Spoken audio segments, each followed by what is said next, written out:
Treatise on Alchemy, by Ascended Master Saint Germain. Full many a glorious morning have I seen flatter the mountain tops with sovereign eye, kissing with golden face the meadows green, gilding pale streams with heavenly alchemy. Shakespeare Sonnet 33. Chapter 1, The Law of Transfer of Energy. 2,000 years ago, when Christ walked upon the waters of the Sea of Galilee, his demonstration was a manifestation of the natural law of levitation operating within an energy framework of cohesion, adhesion, and magnetism, the very principles which make orbital flight possible. The light atoms composing the body of Christ absorbed at will an additional quantity of cosmic rays and spiritual substance whose kinship to physical light made his whole body light, thereby making it as easy for him to walk upon the sea as upon dry land. His body was purely a ray of light shining upon the waters. The most dazzling conception of all was his ability to transfer this authority over energy to Peter through the power of Peter's own vision of the Christ in radiant, illumined manifestation. By taking his eyes temporarily from the Christ, however, Peter entered a human fear vibration and vortex which immediately densified his body, causing it to sink partially beneath the raging seas. The comforting hand of Christ, extended in pure love, reunited the alchemical tie, and the flow of spiritual energy through his hand raised Peter once again to safety. The further example of the Master Jesus releasing a flow of energy, as in the case of the woman who touched the hem of his garment without his knowledge aforehand, shows the impersonal love of God which responds equally to the call of faith for many of those creatures he has fashioned so wonderfully and so purely in the supreme hope of absolute cosmic freedom for all. These two examples refer to aspects of the great cosmic law which are not commonly known but which are commonly discussed or skirted about by religious groups. The law of transfer of energy is vital to the science of alchemy, for without it, it is impossible to create matter. It is a law that nothing cannot create something. True knowledge of the impersonal law of transfer of energy is also vital to the correct understanding of the great law. For it proves that God, who makes the sun to shine on both the just and the unjust, does manifest through both. Jesus declared during his Palestinian mission that the kingdom of heaven suffereth violence, and the violent take it by force. Matthew 11:12. It must be realized, then, that it is possible to wrest from the hand of God some of the secrets of governing the forces of nature and controlling matter, even though the individual and motive be not absolutely pure. But let none ever think that the one so doing shall escape from accountability, for he is fully responsible for each use or abuse of energy within his world. The reason I am choosing to begin my exposition on alchemy with a note of warning and a sobering explanation is not to cause anyone fear, but rather to instill in all who read a deep and abiding reverence for God, which is the only fear permitted in our octave. It is in reality holy awe that engenders within all who love the great law of love the fullest respect and adoration for the wisdom which so fearfully and wonderfully made all creation in the image of fearless freedom. All those who misuse the powers of the universe for selfish ends find sooner or later that they must relinquish their hold upon their ill-gotten gains, and the penalty they pay is frightful indeed. To produce substance to feed the poor, to heal at a touch a withered hand, to raise the dead, and even to set aside natural law and perform, by the magic of alchemy, miracles of infinite wonder, this seems to mankind to be the ultimate in their use of heaven's grace. Let me embrace the spirit of freedom that makes it possible for a man made in the immortal, loving, God-free image of his Creator to do these things and many more to the benefit of society and to the happiness of his benefactors. But above all, let me praise the proper use of the blessed divine science of spiritual alchemy. The ancient alchemist has ever been a colorful figure, even to his own contemporaries. But time has gilded his image with a glory far greater than that which he ever possessed, and it is ever thus when approaching the aspects of mystery. It is in the simple graces of life that men will find their freedom, albeit the more complex aspects are progressive expressions of the laws of life that shall enrich the well-being of this earth and of all its people, harnessing their total good on behalf of the most lovely world of freedom that could ever be conceived of, even in the mind of a new Atlantean. So much for the moment regarding the world society. Let us now consider the individual and his role in the use of alchemy.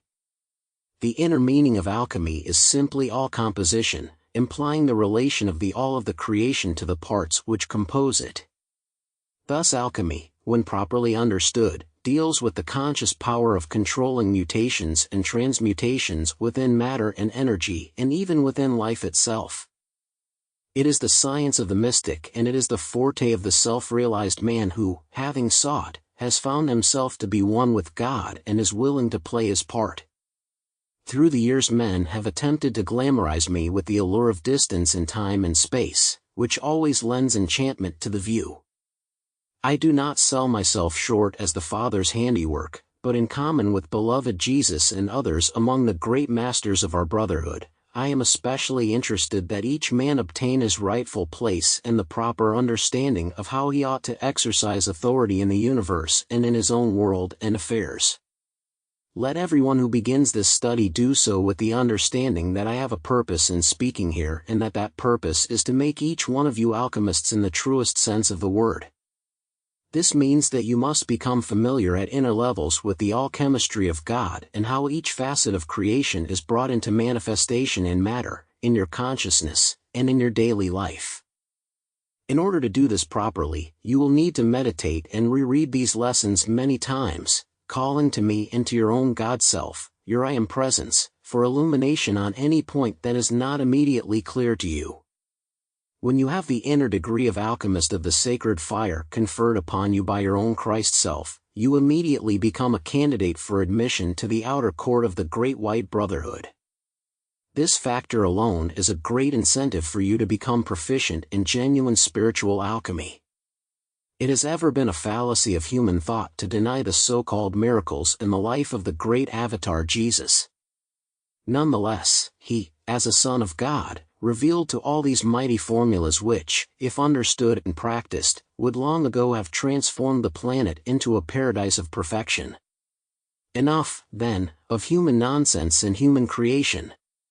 As Shakespeare would have said it. Off then with the old, the decay, and the mouldering mustiness of this shapeless mass. On then with the eternal vastness of an unfettered spirit. A being of such freedom as moving seems apart even from reality, and projects the image of eternal hope into the tiniest gem or dewdrop cupped within a blossom rare. I am for the freedom of all, lovingly, Saint Germain. Chapter 2, The Purpose of Your Alchemical Experiment. Void is unfruitful energy. The alchemist must develop a sense of the value of time and space and the opportunity to manipulate both. Freedom is won by quest and conquest, but mainly by the conquest of the finite self. True mastery of the finite comes through the indrawing love, the compelling, almost magnetic heart call of the soul to its divine source. Only the great inflow of the cosmic light of God can release the soul from the imprisoning shadows of its human creation. Summon, then, the purity of purpose which will make your creative design good, relentlessly challenge the base elements which arise like hobgoblins to disturb and try the plan you have begun. Then patiently evolve your God design, the purpose of your alchemical experiment. The true science of the spirit is more exact than mundane measures can yet determine. Therefore, know thyself as the white stone or elixir from whence all thy creation must proceed in orderly fashion. If the key ideas are not created from within thee who art the alchemist, then the whole act is either hapless or an imitation of the work of another. Now, if it be God thou wouldst imitate, then well done, may truly be spoken of thee, but if the vanity of mankind, then piteous let thy consciousness remain. The true self of man, from whence cometh every goodly design, is worthy to be consulted as to what it is desirable to create.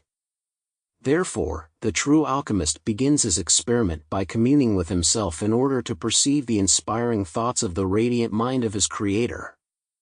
It is an imitation of lesser qualities and lesser states of consciousness that society has molded many of its erroneous concepts. To correct these concepts, to forge an ennobling culture, to draw the lines of good character, man and society must look to lofty examples. Let men who would practice alchemy learn first to mirror the great examples of all ages who have used heaven as their design, and then let them learn to select the best qualities of their lives so that alchemy can be used as it was divinely intended, as the most noble method of achieving the desires of the heart right here and now. I strongly suspect that many of my auditors, but few, if any, of the most sincere students, are anxious to have imparted unto them at once the philosopher's stone or the magical properties that will make them at will a combination of Aladdin and Midas with a trace of benevolence sprinkled in. I here declare for those who think thusly that while I shall impart tremendous knowledge concerning the science of alchemy in the whole of this treaty, I doubt very much that unless they absorb the secrets of the first lessons with utter humility, allowing me as the instructor the privilege of preparing the teachings as God would have me do, they will not at the very end find themselves wanting. And it will not be the fault of either teaching or teacher.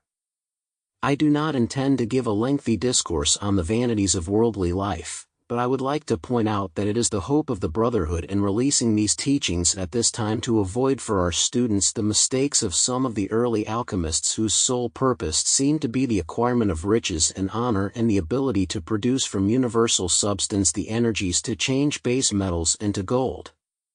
Let me hasten to say that not all of the early alchemists confined their goals to temporary gain. Indeed, many stalwart souls pursued alchemy with the same reverence they would a quest for the Holy Grail, seeing it as a divine art and the origin of the Christian mysteries, as when Christ changed the water into wine at the marriage in Cana of Galilee. We desire to see the original concepts about alchemy given new meaning, and we desire to see the meaning it acquired in the mystery schools brought to the fore. For the uses to which this science is presently put must be translated to a higher dimension if mankind are to reap the full benefits thereof. Unless this spiritual science is applied to the freeing of individuals and society from drudgery, confusion, and compromise with the densities of human thought, as is our wish, the purposes to which God ordained it will remain unfulfilled. We who pursue the high calling of the alchemist aspire to see all attain a place where they can both teach and extol the basic purposes of life to the youth of the world as having far greater than mere temporal pleasures, which in reality serve a lesser purpose to a divine alchemist than does a pacifier to a suckling child. Let no one think, because I spend this time in introducing the heart of the subject to you, that my discussion is not pertinent to the facts at hand. Unless each one understands that he individually must exercise his God-given right to use power wisely and lovingly, he cannot help but fall into pits of self-delusion and rationalization. Now, it is God's plan that everyone on earth pursue the understanding of himself and his destiny. Conceit born of intellectual pride has caused many a sincere student, and even a number of worldly masters of one science or another, to fall into traps of their own creation, and in many cases they never knew when the snare was sprung.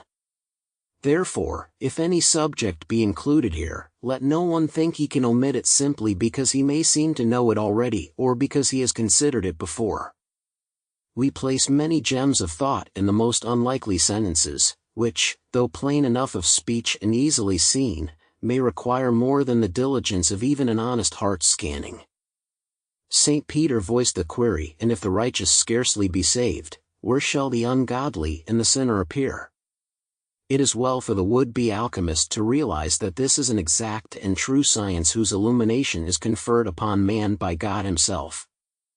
Its purpose is to teach mankind how to obtain for themselves every gracious gift and virtue which their life streams might require in finding the way back home to God's heart. I do not say that you cannot learn to materialize every wish of your being, and this aspect of alchemy is for some the easiest part of the whole, while for others it remains the most difficult. I do say that the design of those wishes ought to be contemplated more than the wondrous science of bringing them into manifestation from the invisible. For to create a worthy design is a most noble endeavor, worthy of the God and man, which alone can set him free to fulfill his immortal destiny. We have labored below and waited above for the children of this world to cease the plunder and pillage of war, to cultivate the education of the underprivileged, to relinquish the desire for class distinction, and to offer themselves as would princes of the realm to serve effectively the needs of their impoverished yet noble kin. We are presently determined to seek out the faithful of all nations and to empower them with the means whereby they can individually escape from the self-imposed bondage of the times and obtain their own priceless inheritance. Naturally, this heritage is neither temporal nor ephemeral. However, when serving in Europe to dissipate some of the poverty and confusion so prevalent there, I did use universal alchemy to produce the substance which, although temporary in nature, supplied many human needs and was both comforting and helpful to the world and to the personal lives of my beneficiaries. I conceive nothing wrong in the idea, nor do I look with disfavor upon your having a divine source of supply to meet all your needs. I do feel it is needful for you to keep constantly humble and grateful as God places within your hands the key to the control of natural forces. Again, and second to no idea contained herein, is the constant need to understand the universal scheme or plan of creation so that all that you design and do will be harmonious with eternal law and cosmic principles. I hope that I shall have neither affrighted nor discouraged any of the students of alchemy from pursuing this marvelous divine treaty. I am, however, now free to proceed with more relish, for I have magnified the eternally manifest principle of the immortal intelligence of God which some call inspiration, while others call it simply the mind of God. Whatever men may call a quality, it is its possession that counts all the points of the law. Therefore, love the emanation of divine wisdom contained herein, which, like sunlight shimmering through the trees, touches with its fingers of light all through which it passes. For only by love can you truly possess. I am the resurrection and the life of cosmic purpose within you. In the name of freedom, I remain, Saint Germain. Chapter 3, The Sacred Science. The domain of individual destiny is controlled by an interplay of many cosmic forces, mainly benign, but in the present world society, due to mankind's misunderstanding of both earthly and heavenly purposes, these forces have been turned to other uses, frequently chaotic and disintegrating. Alchemy was originally intended to be a means of enriching individual destiny by making available the technique of changing base metals into gold, thereby producing opulence in the affairs of the successful practitioner. The dedication of the early alchemists to the cause of ferreting out its secrets was complete, and it was sanctified by the coordination of their minds with the works of their hands. These alchemists pursued their experiments under the duress of persecution led by the entrenched reactionary forces of their day, and it is a tribute to their lives and honor that they persisted in the search. Thus they brought forth and bequeathed to humanity the bona fide results of their efforts as acknowledged scientific achievement and annotated philosophic knowledge to bless the culture and archives of the world order. It ought to become increasingly clear to the students of this course that I am determined to bring to your minds and feelings a new sense of freedom. The wholesome concepts presented herein must indicate to your total being that the key to alchemy that must precede the acquisition of all other keys is the mastery of yourself, to a greater or lesser degree. This key must be recognized for what it is, for self-mastery is the key to all self-knowledge. It must then be understood and used, at least in part. And you must acknowledge without question that you yourself are the alchemist who shall determine the design of your creation.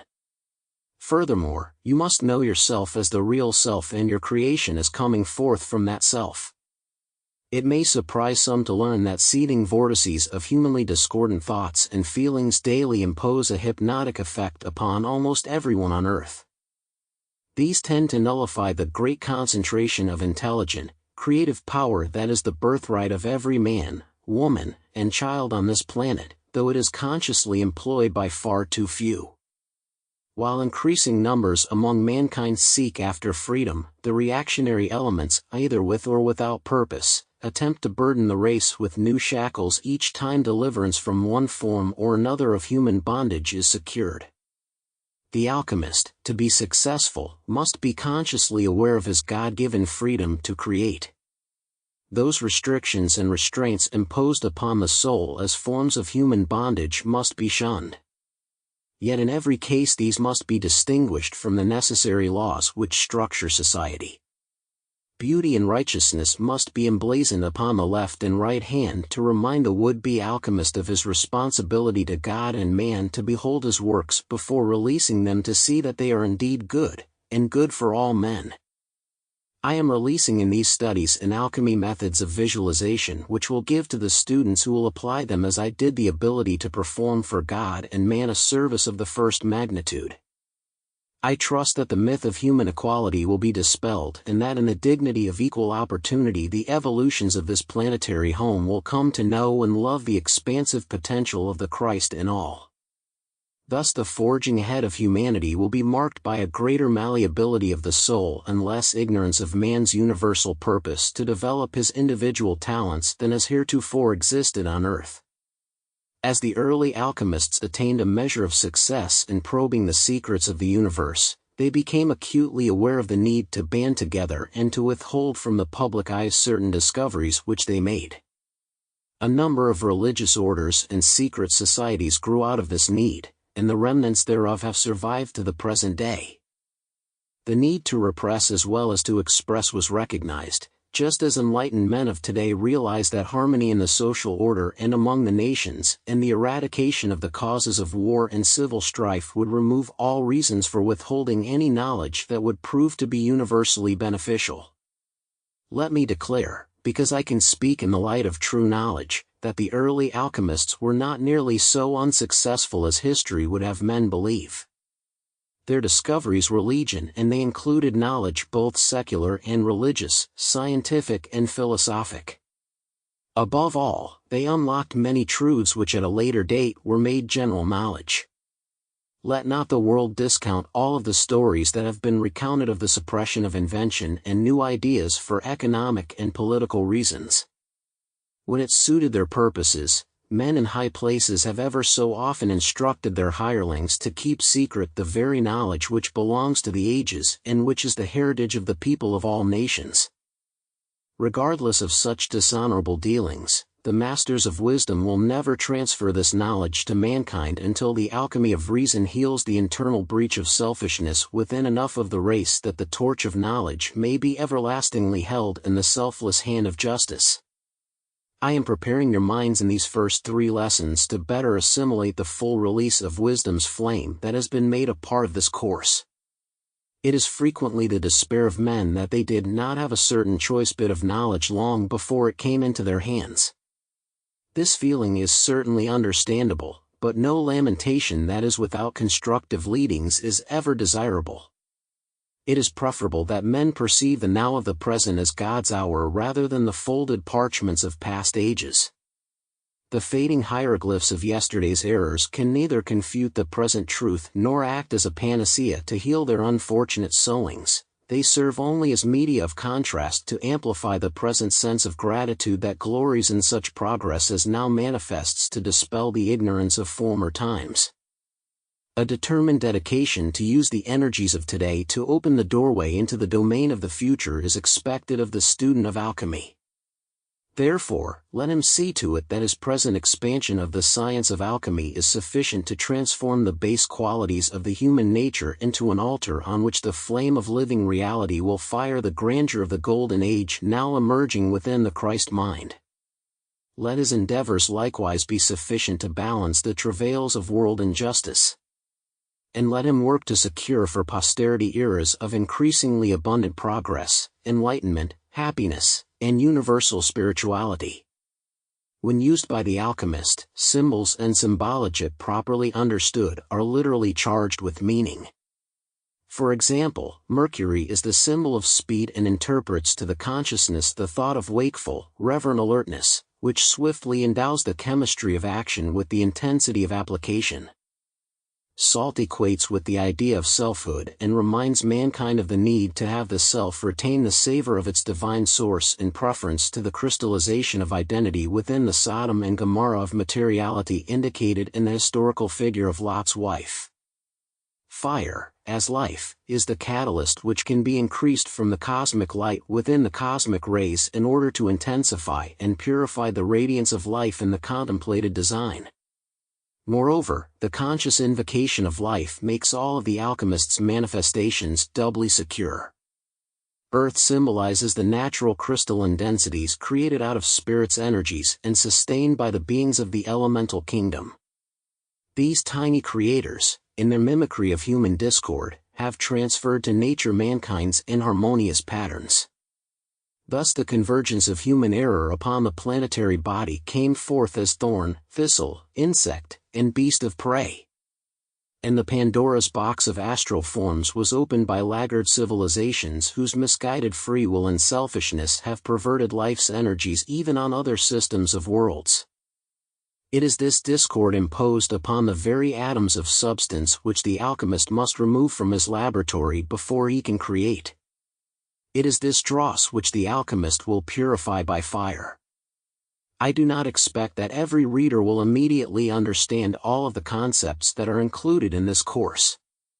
While it is true that I advocate simplicity in the phrasing of the basic laws of God, I am also aware that thought forms worded in the higher order will be productive of greater good as the world is able to accept them.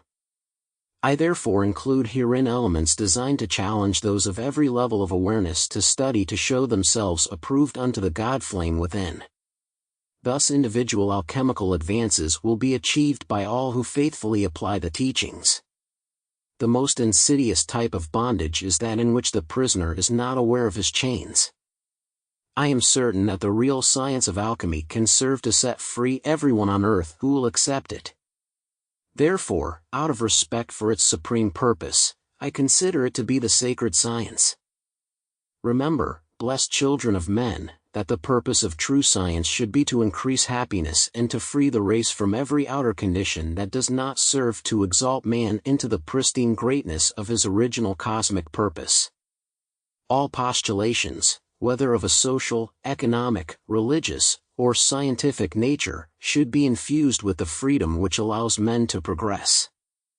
All who attempt to lead mankind progressively forward in these fields should admit to the possibility of change without in any way challenging those infallible pinions of the human spirit referred to as life, liberty, and the pursuit of happiness. Certainly the opportunity for progress and the freedom to innovate cannot affect the immutability of divine truth or the integrity of the Logos, whose power uttereth speech from those untrammeled heights to which we jointly aspire. I am progressively yours in the holy science, Saint Germain, Tukituki. Chapter 4, Dare to Do. Versatility. I am eternally grateful for that many-splendor quality of creation. The universe is fragmented, it is spread apart from a center of oneness to a diversity of light, color, tone, and density. Each partaker of a scene, whether pastoral or of transitory ugliness, ought to remember that the splintered shafts of light rays that compose the swaddling garments of all of creation connect directly with the great source and fountainhead of cosmic unity. In my historical experiences preceding my ascension, which was identical in its raising action to the elevation of Jesus the Christ, I was in a constant state of listening grace whereby my inner ears and eyes were fixed upon a lovely realm of light and perfection which served to remove the sting of earthly life from my consciousness, producing a comfort that my friends did not perceive. They often pondered the cause of my inner serenity without understanding its origin. The contacts with my earthly brethren and the appearances that I have made since my ascension have not always been under circumstances where those I met were aware of either my identity or my power. May I humbly state that as in other similar cases where one of the ascended host has elected to part the veil of matter and Maya to contact directly unascended humanity, the latter have entertained angels unawares. I am well aware that some of my readers may opine, inasmuch as I am one who has passed through the veil, that this release of my words is of a psychic or spiritualistic nature. let me quickly affirm that it is neither. God be praised that my own life stream need not subscribe to such limiting forms. The fact that we are expressing or vibrating our life in higher dimensions where ordinary human faculties of seeing and hearing do not function renders neither our service nor our reality of any less effect, nor does it force me to subscribe to the above-named methods of communication. Blessed ones, you do not by ordinary means perceive radio waves, for they remain inaudible until detected in the miracle of the electronic tube. Therefore, trust in heaven's capacity to communicate with man directly. Because of my dedication to the holy cause of freedom, I have since my ascension consistently maintained a contact with one or more life streams embodied upon earth, and that by cosmic decree and with the approval of the heavenly hierarchy. Beloved Jesus and other great luminaries who have descended in the fullness of the divine plan have likewise appeared to their disciples down through the ages and do occasionally manifest to men and women of today with no more effort than that employed to dial a radio or television. My purpose in discussing the subject of heaven's winged messages from the great cloud of witnesses is not as foreign to alchemy as might at first appear, for it portrays to you a necessary part of my program in the cause of freedom, of which the current series in alchemy is an integral part. You see, blessed ones, the creation of the visible is wholly dependent upon those essences which are not visible to the unaided eye. Yet the central ideas occupying the minds of most people, originating as they do in the transient effects of human causation, are not of enough consequence to deserve comment or to be ordained with permanent reality. I am certain you will agree that even as the range of ordinary human experience becomes monotonous for souls both great and small, so it is a wonderful blessing to them to be able to see into the higher octaves of creation by means of an adjusted consciousness and thus draw inspiration directly from the mind of nature and nature's God. Ignorance with its defilement of the law deprives the individual and society of enlightenment. The only cure is illumined obedience, together with scientific attentiveness to the detail of the law. The benefits of divine wisdom remain unknown to many who suppose that the old familiar theories are adequate to meet the demands of the hour and that nothing beyond empiricism or the empirical method is required.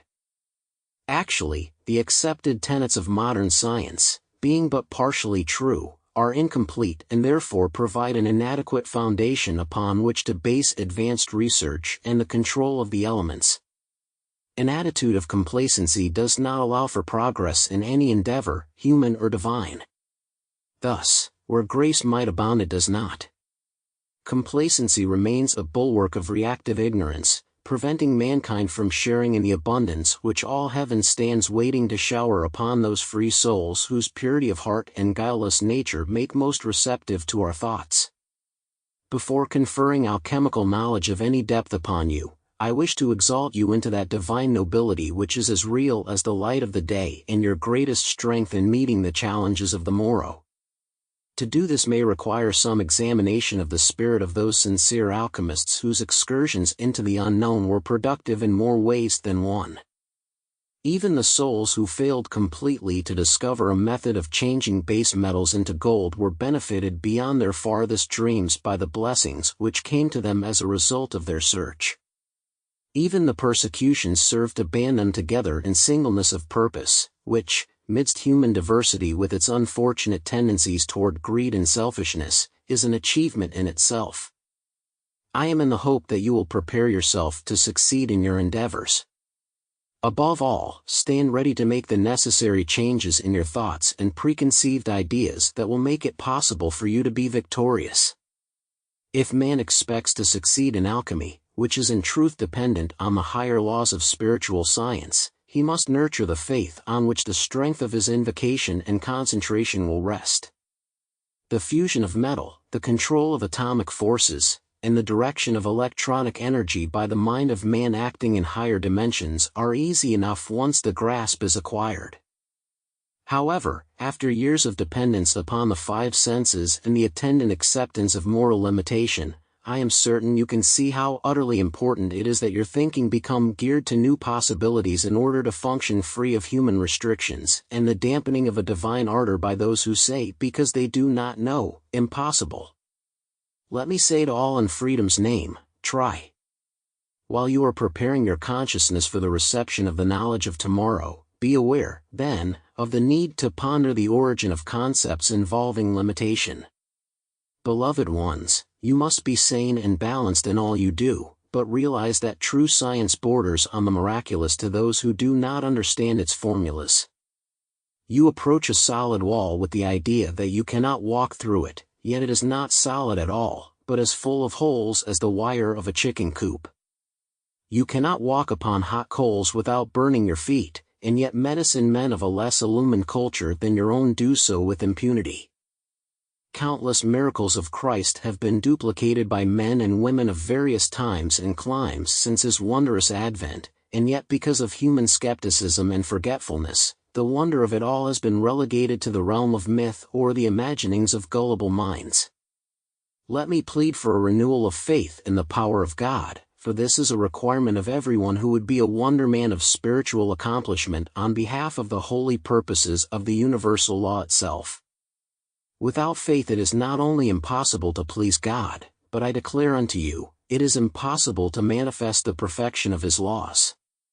As faith is so great a requirement, would it not pay well for each one to re-examine his reasons for doubt? Note well that most doubts arise from patterns of self-deception and the practice of deceit and the failures of the human mind to fulfill its professed integrity. Seeing, then, that such negative conditions stem from the consciousness of error, would it not be ever so wise for all to look unto me, the presence of Almighty God, and live?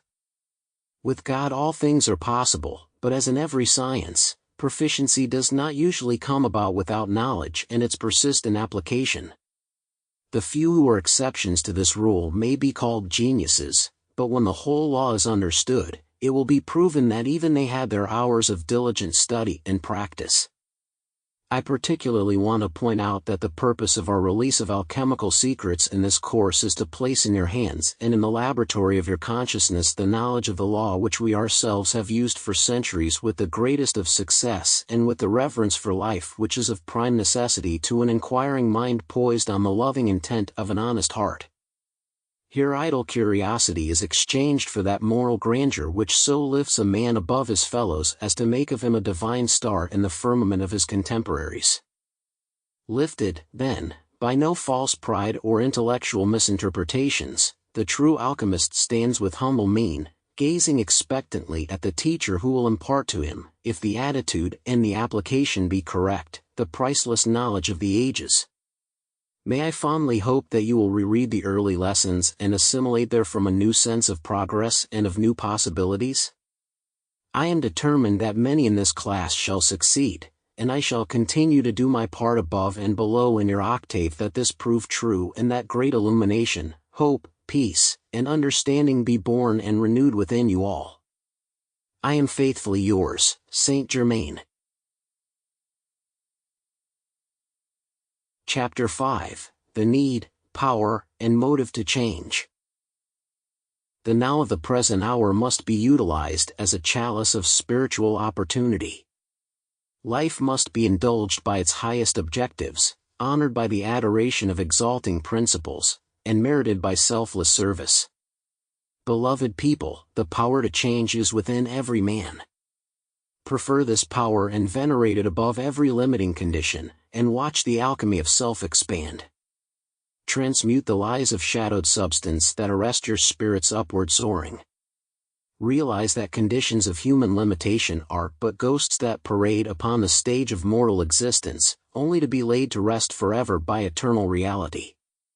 Each man must become aware of his choices and select either freedom or fetters as he explores the chemistry of his present state, brings it into focus upon the mirror of truth, and then determines to alter each base condition, constructing within the crucible of the hour that hallowed progress which is born of eternal perception. Destruct, then, the base and senseless mania of your origin in matter consciousness, that possessive nature, the perversion of the mother, which, failing to assess the fullness of cosmic possibilities, limits itself to the baubles and trinkets of temporal possession.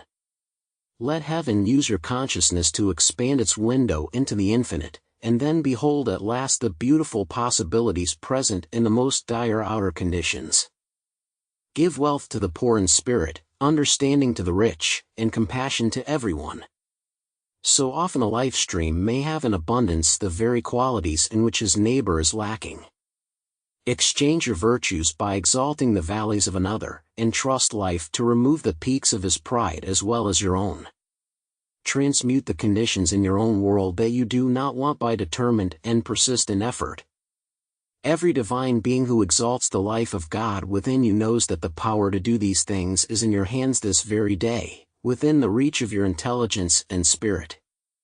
Construct those spires of attainment which compose the celestial city, and enfold the world of physical substance, the conscious mind, and the feelings of your heart with the radiance of immortal spheres. Gazing at the universe with renewed hope, behold the need to sustain the proper regard. Vanity has held sway upon earth far too long. Wondrous opportunities, like spirits in the night, have vanished with the dawn, resisted by the cold shackles that imprison the soul in a mantle of disintegrating moments descending in the glass of the hours. The son of Elizabeth inquired of the Christ, "Art thou he that should come, or look we for another?" The reply of the Christ referred to his miraculous accomplishments. The deaf were made to hear, the blind to see, and the lame to walk. The lesson contained in his answer urges each life stream to accept the greatness of his own reality. All should see that life has brought to them its great and wondrous graces through the I am He consciousness which must emerge from the cave of materiality. The gross separation of the whole into weak and incomplete components, men's concept of themselves as particles remote from their source, obliges their struggle through human misfortune instead of their acceptance of the grandiose concept of cooperative oneness charged with the power of love and freedom unbounded. Truth raises all and defeats no one save those enemies of righteousness whose shadowed misunderstanding makes them little more than savage animals in the jungle of human creation. Even these are given more compassion by life than they deserve. This I know, because the record is laid before me. Beloved Sister Kuan Yin has called for mercy and given it freely to all without limit and without price. This is God's great gift. He always returns more love to life than life ever gives to him. Selflessly, the magnitude of God sends forth a torrent of love when a few droplets would suffice and thereby sweeps mankind on the upward pilgrim way, regardless of men's erroneous notions. Now, looking to another is not the solution to your problems, nor will it win the intended fulfillment God holds for thee, blessed Son of Man. As an alchemist enlightened by the torch of divine knowledge, aware of the magnificence of true selfhood, you must summon the strength from the invisible realm and use the processes of transmutative alchemy within your own world and affairs to master daily all outer conditions by the spiritual means and physical appurtenances available to you. To make bricks without straw may not always be a requirement and may seem most difficult, but to the determined alchemist it is merely an obstacle to be overcome. No one who occupies the earth at present should limit his recognition of the now is the hour concept which mounts each wave of opposition and rides it forward into the crest of victory. Everyone should see his life, at any age or time, as amenable to change for the better and himself as possessing the capability to surmount any condition at will. Law and justice are natural factors of control, but the universe, guided by its own law, has the creative methods of transcending that law, approximating cosmic dimensions, and expanding geometrically into infinity. Friends of freedom must disallow old ideas as quickly as they are able and discard outworn concepts as outmoded garments. It was difficult for men in Copernicus' day to accept his theory that the Earth and the other planets revolved around the Sun. They dogmatically subscribed to the belief that the Earth was the center of the universe. Chemical formulas of basic and complex matter are simple to the chemist, but to the unlearned seem but a jumble of symbols. Our purpose in this course is not merely to confer knowledge, but to effect your acceptance of that knowledge by an almost a priori methodology. This is needed because the categorical proof of alchemical laws is universally and necessarily seen through their action in man. Let there be light within your personal orbit and within the sphere of your being. Life is not an experiment, but mankind have experimented with it. Humanity has ridden the tide of the peripheral world of effects while neglecting the inner causative realm. All unhappiness is rooted in basic factors of cause. Mend the flaws and you shall be self-healed and self-revealed. I am interested in bringing about a complete reversal of deleterious human attitudes and replacing them by such right methods and concepts that each life can quickly rise out of the human force field with its heavy, gravitational magnetism that hinders mankind's progressive ascension.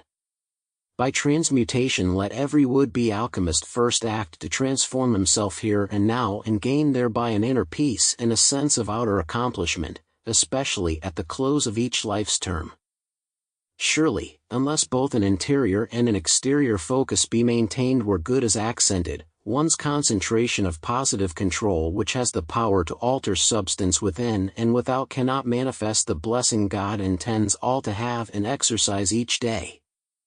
Beloved ones, a life lived for reward or punishment is not a raison d'etre. The destiny inherent within life has escaped the intelligent comprehension of many on earth and is anchored in but a few. Thousands daily take pleasure in the sweepstakes, the races, or games of chance, hoping against fantastic odds to become a winner, whilst they ignore the most certain of all laws, the cosmic purpose. Those who deny God or life itself do so out of a dearth of genuine experience. They have not witnessed the dawn of pure reason in themselves. They prefer to accept those popular ideas associated with non-gullibility. Well, the losses of such as these are legion. And while I do not expect to change every such individual, I do repeat my admonishment here that all might be inspired to keep on keeping on. The search is worth all effort. I know the law, the alchemy of action is its own proof. Those who desire to enter into debate to prove the non-existence or the non-essentiality of a first cause may not wish to lose the transient pleasure of so doing. But if they accede to the divine logic, the golden grain of truth will replace the husks of pride in the stifling, airtight systems of the human intellect which disdains the verification of any knowledge not experienced by the physical senses. Frequently individuals like to think they are en rapport with hoary heads of wisdom. Now, I think that the centuries I lived before my ascension and those which have since transpired have entitled me to some distinction in this respect. Neither ego nor human motive would inspire me to write this series. I am aware only of the deep love I feel for the earth as a unit of cosmic progress, and I desire to impart herein something of the sweet simplicity of that love and the wisdom that is guided thereby. Let us see now how reasonable it is to suppose that enough people serving in harmony can change the most calcified condition and create an influx of love that will sweep the hills and valleys with an inspired movement to heal the breach between the realities of eternal alchemy, the alchemistry of God, and the artificialities which rise from the caves of base error. Then the emerging gold of personal integrity and personal integration will be a gift equally shared by all. Individual man will reflect pure genius and the social order will reflect the kingdom of heaven. The forces that would bind mankind to their past errors and thus prevent the flame of peace from being released in the present must themselves be bound as in heaven, so on earth. And mankind must arise to sound the death knell of these forces here and now ere war shall cease. Freedom from confusion can be found only in the true understanding of life and the alchemy of being. Step by step, I am leading you to the right understanding of alchemy. In the first lessons I reminded you of responsibility, your responsibility to prove the law of your being by the right use of alchemy. Now I am reminding you of the need to effect changes in yourself where change is desirable. Finally, I shall instruct you in the art and practice of precipitation. A prerequisite to applying the methods of precipitation is knowing what you want to precipitate. It was this truth which Jesus taught in the Lord's Prayer and when he said, "Nevertheless not my will, but thine, be done." The will of God, the will of the higher, is the will of your real self, the most important part of you. Because the lesser you, although it retains through the soul the capacity to contact this higher self, is but a bundle of impulses crowded with bits of human knowledge, I am advocating that you become acquainted with the reality of yourself. For this reality is the genius, in you that can give the Aladdin, symbolizing the alchemist who rubs the lamp of pure knowledge, the right desires of his immortal being. Ponder now the need to change, thine is the kingdom, the power to change, thine is the power, and the motive to change, thine is the glory, and evolve out of the passing flame of earnestness the permanent sun of renewed hope. Graciously, I am, Saint Germain. Chapter 6, Molding Factors. Ah, the mold, there's the rub. And the mold, too, contaminates. But how beautiful is the original hope of heaven for each life stream. Following the descent into form and material substance come those formative years when the pressures, both clamorous and silent, make their impression upon the clean white consciousness of the individual. Beginning with the first fond gawking of parents and kin, there is a gradual build-up of environmental factors which serve to create patterns and concepts upon the tender screen of the embryonic mind.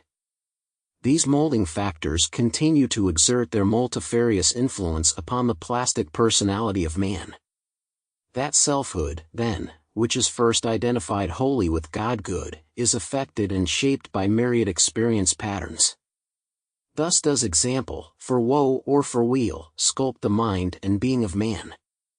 Experience is not, however, the sole way to expand consciousness. For each moment spent with God or one of his cosmic band serves to exalt and broaden individual consciousness, conveying illumination on the instant, in the twinkling of an eye. The empirical proof of human imperfection is epitomized in the past-present lives of mass humanity. Life in bondage and life in peril decries the meaning of existence. Religion and hope for salvation arise in the human heart and burgeon from the human tree. And he looked up, and said, I see men as trees, walking. The alchemy of change was needed in Jesus' day and is still needed, because all too frequently the mold is imperfect and the product cannot excel its matrix. I have declared that the mold, too, contaminates, and thus I direct your attention to the untransmuted accumulation of human filth and misery which, like trash, litters the sidewalks of the human consciousness, reeking forth from the literary stalls of the world. The crusty mold masquerades as legitimate culture while undermining the decency of lusty souls. Freedom of the press was not intended to give license to the corrupters of youthful minds, neither was it intended to be used to confuse and disorganize the populace, flooding their brains with jingoistic propaganda and prejudicial discriminations. Rather, the power of light was intended to emanate from a free press and exalt everyone into a rightful sense of cosmic destiny. America, my beloved country. How precious are the footsteps of your heroes sung and unsung, but every mother's heart can take a just pride in offering with the consent of the governed the fruit of her life, sons and daughters of excellence who from the heart of this beloved nation serve the cause of freedom across the earth. Because each dire effect of the mold and the mold must be counteracted, I am releasing these remarks pertaining to personal freedom through the correct use of alchemy. I do not say that more will not be spoken on the subject to parallel and conclude the course, but herein is my specific advice to those who would use alchemy to further their own personal advancement in the divine plan fulfilled and thus change their present circumstances for the better. Those who are familiar with the process of refining precious metals are aware of the intense heat needed to liquefy many metals. Heat is also necessary to release impurities and foreign material from the pure metal. Separation of the dross occurs in two ways. 1. A portion is vaporized and passes into the very atmosphere of the room wherein the refining furnace is operating, and 2. Much of this unwanted substance is brought to the surface and skimmed off by the alert refiner. Apropos of this, few parents exist who are equipped with the type of instruction which would enable their children to know from the beginning the tenets of their full freedom. I do not say that the world is not full of aspiration and good intentions, but the highways so paved do not seem to lead to the best places. Thus it happens that the children of the world become wiser in each succeeding generation in the arts and artifices of war and in the many customs of world society without ever becoming too stirred about the regenerate and peaceful society of saints.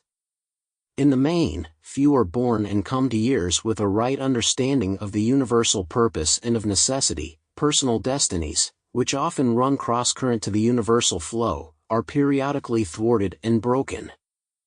The pages of history are full of the downfall of tyrants and the overthrow of monsters of misdirected purpose. Failures and successes in many fields draw recognition while the average man moves into the burial ground of mediocrity. Nothing is further from the plan of God and nature than these counterfeits of the golden mean. How ill-equipped is the concept of a destiny which can be shaped by human misconceptions.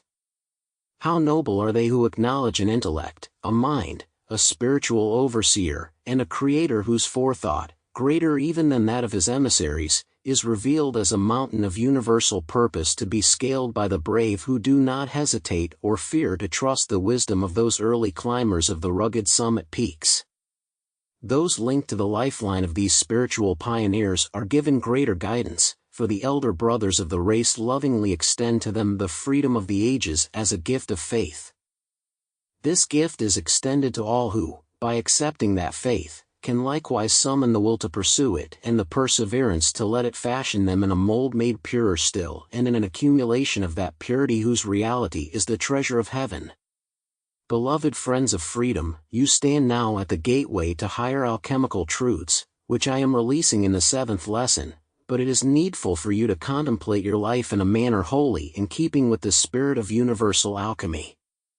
No longer act from the vanity of desiring recognition, but from the valor of necessary achievement and because service is needed and worthy in itself. God needs a vehicle through which to manifest in the world of form, and you lend your hands and feet to him. You must understand the mystery of oneness whereby a thread of contact between each life and its source serves to connect all who live to one great central switchboard. Here the interaction of thought and feeling is guarded lest it hurt any part of life in the holy mountain of God. Consider all the beauty of life which can be. Perceive this as pure gold.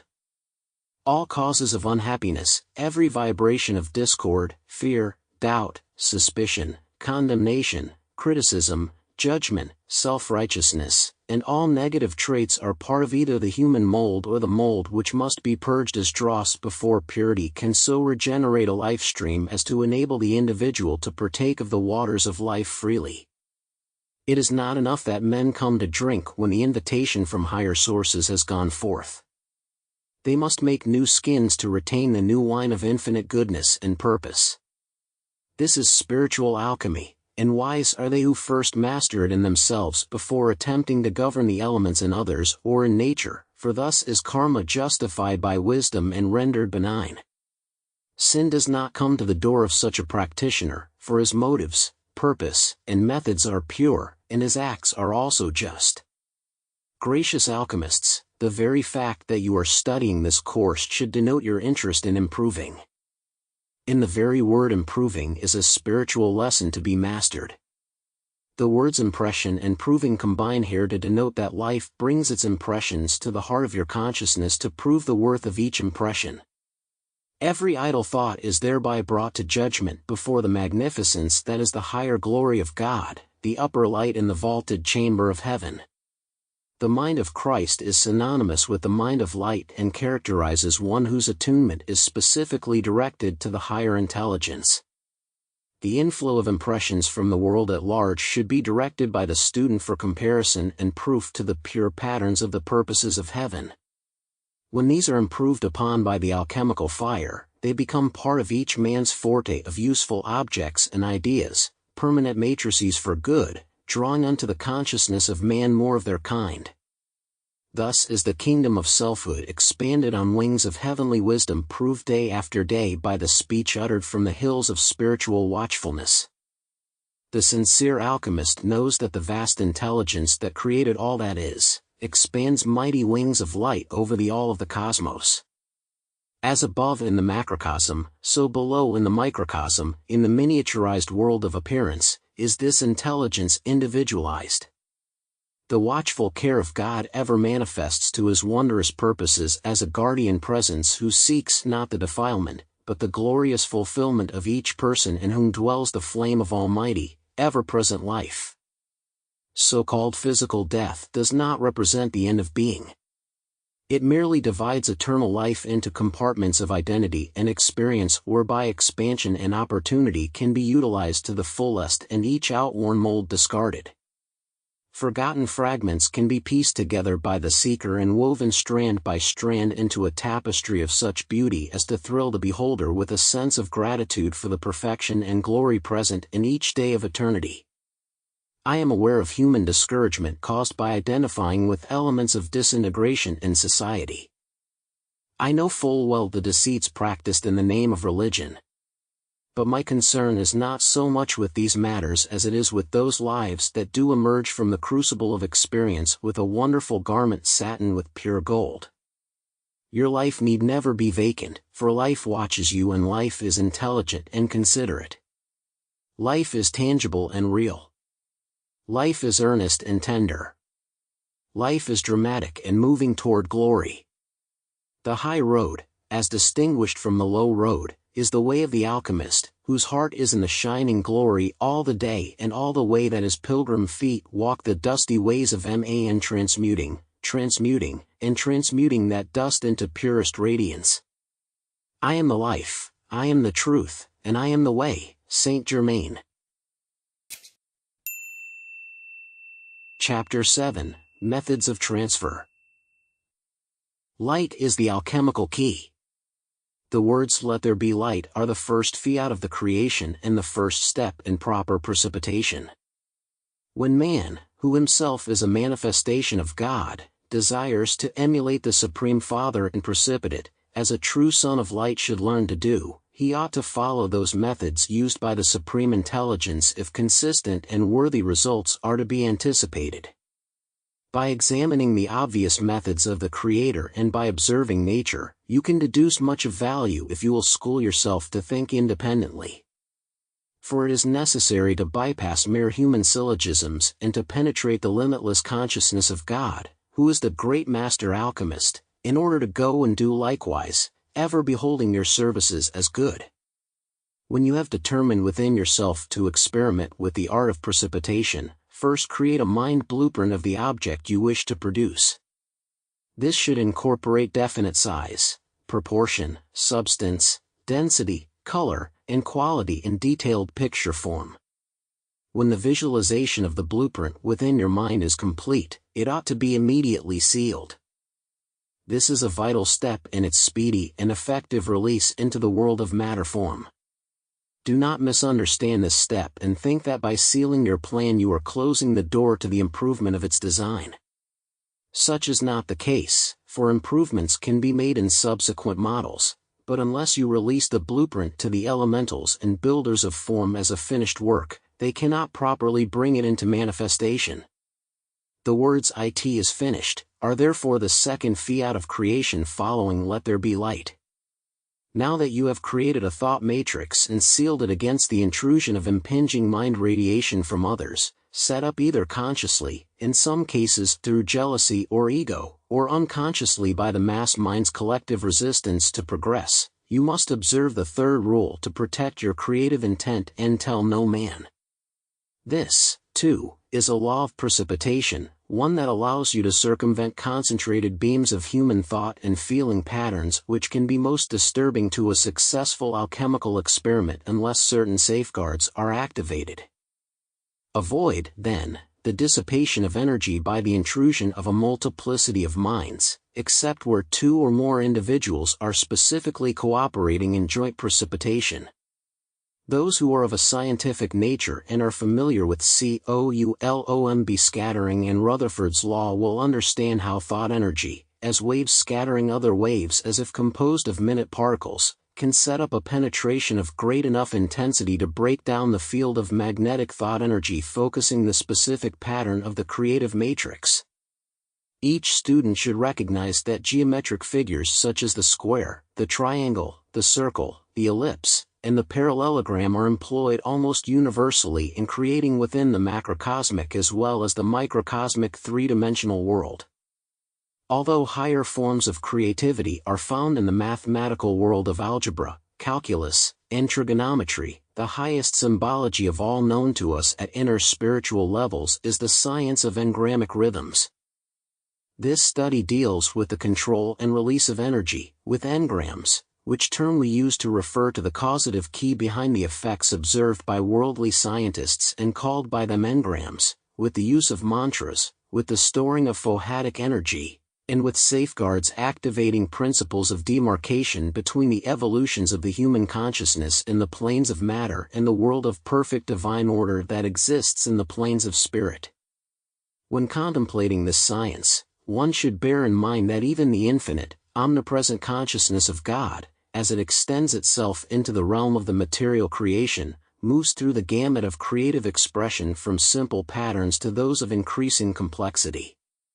The student of alchemy should consider the memory, when employed as the instrument of the higher mind, as an invaluable adjunct to his experiment, for the processes of the human memory are remarkable indeed.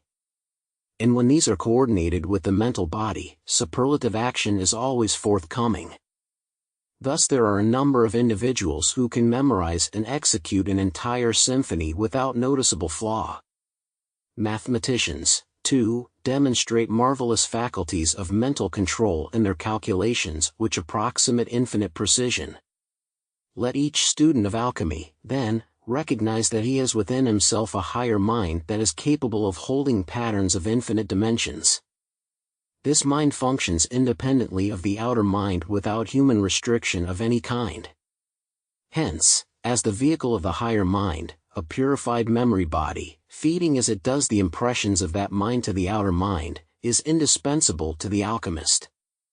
Let the sincere student who would ponder and practice methods of mind and memory control, which are the methods of God Himself, acquire the habit of consciously giving to this blessed higher mind, or Christ Self, the responsibility for designing and perfecting the embryonic ideas and patterns of His creation. For many of these patterns which at first appeared to be consciously conceived by the alchemist frequently have their origin within this higher portion of the blessed self. Remember, 24 hours of each day your higher mind is active in expanded dimensions. This blessed comforter, unknown and unexperienced by you outwardly, waits to be called into action and does function free of ordinary space-time limitations. Employ your higher mind, then, both as your apprentice and as your teacher, for the Holy Spirit of truth moving therein can lead you into all truth. I would like to call to the attention of the students that if they so desire, they can immeasurably assist themselves in the alchemical arts through outside reading. Care must be exercised in this, however, so that the byways of technology and scientific theory do not serve to divert the mighty flow of alchemy as the greatest science into byways of materialism where the ends are said to justify the means. I realize full well that many related subjects would not only be boring, but also beyond the comprehension of some of our students. Desiring not to limit the masses of mankind from having the blessings of alchemy, I have deliberately stated many of these points in such a way as to make them easily understood. Let no one feel, however, that all knowledge can be reached through a single approach or without effort and study. I suggest for those wishing more technical information to augment the course that they study wave propagation, the mechanics of the quantum theory, elementary and advanced chemistry and physics, seismology, astronomy, geology, and related subjects. These studies, together with courses in the humanities, the world's religions, and the Shakespearean plays, will be of immense value as you are guided from within and also by your personal tastes. Let none feel that the pursuit of such extracurricular subjects is absolutely necessary or the mandate of the masters, for the teachings of greatest importance are included herein, albeit in some cases between the lines. Let God guide, and to those who do not recognize His reins, I say, fortune is as fortune does. I am a bit hopeful that material science will not look too much askance on the control of matter by the power of the mind and spirit. I doubt that religion could justly deny the so-called miracles which demonstrate, if they are to be believed, that individuals who have lived upon earth have been able to practice transmutation, which is simply changing one form into another, such as water into wine, amplification and multiplication of the atomic and molecular substance, such as multiplying the loaves and fishes, and precipitation of the elements, such as calling down fire from heaven. Equally wondrous feats performed by masters unascended and ascended indicate a most exact science of control over matter and energy. I myself have never questioned the truth of these matters, simply because I have always retained in humility my faith in the power of good to endure forever. Moreover, I am active in demonstrating the laws of alchemy which make of the entire process of the control of matter and energy an everyday affair. I realize that the uninitiated or those who have never seen these so-called miracles for themselves may easily question their authenticity. Alchemists of God, I do not now ask you to believe alone. I ask you to begin in some measure to demonstrate these truths for yourself. A few students of higher law have been able to externalize successfully one or more visible objects directly from the universal, such as a rose, a precious stone, or a cup of liquid essence, quickening both mind and body. Naturally, we are anxious to see people achieve the power of producing anything and everything directly from the universal. Yet such secrets can hardly be written down or spelled out in full, for we cannot upset the present economic system until greater justice is established by mankind on earth. But neither can these secrets be justifiably concealed from the worthy. Hence we have included marvelous keys in this total course which, to the eyes of the faithful or those who would strive to become so, will open many a door of progress. Every ascended master has these powers to precipitate at will, and therefore he never lacks for any good thing. Let unascended mankind ask themselves this question: how long will you spend your energy struggling to eke out a bare existence from nature's cupboard, which to some seems bare indeed, when all your needs can be met by mastering the cosmic laws which Christ Jesus and other great teachers have demonstrated by their own lives in the past? The use of the term light in alchemy includes light in its known visible aspects as well as in its invisible characteristics, some of which are yet unknown to physical science. When I produced rare gems and precious stones by means of alchemy, the methods I used could not have been easily applied by the average person who had not by discipline, faith, and meditative quietude established the necessary mind control. These methods are known to every initiate, and only an initiate could be so tempted of the dark forces as Jesus was, who, aware of his alchemical power, rebuked the temptation to use alchemy during the period of the testing of his faith. Rather than relieve physical discomfort by commanding these stones be made bread, as he might have done, he rendered his allegiance to the supreme God Presence and the Word of God and acknowledged these as far more important than the demands of his physical body. This enabled him to pass his test and to prepare for the disciplines which gave him his victory on the cross and in the tomb and carried him upward from Bethany's hill into the arms of God.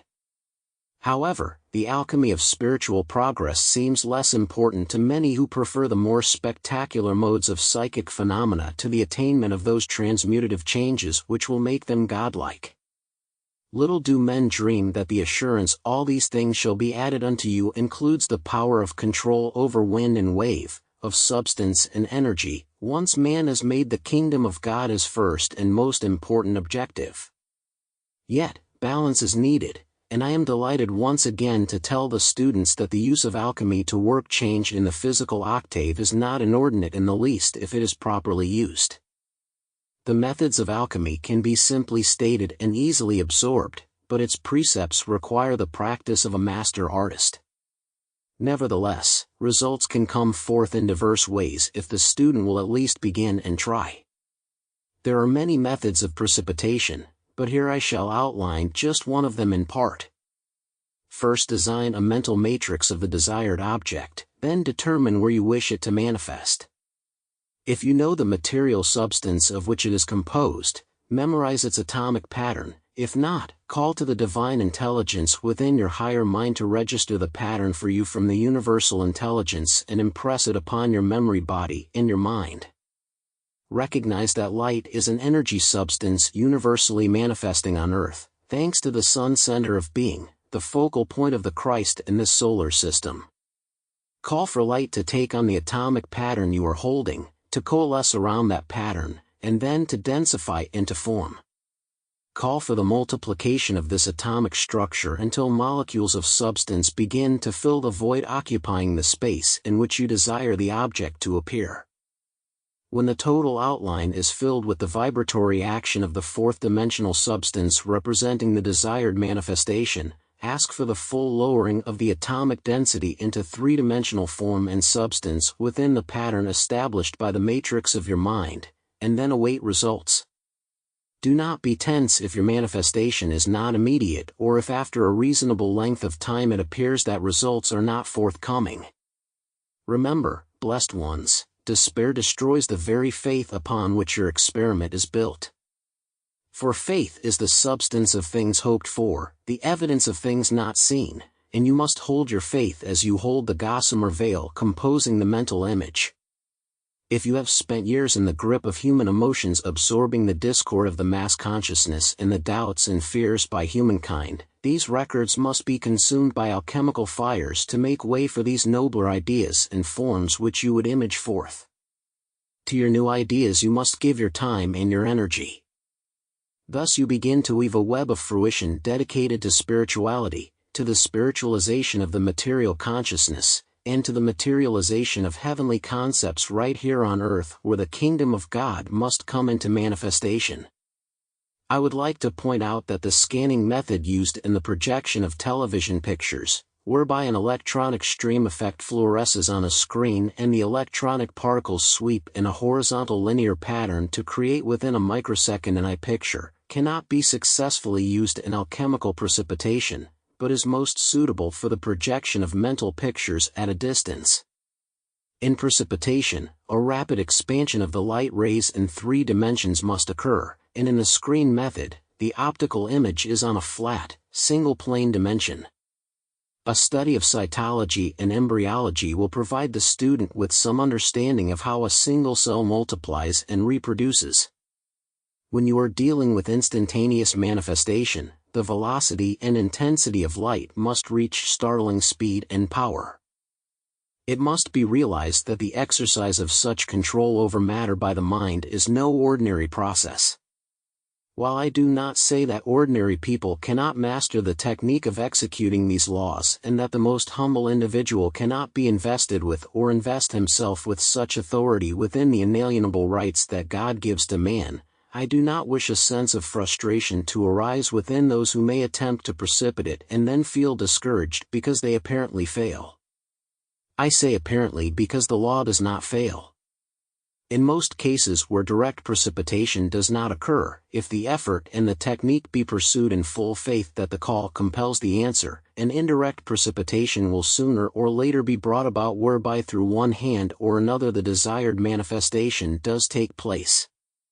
Remember, this is divine artistry of the highest type. It is also co-creation with God and, as such, is best used by those whose purposes parallel the divine. Thus, when the will of man is aligned with the will of God, the light of God does not fail to precipitate that will in the fullness of time, space, and opportunity. I have devoted 6 lessons to this subject, dealing with practical methods for assisting the spiritual scientist in obtaining greater personal happiness each day through the merger of the person with the patterns of principle itself. Both inner and outer peace and a sense of personal well-being are required for the successful development of one's spiritual powers, albeit some individuals may thrive in the midst of conflict.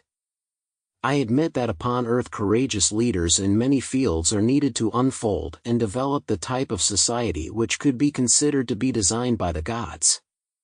In addition to the alchemy of instantaneous precipitation, the alchemy of preparation is needed, whereby the use of one's energies and opportunities is planned in an intelligent manner so that life does not receive a hit-and-miss return on its investment of energy in an individual life stream. I am hopeful that my readers thus far have not been disappointed in the homey use I have made of their time and attention.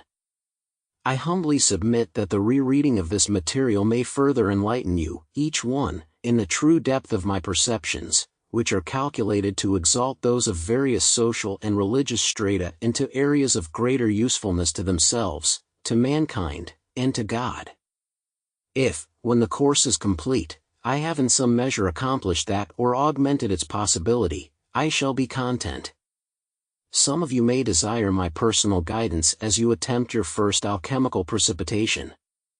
I shall gladly assist all who will silently request my aid, providing the motive be right and the desired change beneficial to your life plan, and providing you exercise care and prayer in seeking that God's will always be done. Let me suggest, then, that you attempt as a first effort the precipitation of an amethyst in the form of a Maltese cross. You see, this would be most excellent, for I have personally used alchemy to make many experimental models. And I am most happy to add my momentum to your own. From the simple to the complex, from the dawn of the beginning of the use of light's ray to the noontide zenith of progress, let all move in the byways of life as in a caravan of faith. Let each would-be alchemist aim at the mark of achievement. You build in the eternal day right now. I am dedicated to your success, Saint Germain. Chapter 8, Commanding Consciousness.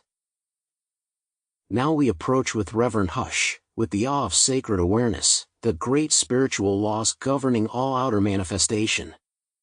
The purposes of God become more near to each one as they become more dear to him. Realize what folly it is to submit to the false tenets of any educational system. Yet it is equally foolish to deny the inherent truth and the tested precepts of academic knowledge. To know nature, know thyself, but master the art of sacred synthesis. Thereby the justice of truth shall serve to integrate within the field of knowing that inner relativity and cosmic measurement between nature and the self, whose precise mathematical action indicates that as God geometrizes, so man is able systematically to perceive and demonstrate a correlated understanding of the wondrous works of God's hands minus the fallacious wizardry of the carnal mind. By stripping human thought and feeling vibrations from the creative grace enfolded within each atom of the creation, the whole substance of life gleams, purified by eternal hands. Now this is as it should be. The grossest error, the most intense suffering, all are caused by an erroneous approach to pure reason. Do you realize, blessed children of mankind, that few there be upon earth who would knowingly persist in wrongdoing were they convinced with certainty that they were so engaged? It is up to the master alchemists of the race, then, to serve God and man to the ultimate by removing every trace of malice and ignorance from the screen of the human consciousness, commencing with each one's own personal concepts. Knowing how tenderly the students of this course are hanging on my every word, I am also imbued with a sense of reverence for the service at hand. I cannot conceive of how we can do less than answer the calls made unto us in accordance with the great cosmic law.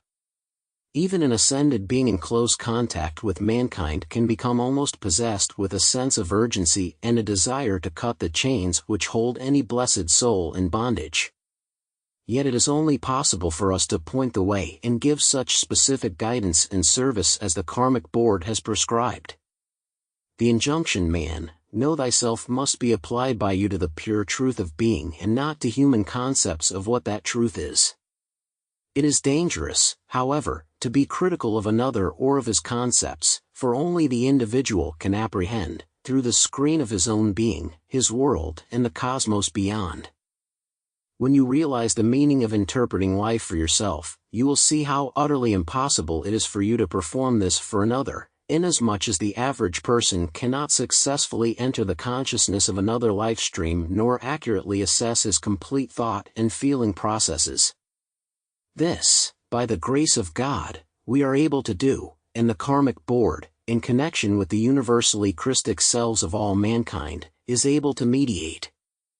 We often hesitate, unless mightily appealed to interfere in individual karma. Yet foolish unascended mankind often rush in to decide how an individual ought to live or think. I trust the students of this activity will come more and more to realize how helpful they can be to one another by holding the immaculate concept for each one's life plan and then leaving the guidance to that one's higher self. Well have I observed over the centuries how important is the service of ordered prayer. The daily offering of petitions has saved the lives of millions, expanded the lives of other millions, and blessed all life without limit. Prayer opens the door of God's intervention in human affairs. It provides an avenue whereby the ascended masters and cosmic beings who desire to serve the planet Earth and its evolutions can walk within the folds of universal justice and render special assistance because they have been called upon to do so. For the law decrees that the heavenly hosts must be petitioned by some among mankind, must be invited to intervene, before they are permitted to intercede on behalf of humanity. After all, would men retain their free will if heaven thwarted the attainment of every inordinate desire? Yet can those guardians of the race who perceive the error of mankind's actions fail to invoke on behalf of their misguided brethren assistance from the higher intelligence of God to cut life free from the crystallized effects of their erroneous concepts? To the alchemist the value of prayer is manifold. In addition to the aforesaid benefits, it provides an impetus to enhance his values and further the goal of divine truth while the mental mold is in the process of coming into physical manifestation. The call of beloved Jesus at the hour of his greatest testing, "Nevertheless not my will, but thine, be done," teaches a more advanced law of alchemy. When spoken by the alchemist at the moment of the sealing of the matrix, this call ensures that the guiding forces of power, wisdom, and love will amend the precipitated pattern where necessary in order that the more perfect designs of the Creator may come forth in the world of form. This places the whole process of precipitation within the force field of eternal perceptions and provides man, as a co-creator with God, with the added benefit of the assistance of the Almighty as he forms and develops his own idea pattern of destiny in accordance with cosmic purpose. In my most recent offering, I hinted at the possibility of other minds interfering with the process of precipitation. And while I wish no one to become fearful of this eventuality, I do want each one to be alert to protect himself by guarded silence. Guarded action and guarded meditation are additional guarantees that the freedom to create which God intends all to have will be the lot of everyone. Your visualization of a blue light around yourself, your matrix, and its manifestation will serve to focalize the desired protection. When Christ Jesus made the statement, "Think not that I am come to send peace on earth, I came not to send peace, but a sword," it caused consternation to many who followed him as the Prince of Peace, and it has continued to do so to the present hour. Beloved ones, that declaration, together with that which follows, "I am come to set a man at variance against his father, and the daughter against her mother, and the daughter-in-law against her mother-in-law. And a man's foes shall be they of his own household," have in common the purpose of conveying a message of protection to each life stream. The Savior proclaimed to all mankind the need to protect the very God design which belongs to them. Therefore, if some should presume to tell others how to live, they would be setting at variance family and friends. And if a man choose consciously to seek, find, and follow his own God design, although that very pattern may not please father, mother, friends, or society, that man should accept it albeit it set him at variance with those who yet hold the world's concepts of fulfillment. In following Bethlehem's star, the inner lodestone of the Christ, one shares Gethsemane, Calvary, Resurrection's morn, and Ascension's hill. Thus no one can have true peace until the sword of divine discrimination enables him to discern reality for himself and then to protect the inherent gifts and graces God has sealed within him in order to make of each life stream a glorious facet in the master plan of the creation. I do not allow that an excuse for human stubbornness should arise from my preceding statement. Surely it should be realized that many well-meaning parents and friends do give sound advice, that many religious and educational leaders do likewise, and that much can be learned from listening to the wisdom of the learned and the well-informed. I am, however, interested in each individual's mastering for himself the process of self-discrimination whereby he develops the qualities of leadership and the ability to weigh the advices of others, obediently looking to the God above to penetrate the density of human reason with the light of his benevolence, which, I repeat, is the dawn and the substance of pure reason itself. Greater logic hath no man than the incomparable wisdom of the Logos. There is here, nonetheless, a point of danger, a thin ice state of consciousness where foolish aloofness is sensitized within the student, and in this state he declares, I need only God, and he alone must tell me all I would know. Well, dear ones, when the king bids the sun to a feast, he employs servants to place the goods of his table before the sun, who must then arise and partake of it for himself. So let all learn to recognize the true worth in others and in all things, but be not misled by the blindness of others. Now I come to a place where I am anxious to convey to you a great mystery in a manner whereby the very correctness of your apprehension will enable you to reap permanent benefits in your mind and affairs. It is this, the alchemist's understanding of consciousness as the supreme ingredient. Beloved ones, with God all things are possible. If you possess his consciousness, then it is now so for each of you, all things are, in fact, immediately possible to you in manifestation. If this is not your instantaneous experience, then you need more of his consciousness. So far, so good, you say. But how do I go about acquiring that nebulous commodity called consciousness? Beloved ones, what and where is your consciousness? The minute specks of physical matter or energy, atomic in nature, are composed of particles of light held within orbital paths, prescribed and imbued with intelligent action. This spiritual magnetism, infused with creative intelligence, power, and love, is a flux whose density permeates the entire sphere and realm of each atom, extending outward into molecular and cellular composition and thence through the elemental phases of nature, manifesting unto planetary scale. And when correctly understood, these particles shall be known to be whirling in infinitely fantastic orbital paths through solar, galactic, and universal densities. Relative size has enabled mankind to feel that his consciousness is body-confined or cell-confined, as the case may be. This concept of the ghost chained within the human machine is a total mistake. Although the flow of interacting forces may become more complex, still the concept of an expanding consciousness, simultaneous with an expanding universe, must be reckoned with if man will correctly master his affairs. Man is no more confined to his body than he is to an atom of substance within it or within his brain. Neither are the atoms of physical matter composing that body confined to it and limited in expression by that body or matter-mind density.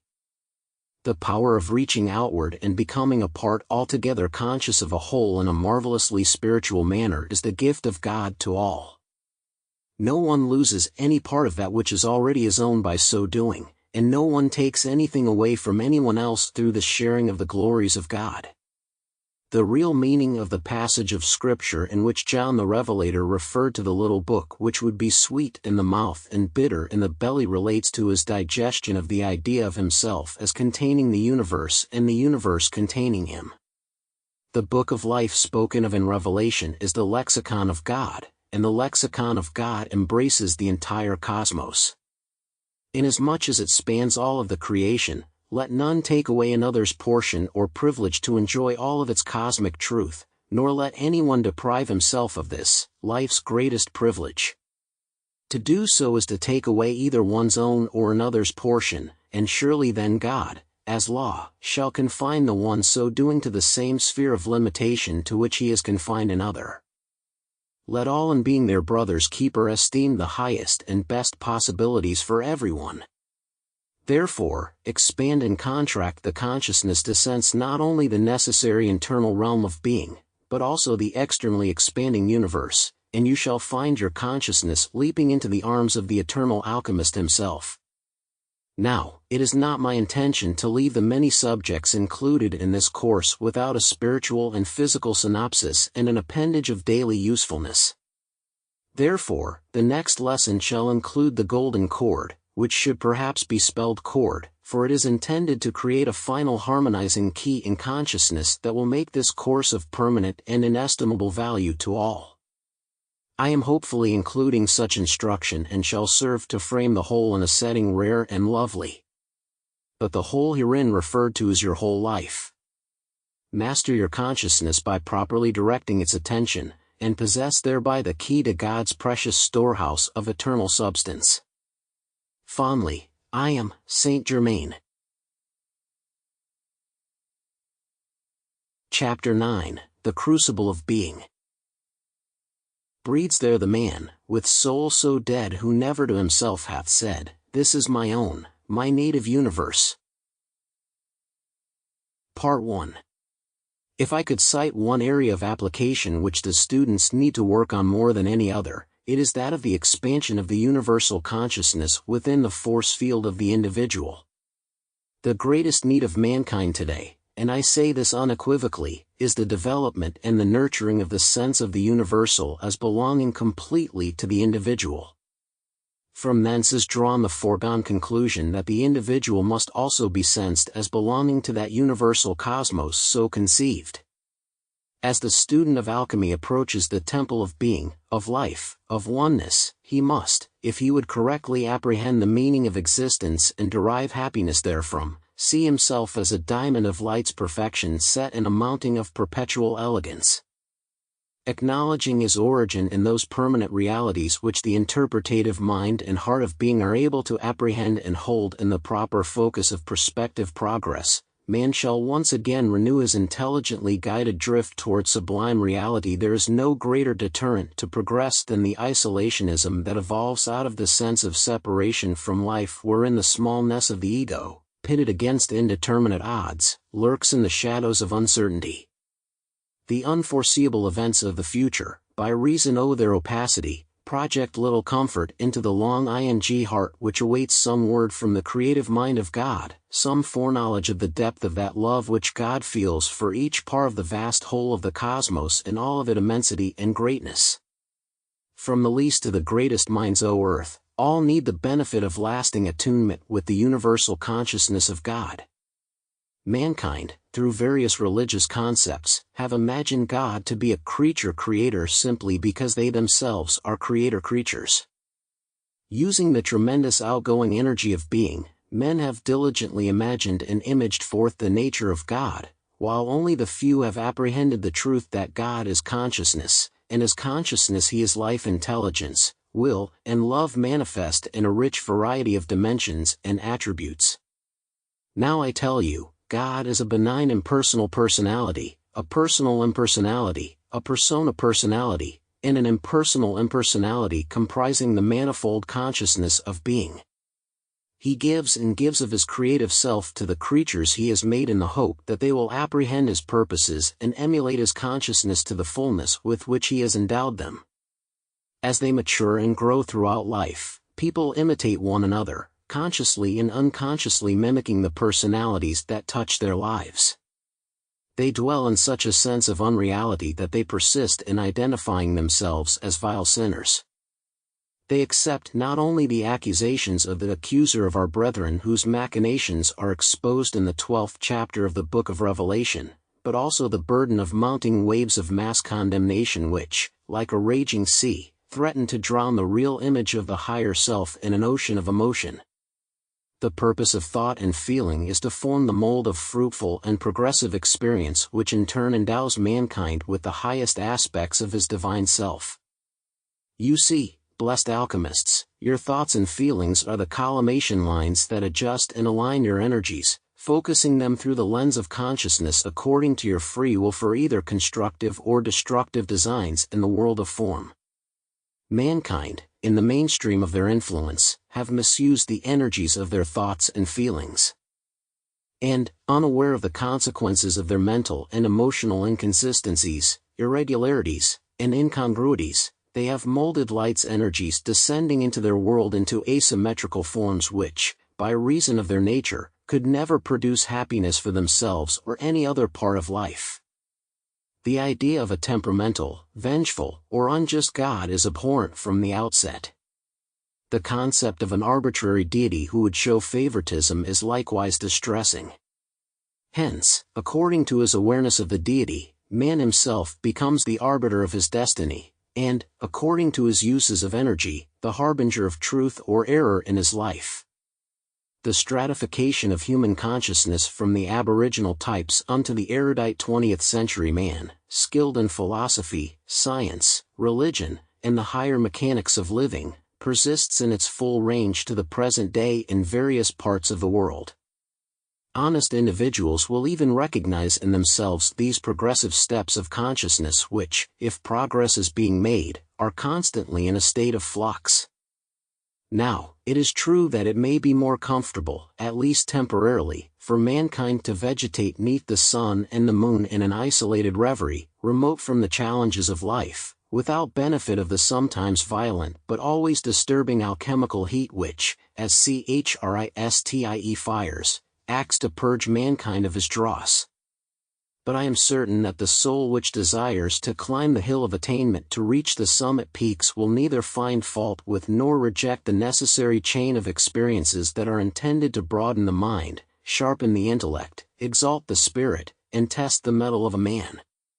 While on the subject of the gradations of consciousness, remember that each level represents a phase of the alchemy of transition from the human to the divine. A just sense of the equal opportunity of all to apprentice themselves to the master alchemist is a prerequisite to personal freedom. To recognize the potential of a mobile and malleable consciousness is to recognize the soaring of the spirit. To be willing to accept personal responsibility for changing unwanted conditions within the domain of the self is to accept the responsibility of being a son of God. Those who cater to their egos and allow the energy patterns, i.e., vibrations, of personal jealousy to block the doorway to self-mastery as they court the attainment of another life stream will be hindered in their progress on the path until they have transmuted this propensity. Jealousy is in fact rooted in the doubt and the fear that Almighty God Himself is unable to bestow upon each one every good and necessary talent contributing to the fulfillment of His divine plan.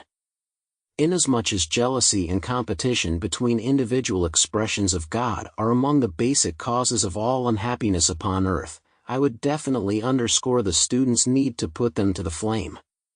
The threats to the alchemist's self-mastery posed by jealousy manifest in many subtle modes, so much so that many honest-hearted people are unaware of the fact that such tainted vibrations do from time to time play upon their feelings.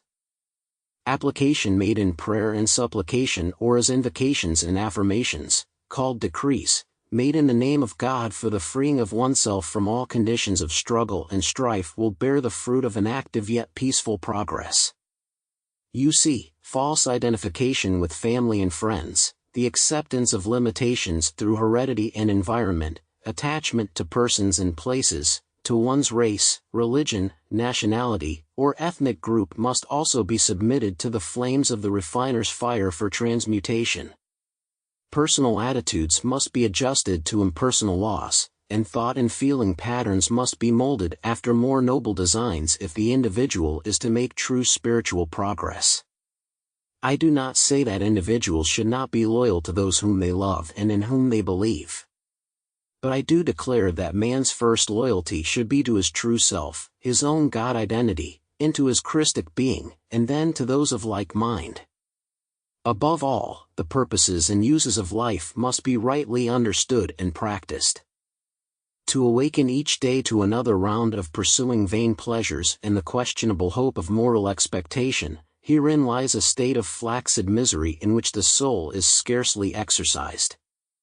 When the purposes of heaven are truly understood, man will welcome the dawn and receive each new day with joy. In the fullness of life man can hardly fear death. As I wrote in my essay of death, under the name of Francis Bacon, it is as natural to die as to be born, and to a little infant, perhaps, the one is as painful as the other. Thus we now stand at a point in our alchemical studies where we must understand the meaning of the mortification of the body of untransmuted substance. Through the centuries men have taken great pride in the body, they have glorified it and deified it. Artists have painted it, sculptors have created beautiful statues exhibiting it, and in the end it has fallen into dust and decay. All the while this process of decay has been going on, the spirit of man has supposedly been creating houses of perfection eternal in the heavens. And this is true in part, for every good deed which man does while in the body is recorded to his credit in the great concentric rings of light and electronic substance which comprise his causal body, the body of first cause, which is the dwelling place of the presence of the Most High God. As each individual man who is a manifestation of God has a causal body, so each individual has an I Am presence pulsating as the sacred fire in the center of that body. And in the auric force field surrounding that presence are the markings of his achievements for good upon his planetary home. One law, then, would I instill in the hearts of the students of alchemy: God is absolutely just, the universe is absolutely just. All injustice arises either in man's misinterpretation and misunderstanding of the flow of events or in man's mishandling of justice. Those who have not apprehended life correctly, those who remain ignorant of the laws of divine as well as human justice, cannot be relied upon to preserve the flame of justice. As I have stated before, every student must be willing to throw off the shackles of the false teachers and their false teachings. Every student must determine to break the chains of error even while he rejects the image of the world as a place where integrity is lacking and the suggestion that individuals are here to take advantage of one another. The well-known and often quoted entrepreneur P.T. Barnum said, "There's a sucker born every minute." Of course, people do not like to think that they are being taken advantage of. Therefore, they often try to outdo the other fellow before he outdoes them. This attitude is responsible for a most unhealthy climate in both commerce and society. While it is true that the responsibility rests with the world's leaders in every field to set an example of integrity, nothing should prevent the world's followers from manifesting that integrity which their leaders ought to manifest or from exalting virtue as an example before them. There is much in the world's thought about itself that is accurate, but its inaccuracies have come to be accepted by individuals without question. Such tacit acceptance makes for both a weak civilization and a weak individuality. Therefore, in strengthening the bonds of freedom throughout the world, a new man must emerge from the social milieu, a new Atlantean must step forth clothed with the righteousness of the sun. A golden man for the golden age. This is the master alchemist. If this spiritual man, clothed with the power of the sun, clothed with the power of spiritual alchemy, clothed with the virtue that he already possesses but of which he is far too often unaware, is to stand forth today, it must be because he has offered the body of his corrupt substances to be thrown into the crucible of the alchemical furnace. The early Christian mystics and writers referred to this experience when they said that a man ought to die with Christ if he expected to live with him. This death of the old man with his deeds is confined to the crucible of the spiritual alchemical experience, thus it is possible for all unwanted conditions in a man's life to be changed, that he may pass through a glorious transmutative epoch culminating in the putting on of the new man. Free at last of the dross of the human experience, man stands forth in all of the shining glory of the divine experience that is the wholeness of the resurrection. The agonies of Gethsemane may be compared to the spiritual preparation that the individual alchemist must make before knowingly and consciously committing himself to the crucible of life in order that he may emerge in the true glory of his being. This is dying with Christ in the certain hope that he will live again. Beloved ones, bear in mind that those who do not do so willingly and knowingly will still pass through the change called death, even if they persist in following the ways that lead to destruction. But this change, without the prior putting off of the old man, will not lead to the indestructible Christhood that God intends every son to manifest. It is a supreme demonstration of faith when a living soul, forsaking even self-love, offers himself as a living sacrifice in order that Christ's victory be glorified through him. Such is a career son of God. In closing Part 1, I advocate that the seeker make any sacrifice necessary to the seeking out of the golden possibilities that gleam through the mists of time and space as spiritual reality, the hope of every man upon earth. Part 2. Beloved ones, Just as heaven is not lost by a single thought or deed of a life stream, so heaven is not gained by a single thought or deed. Nevertheless, your life can become a daily round of victories whereby each step taken aright propels you into an expanding awareness of the beauty and glory of the newness of life. This is the resurrection from dead works of carnality into the living exaltation of the Christ consciousness of spirituality, vesting each one so dedicated with the mission of Jesus the Christ, one of the greatest alchemists of all time. Speaking of resurrection, I am reminded of the words in the beauty of the lilies: Christ was born across the sea, with a glory in his bosom that transfigures you and me. As he died to make men holy, let us live to make men free, while God is marching on. The newly resurrected man, in whom Christ is born, in whom there is a transfiguring glory, is resurrected by the power of change, by the science of divine alchemy. In him the dawn of each new day takes on a spiritual significance never before experienced. He holds each day as a chalice of opportunity to live free and to make all men free. Then all of nature, in sweet communion with the yearning of his life stream to fan the fires of freedom, extends immortal hands of felicity. The trees, the flowers, the rocks, the earth, all of the variegated expressions of nature, bow to that man who has made himself the instrument of freedom and extend to him the care and consideration of the master gardener himself.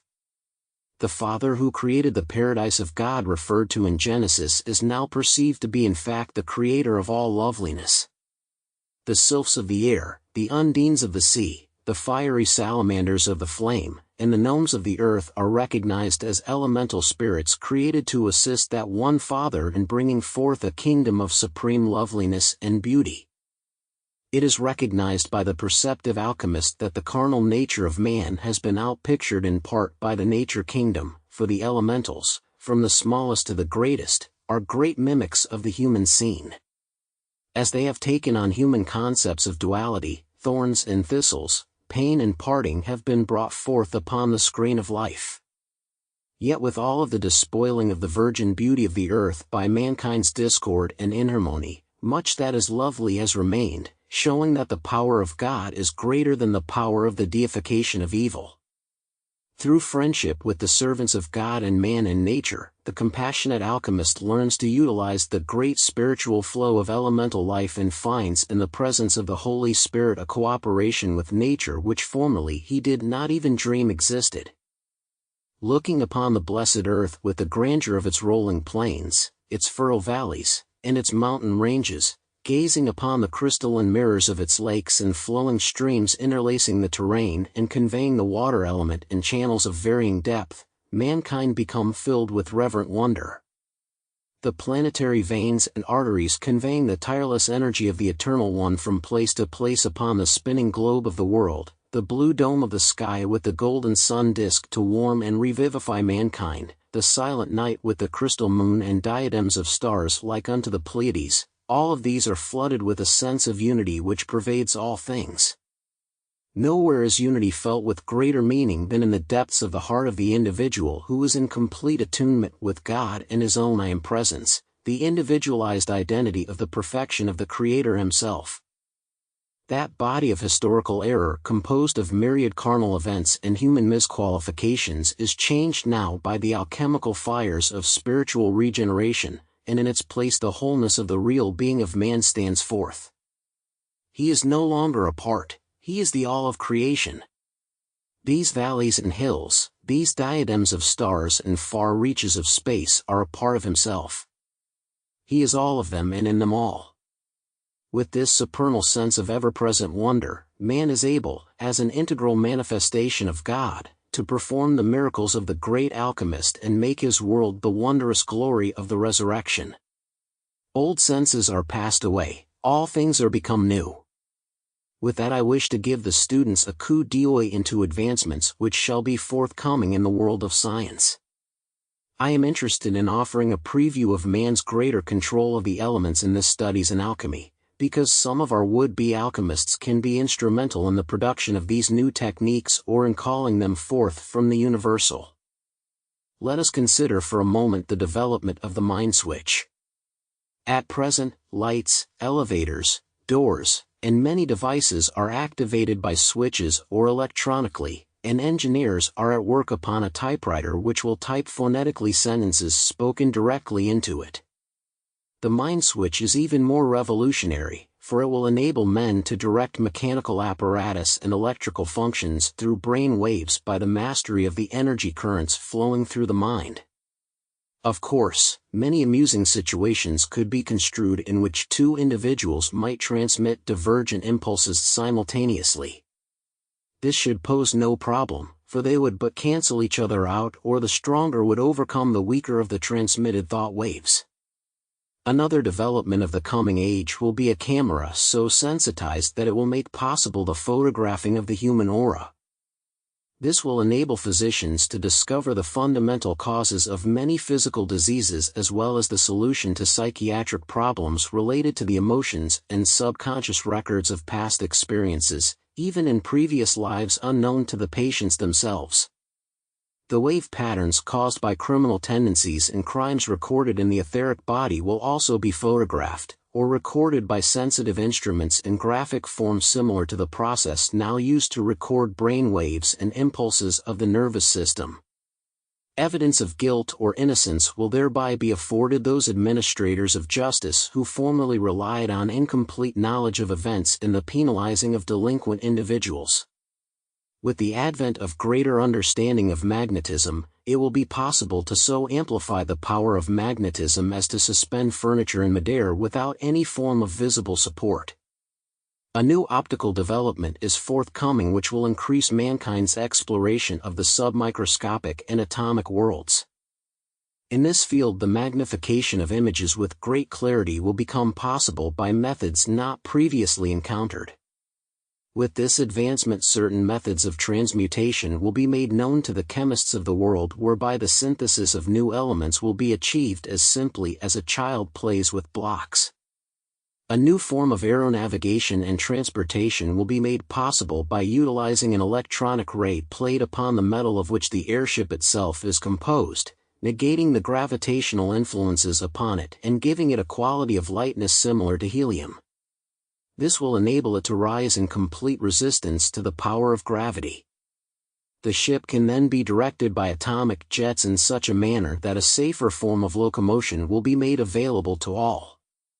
A breakthrough in color television enabling increased clarity in the ranges of color tones and values should come forth before too long. Through the means of orbiting satellites such as those that are currently circling the Earth, a new method of studying the weather and of mapping it will cause mankind to realize the need for a central control station for the weather in order to direct its conditions over most of the landed areas of the world. I feel, however, that this could be the subject of much controversy and may eventually be dropped until the time when greater unity and amicability exist between various interest groups and among the family of nations. The work begun many years ago by Luther Burbank, who acted under the direction of the hierarchy in his experiments with nature and the grafting of plants, will be brought to a new degree of perfection as certain influences within the hearts of the seeds themselves are revealed through advanced studies in cytology. Within the heart of the desert cactus is locked a secret whereby the arid areas of the world can indeed be made to blossom as the rose and produce all manner of fruits and vegetables with far less moisture than is presently required. Water shortages may thus be alleviated.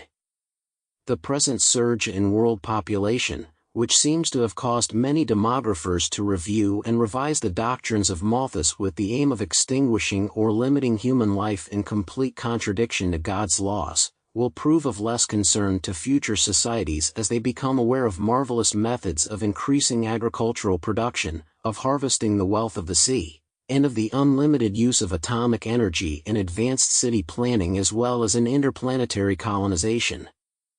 There is a purpose in the plans of God which far transcends the understanding of the human intellect and the memory of history upon earth. The wonders that are to come will soon be dwarfed by still greater wonders, and therefore all life should live in a state of constant expectancy. It is the joy of the mind of God to give richly of His blessing. But above all, may I counsel you now, students of the light and all mankind, obtain first from God the Father the wisdom to live peaceably, to deal gently and courteously with one another, to promote the education of mankind the world around, and especially by honest efforts to prevent the increase in number of those indigent individuals who are prone to commit crimes against society. The value of training the young in a proper manner and encouraging them to live lives of useful service and good character cannot be overestimated. Political scandals within the nations of the world and the harshness of police-state methods, as enforced in communist-dominated countries, must be overridden by the sword of the Prince of Peace.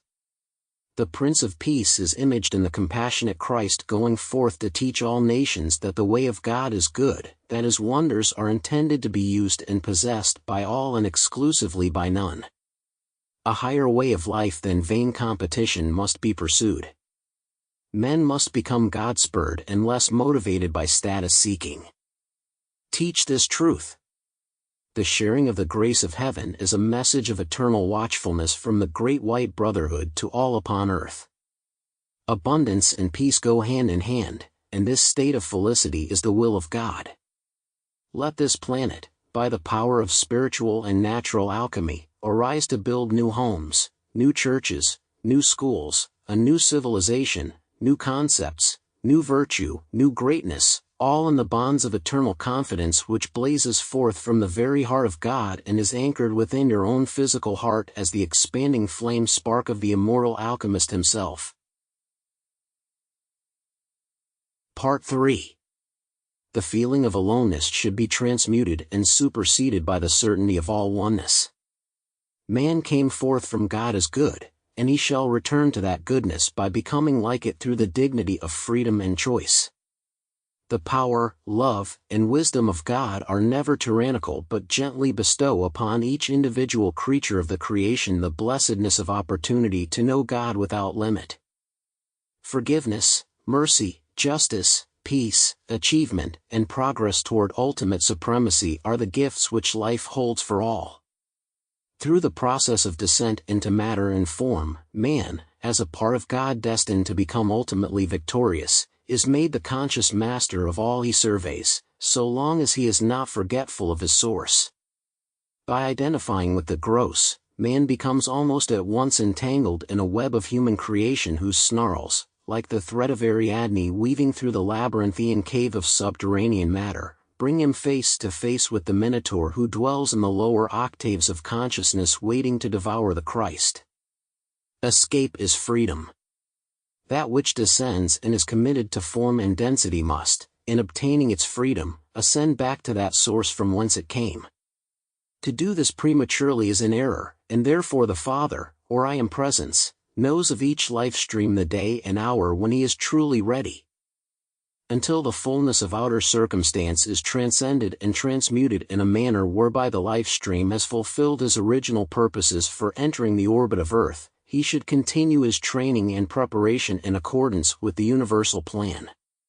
Surely thoughtful individuals will quickly recognize that marrying and the giving in marriage, procreation and the perpetuation of present modes of civilization are not of themselves the ultimate purposes of life. All the world as a stage is not the cosmic Colosseum, and ere the curtain is drawn on the final act, the drama of man's existence shall be played out in many corners of the universe undreamed of by either early or modern man.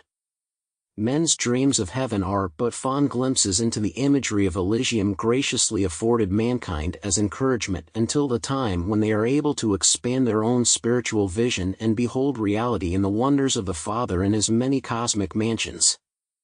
The supreme purpose of God for every life stream upon earth is the selfsame victory which beloved Jesus manifested from the hill of Bethany.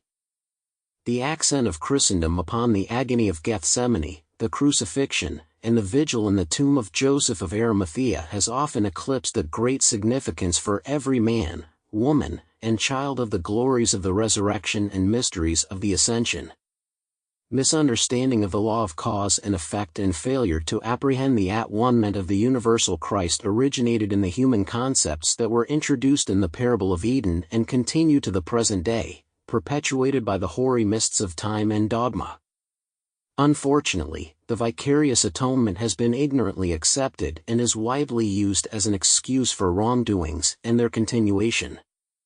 Thus, surrounded by an aura of godly but needless fear, men have persisted in passing on fallacies from generation to generation in the name of God and Holy Writ. The registering of discord and wrongdoing upon man's four lower bodies, i.e., the physical, mental, memory, and emotional bodies, is effected by scientific law, cosmically ordained and itself the very instrument of creation. As creators, men have sown the wind and reaped a karmic whirlwind.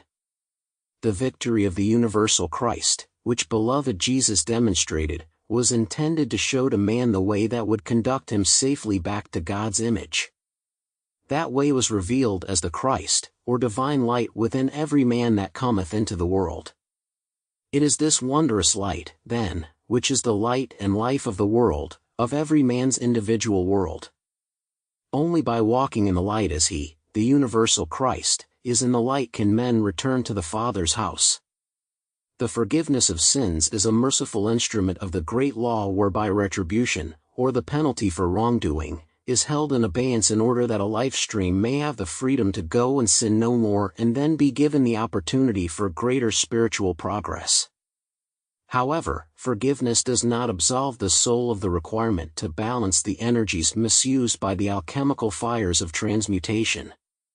The balancing of wrongs done to every part of life, including the self, must be accomplished in full with cosmic precision. Hence every jot and tittle of the law must be fulfilled either here or hereafter. This process need not be a fearful looking for of judgment, but it should preferably be a happy expectation of opportunity for service to life and the freeing of life's imprisoned splendor.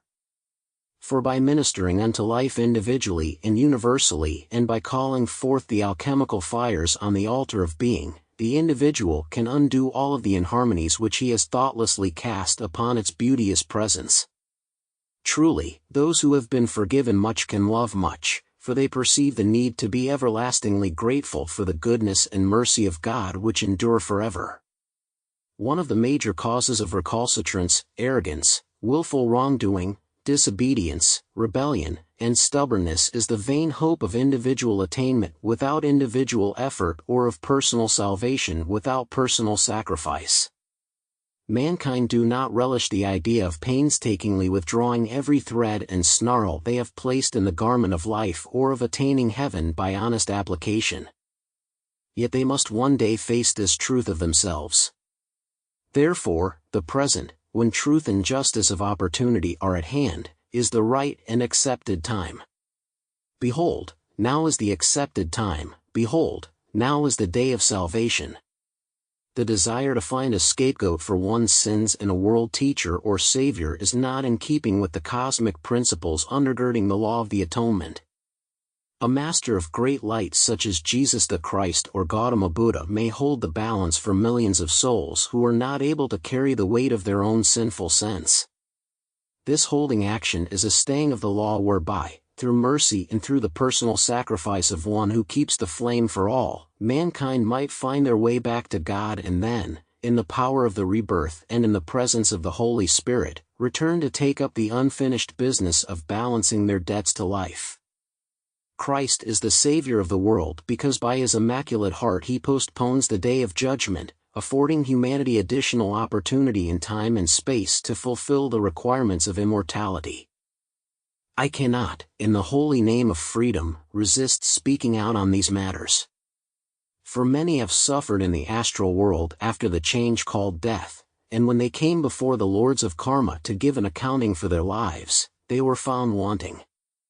Unfortunately, this may have been only because while on earth they accepted false religious doctrine and, in their misguided state, failed to do well in the time allotted to them. Then came to pass the words God spake to Adam's son, "Sin lieth at the door," that is to say, the record of the misuse of God's energy is at hand, render an accounting. In God's scheme of world order, the propitiation for sin is permanent and effective, for the violet fire will transmute every unwanted condition and balance all by light. This light is the universal Christ. The precious violet flame, an aspect of the Comforter's consciousness, is the friend of every alchemist. It is both the cup and the elixir of life that cannot fail to produce perfection everywhere when it is called into action. After the violet flame has performed its perfect work, then let all rest in their labors that God may move upon the waters, waves of light, of the creation to produce and sustain the righteousness of His eternal law. The climax or initiation of the ascension can and will come to all, even to little children, when they are ready for it, when at least 51% of their karma has been balanced. This means that 51% of all the energy ever given to their use has been transmuted and put to constructive purpose, and their hearts are just toward God and man, aspiring to rise into the never-failing light of God's eternally ascending presence. When this gift is given to anyone by his own I Am presence and the karmic board, the appearance of age drops from him as swiftly as a smile can raise the lips, and the magnetism and energy of that one becomes the unlimited power of God surging through his being. The dross of the physical, the weariness of the emotional body, tired of hatred and its monstrous creations, the ceaseless road of the mental body, all drop away and are replaced in perfect ease by their divine counterparts. The feelings become charged by the love of God and the angels. The mind is the diamond shining mind of God, omnipresent, omniscient, omnipotent. The total being is inspired and aspiring. Thus that which once hopefully descended now ascends back into the light from whence it came. One with the company of angels and the nature and friendship of the ascended masters and in fellowship with the august fraternity of the great white brotherhood, each such one, by the divine merit within, attains the fullness of all that God would ever bestow upon each son without respect of any man's person, but in joyful acknowledgement of man's victory. Thou art my beloved Son, this day have I begotten thee. For the joyful oneness of our Heavenly Father, you are me, and I am Saint Germain. Chapter 10, Create. When the great alchemist's spirit breathed into man's nostrils the breath of life, the fire of creative spirit filled the clay tabernacle. An embryonic God was born. The practical aspects of alchemy are to be found in manifestation only in the one who has developed the power to execute the design of freedom. Whatsoever bindeth is not the friend of the alchemist, yet it is the goal of the alchemist to bind the soul to its immortal tryst in order that the pact of life might be sanctified even as the precious gift of individual identity is accepted. Now, the identity of the alchemist is to be found in the mandate create. And in order that he might obey, the fiery energies of creation are dispensed to him each moment. Like crystal beads descending upon a crystal thread, the energies of the creative essence of life descend into the chalice of consciousness. Neither halting nor delaying in their appointed course, they continue to fall into the repository of man's being. Here they create a build-up for good or for ill as each iota of universal energy passes through the recording nexus and is imprinted with the fiat of creation. The fiat reflects the intent of the will of the individual monad. When the fiat is withheld, there is an idling of the great cosmic furnace as the talent of the descending chaliced moment is rejected by the consciousness and becomes an opportunity lost. Where there is no qualification, no fiat of intent, the energy retains only the God identification of the talent without the stamp of individualization, and thus it falls into the coffers of the life stream's record without having received so much as an erg of qualification. The creative process, then, is of little significance to the individual who does not recognize the mandate to create, for by his non-recognition he forfeits his God-given prerogative.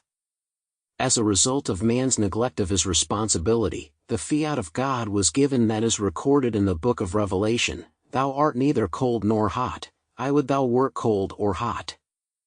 So then, because thou art lukewarm, and neither cold nor hot, I will spew thee out of my mouth. The fiat to create must be heeded, but let us pray God that men heed well the sovereign responsibility that life has given them to create after the pattern of the divine seed. Well might they emulate the elder gods of the race and the royal priesthood of the order of Melchizedek in their creative endeavors, that they might convey upon the energy chain of life that peculiar and fascinating aspect of cosmic genius that is the nature of the eternal God. So long as individuals allow themselves to be kept in a state of constant fear, so long as they deny themselves the great benefits of universal hope, so long as they fail to take into account the meaning of the promise His mercy endureth forever, so long shall they continue in ignorance to deny themselves the bliss that exudes from the rightful exercise of spiritual privilege. To belittle the soul of man, to cast it down into a sense of sin, frustration, and self-condemnation is the work of the princes of darkness. But it is ever the forte of the sons of heaven, of the ascended masters, and of the cosmic beings to elevate that supreme nobility which is both the fabric and the content of the soul into such prominence in the life of man that he might hear the dominant word of the eternal God in ringing tones, "Thou art my son. This day have I begotten thee." Man must enter into a pact of universal trust based on his own inner commitment to the grace of God that will not prohibit him from exercising the power of the living Word to emulate the Masters, to emulate the only begotten of the Father, to emulate the Spirit of comfort and truth. And when he does, he will find opening to his consciousness a new method of cleansing his soul by the power of the Lord's Spirit. Then he will come to understand the meaning of the statement made concerning Abraham of old, that Abraham's faith was imputed unto him for righteousness, and he was called the friend of God.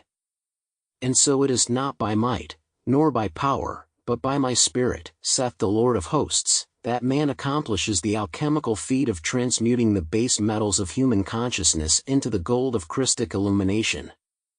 Human might and human power can never change man's darkness into light, nor can they deliver humanity from the sense of struggle that bans from their lives the acknowledgement of the God-given potential that lies within the domain of the self.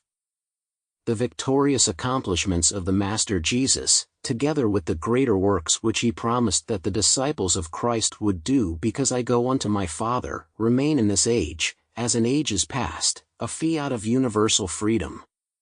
Thus the works of the alchemists of the Spirit beckon the souls of men to forsake their attitudes of self-condemnation, self-pity, self-denegation, self-indulgence, and overreaction to the errors of the past. For when men learn to forgive and forget their own mistakes, their hearts will rejoice in the acceptance of the word from on high, what God hath cleansed, that call not thou common. Recognizing, then, that the potential of every man rests in his immersion in the great soundless sound stream of living light energy from the heart of the universal Christ, we say, let the power of the Holy Spirit, worlds without end, exert its mighty cosmic pressures upon the soul of the would-be alchemist until he emerges from the fiery furnace pliable, whited, and pure in the willingness to obey the fiat of the Lord to create first a clean heart and then to renew in self a right spirit. God is a spirit, and as the supreme alchemist who has the power to work change in the universe, he is able to convey his passion for freedom to the soul of any man who will accept it. His is the passion which produces in man the miracle of unfoldment through a sense of the real. His is the passion that will drive from the temple those money changers and bargainers who would literally sell the souls of men in the marketplaces of the world. We are concerned with creating in the student of alchemy a conscious awareness of the power of the Spirit to convey the transmutative effect of the universal alchemist into the lives and beings of embodied humanity.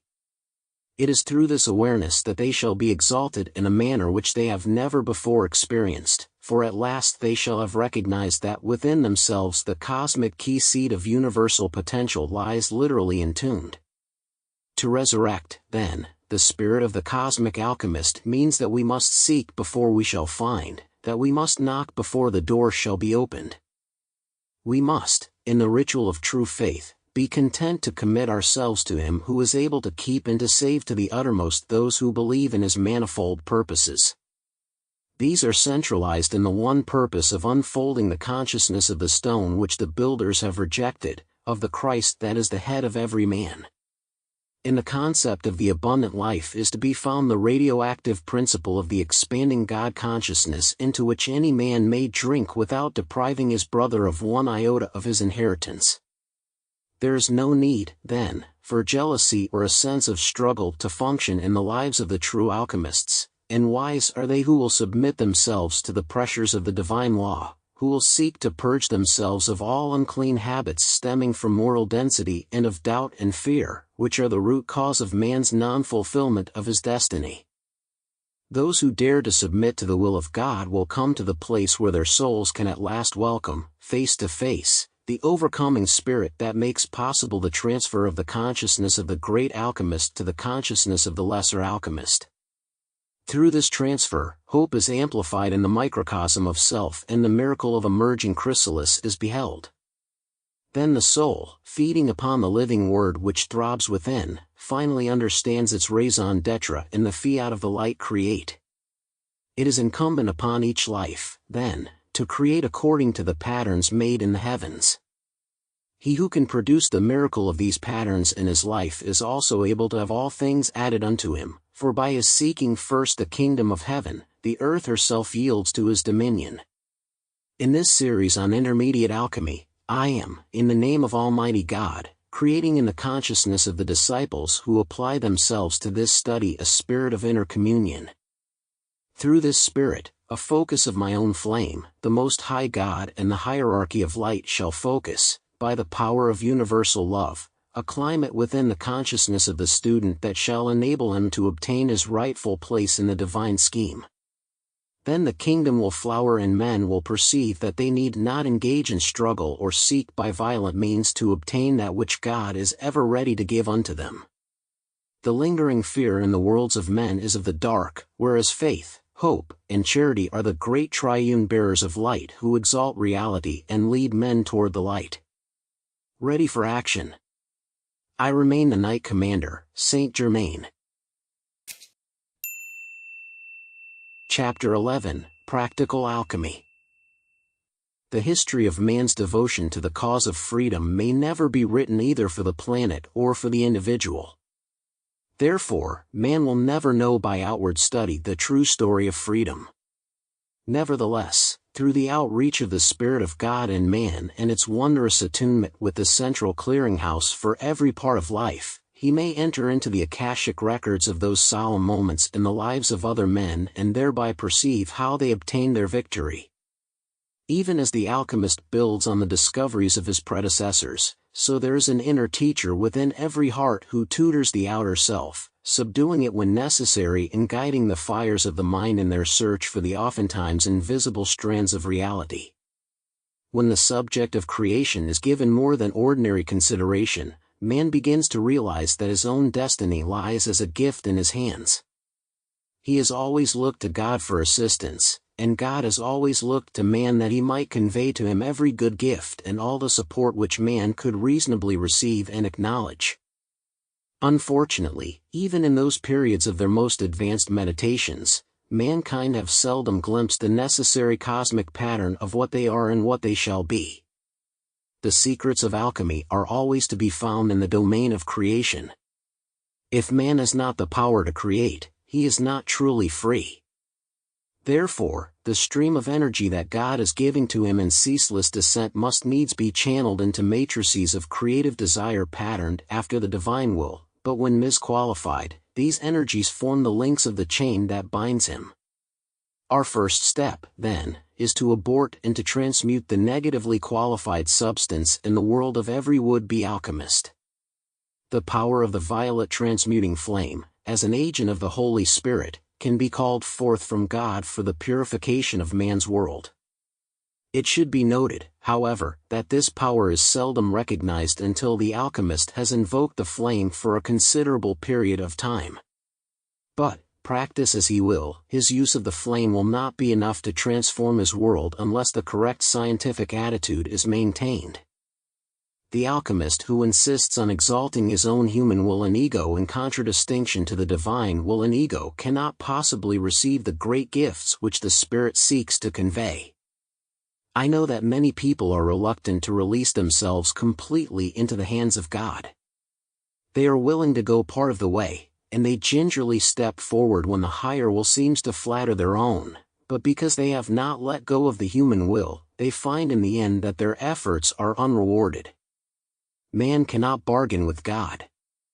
Nevertheless, Cosmos is far more ready to give every good and perfect gift to man than man is ready to receive it.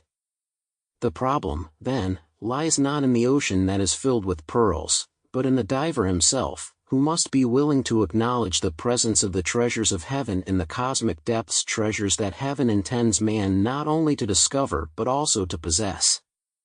By incorrect attitudes, men have kept themselves from the kingdom of heaven. They have sought through magic and, unfortunately, even through witchcraft to win for themselves that which could be obtained on a permanent basis only by willing submission to the will of God, to His intents and His purposes. How long will men deceive themselves? How long will they prevent themselves, by their fears, from surrendering to the living purposes of God? It is as though they would not relinquish their money to the merchants in the shops until they held in hand the intended purchase. There is no bargaining with God or with Cosmos. Cosmos is ever willing to convey the highest and best gifts to man, but in order to receive them, man must change his attitude. Those who are schooled in the knowledge of the world may believe in their hearts that they have found through academic pursuits the key to the governing of the senses and to gaining entree into the realms of the spirit. We say, not so. For neither by intellect nor by self-righteousness shall men obtain the highest gifts. These gifts will come as the natural unfoldment of the soul who submits to the grace of God and understands that having done so, he can rightfully expect the divine revelation to manifest within himself. And when that revelation comes forth, it is received within the hallowed circle of righteousness and reason, or righteousness that does not do despite to his neighbor, that seeks no harm to any, and a reason that understands that the best gifts of the Spirit relate to the realm of the practical. The practicality of God must not be employed as a weapon to destroy the mystical beauties of the Spirit. On the contrary, it must be used to draw the divine mystery to the focal point of individual manifestation.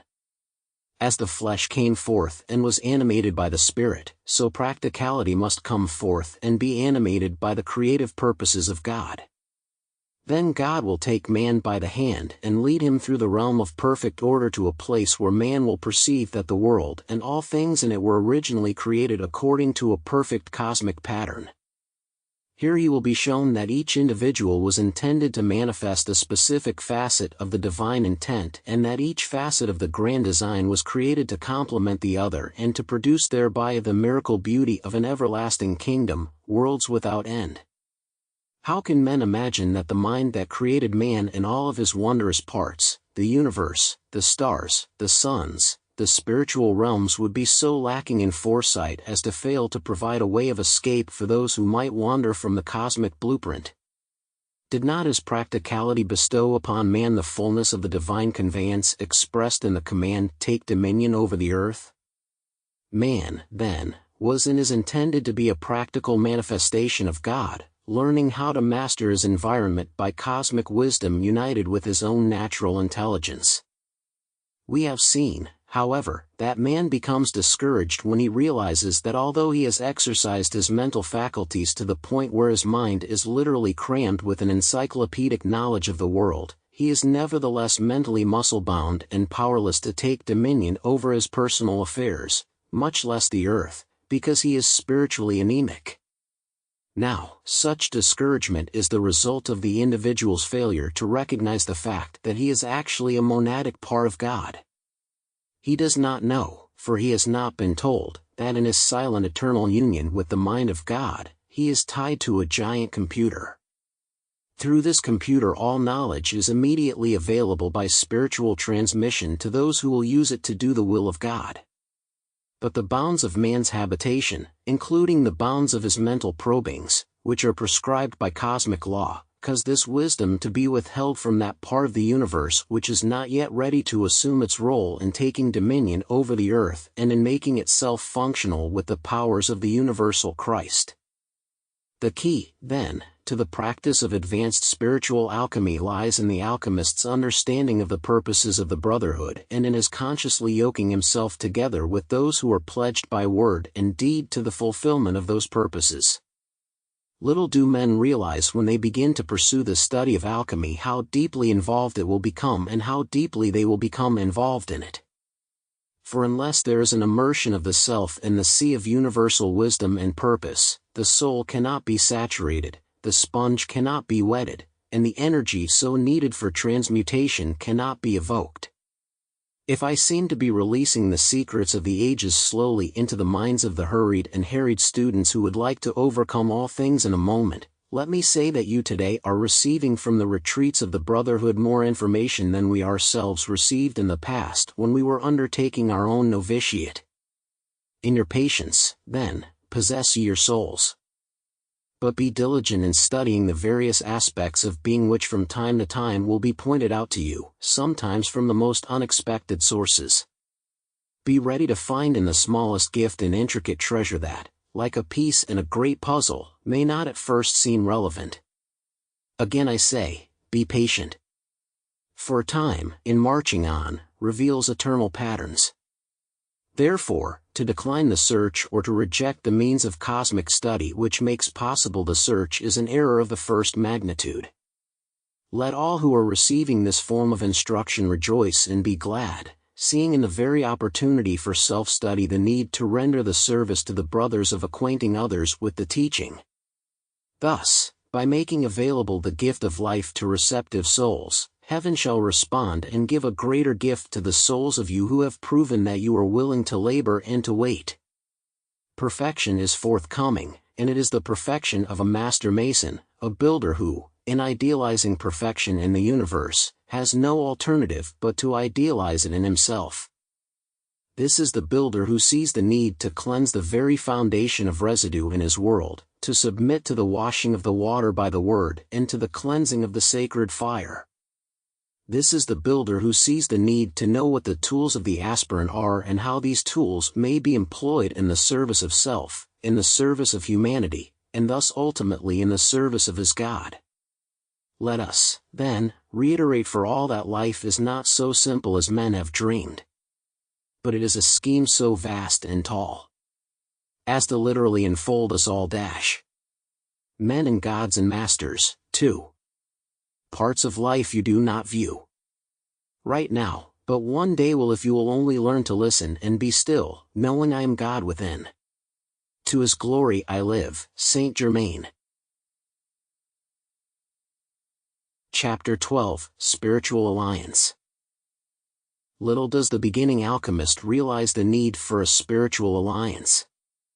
If men are critical of the appearance of oppositional aspects in religious endeavor such as struggles among the brethren, their ungodly attitudes, their criticism, condemnation, and judgment of one another, let them realize that that which is below is not the product of that which is above, but remains a part of human creation which is no real part of God.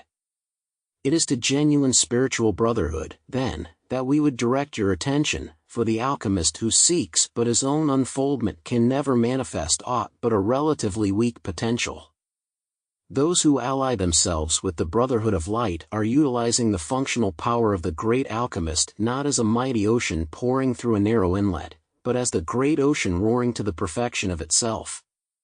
Thus in all true striving, the hand, aware of the head, blesses the feet that march in progress toward an appointed goal.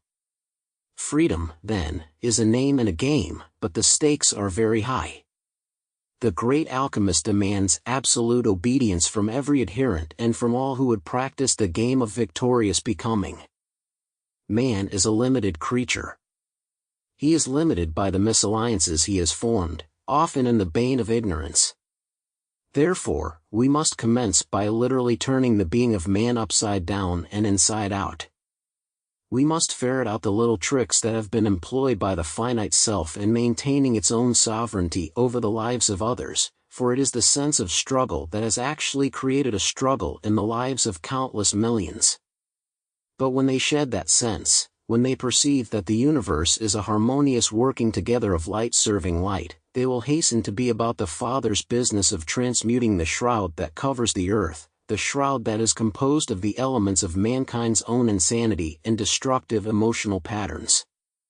The sacred fire has been distorted through the misuse of sex, and sacred music has been aborted through the introduction of astral and voodoo rhythms. The new moralities of the people must be seen for what they are, simply the old and sordid outworkings of Sodom and Gomorrah come again. Children are taught to pay homage to personalities, and thus they follow after rock and roll idols who themselves are the victims of the demons of darkness. The brutal noises of these Pied Pipers jar the fine sensibilities of the soul and destroy the inner electronic machinery that would enable the youth to attune with the Spirit of God and to decipher the tongues of angels. The game now is to draw the youth into a spirit of rebellion before they have the opportunity of developing a correct understanding of life and of their destiny as heirs of God. But I cannot honestly say that their elders have excelled in virtue, nor do I find that the power of example has been spread abroad in the world as it should. The ancient proverb, "Train up a child in the way he should go, and when he is old, he will not depart from it," has failed of expression in many generations. Nevertheless, we must not destroy the foundation of hope in the world, for although there have been failures, there have also been numerous successes, many of them unchronicled in the annals of the race.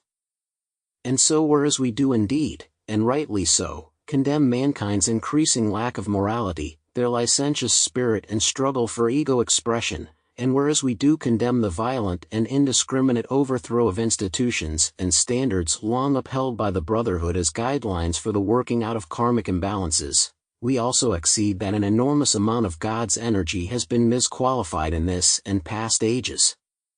Therefore, the trends toward misqualification must be challenged at the same time that they are being reckoned with as karmic factors by those who are determined to override man's density and to bring into manifestation the long-awaited kingdom.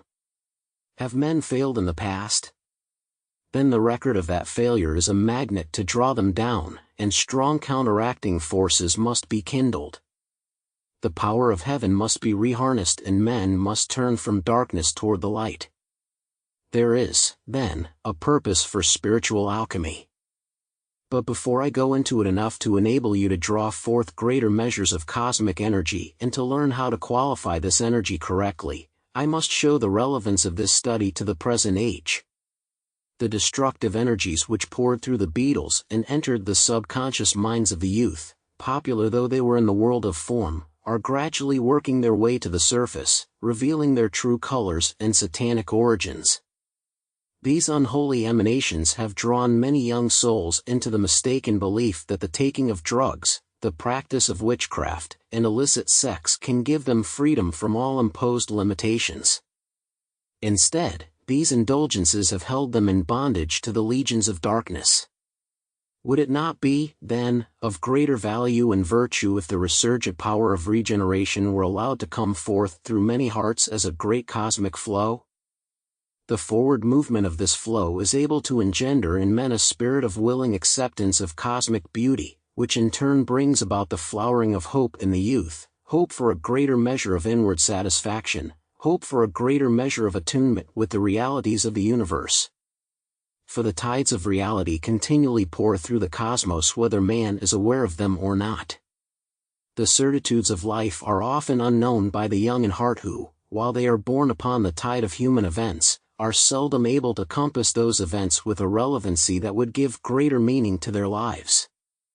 I am therefore advising all to eschew the evil and darkness that enter the force field of the four lower bodies when the attention is placed on the jangle of modern jazz.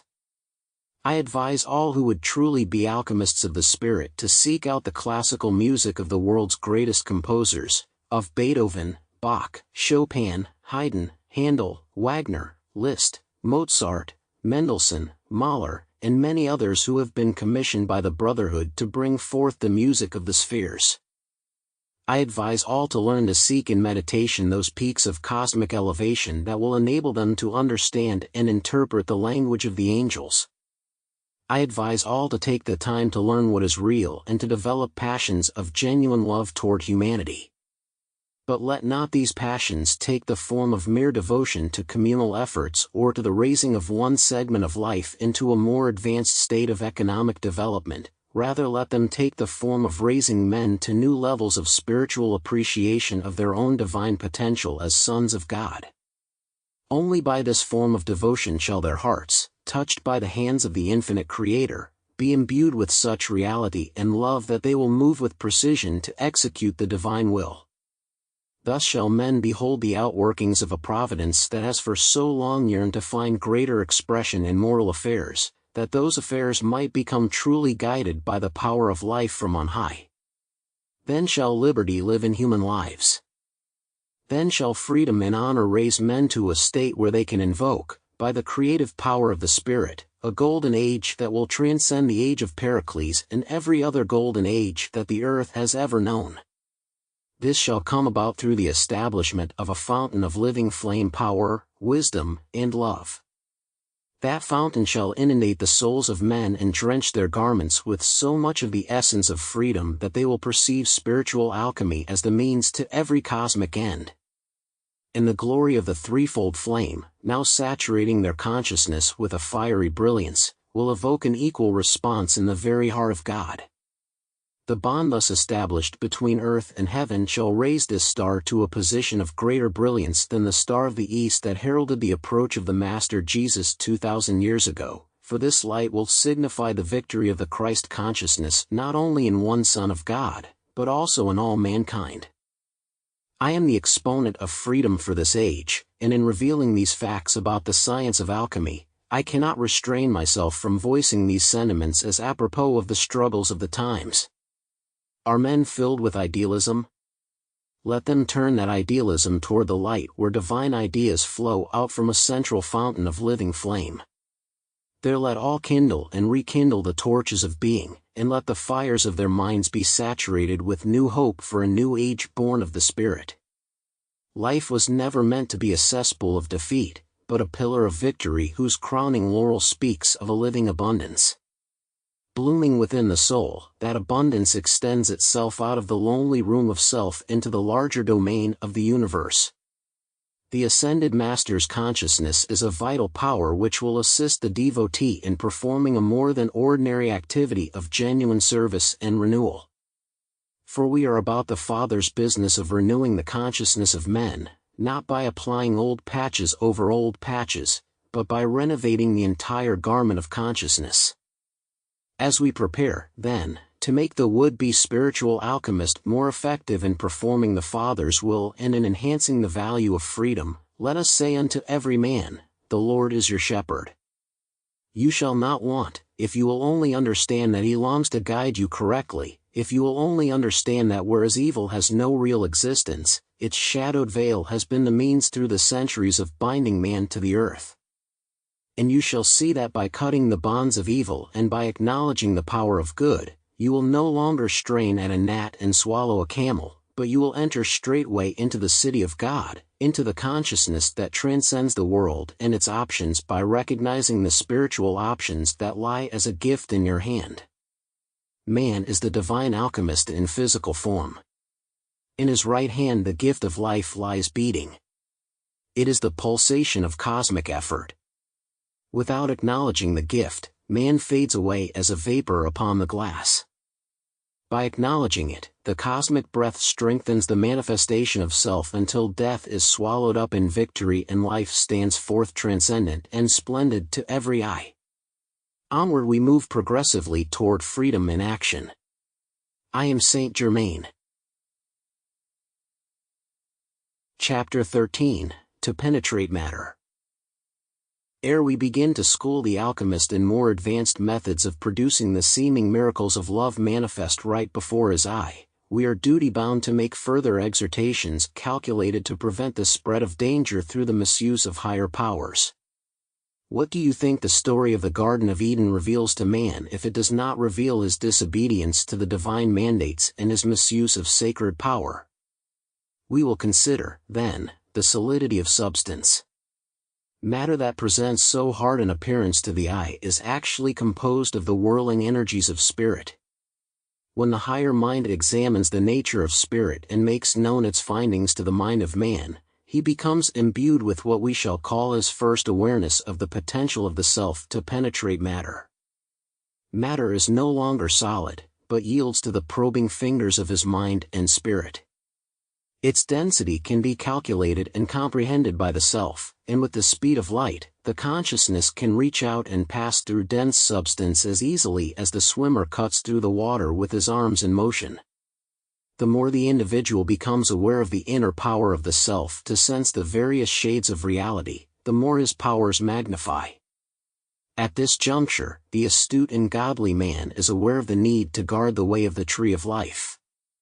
Gazing around him upon the world scene, he sees a mixture of good and evil, and he knows within himself that in reality you can never blend the two, for whereas black and white may be mixed, their combination will always bring forth a gray tone. In dealing with the human self, man has been convinced over the years that this blending of black and white is the true nature of man. It is almost as though mankind were stigmatized and hypnotized by the concept that the die of sin, like a die that is cast, is itself immutable. It is to the shattering of this erroneous concept that I dedicate this rendering. Whereas the scriptures of the world are filled with admonishments against sin, and certainly the jangle and discord of the world bears witness to the diabolical inferno that can ignite in the consciousness of man, yet grace and mercy also appear, and beauty, together with the myriad and magnificent qualities of nature. How, then, shall we distinguish between the darkness and the light as these take shape in moral consciousness and combine in manifestation? There are those who argue that the brilliance of the Absolute would lack definition without the tonal values that dilute the pure light into various shades of gray and even black. They say that the darkness is needed as a medium of contrast on which the light can appear. Let me hasten to say that these individuals do not yet have the knowledge that the cosmic law would vouchsafe to them, therefore, let them hold their peace until they know whereof they speak. For they have not considered the introduction of the color spectrum and the emergence of the beautiful pastel hues radiantly functioning in the spiritual world without ever requiring a single shade of gray or black to delineate the many facets of the consciousness of God. Black is the absence of light and of the color qualities of life, whereas white contains all of the rainbow rays as the prism clearly shows. Let me say, then, that within the realm of the Absolute, within the goodness of God, within His power to create, lies a chromatic scheme so dazzling and so splendid as to literally propel the consciousness of man out of the socket of moral vicissitudes. Why, then, do men and women tarry in the troys of the denizens of darkness? I say it is through a common ignorance and the unfortunate spread of suspicion and doubt. This distrust of the invisible yet all-powerful spiritual world by men and women is a strange phenomenon, for they are so easily persuaded to give their all in the cause of faithlessness.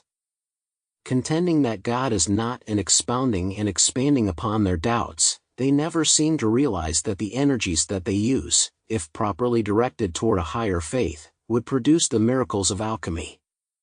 And these tangible manifestations of the divine power would utterly convince them as to the tightness of the divine plan and ideal. It has always been inconceivable to the many sincere and religious people that any man would succumb, as Faust did to Mephistopheles, and sell his soul to the forces of nihilism. But this is not so hard to understand if men will recognize that it is possible for faith and doubt to live side by side in the consciousness of the individual. The presence of two opposing forces creates vacillation. Therefore, in moments of faith, individuals are able to believe in the miraculous powers of nature and of alchemy, but when they allow projections of doubt concerning their own reality to be anchored within their consciousness, they are able to rationalize their selfish conduct. Through habit, men use the energies of God to draw forth the elements of the good life which they desire. At the same time they take pleasure in preventing the manifestation of good in the lives of the innocent and those who may be far more virtuous than themselves. Hence we warn of the degradations of witchcraft and black magic. Remember that the goal of spiritual alchemy is to create nobility in the soul and virtue everywhere, particularly in the realm of the self. For how can men extend to the boundaries of other lives that which they cannot manifest in their own? Here lies the great error of the impatient black magician or the advocate of witchcraft. He is not willing to wait for the externalization of his own spiritual dedication and the release of the divine afflatus into the capsule of identity before exerting his energies on behalf of controlling the universe. Now, this chapter is the last that I shall write in this vein. In succeeding ones it is my intent to release some very interesting keys to the students of the light. But cosmic law demands that I explain that the light must always be used to produce the fervent beauty of dedication to God, love for humanity, and those divine qualities that enable the soul to adhere to the tenets of the Great White Brotherhood. When this is accomplished, we are certain that we will have not just a few students in our class on the science of alchemy, or the science of wondrous change, as our students have come to call it, but we will have many. And these many will also be forewarned and forearmed against the misuse of energy so that all of their earnest efforts will cooperate successfully in achieving the divine plan for the golden age oncoming. Only the few are aware of the enormous effort being made in the higher reaches of cosmos to assist humanity in awakening from the lethargy of their long sleep in the realm of the human ego, that fantastic and complex force field of individuality out of which a god can be born and out of which can emerge monstrous forms of discord and confusion, to the domain of the real self that is locked within it, waiting to be released, the greatest secrets of all time. Today is the Lord's day. Today is the day of the God Self. The ages have not marred the power of him who has said, I am the same yesterday and today and forever. Therefore, be assured of a kindly response to those efforts which are made in hope, in faith, and in charity, for the greatest master's function in this domain. To be a mortal adept, to move mountains for the sake of greed and the aggrandizement of the human person, is as nothing. For he who has said, Seek ye first the kingdom of God and his righteousness, and all these things shall be added unto you, meant every word of it. Right now, today, you stand upon the threshold of fulfillment in your lives as you realize the beauty of nobility so ably stated by Sir Galahad of old, my strength is as the strength of 10, because my heart is pure. Let us ready ourselves now for that purity which precedes the greatest alchemical manifestation. For your advancement and achievement, I remain, Saint Germain. Chapter 14, Formulas for Precipitation. Not what might be, but what will be, because man envisions, invokes, and equates with universal law. Alchemy. The wondrous science of change that fulfills the heart's deepest desires, orders man's affairs, and renews the sweet purity of his original communion with the great progenitor. The concept of the multiplication of cells points to the law of nature that provides for a continual addendum. This law which governs the reproduction of life after its kind does not involve the physical body alone, but the mind, the feelings, and the memory as well as the pure spirit of man.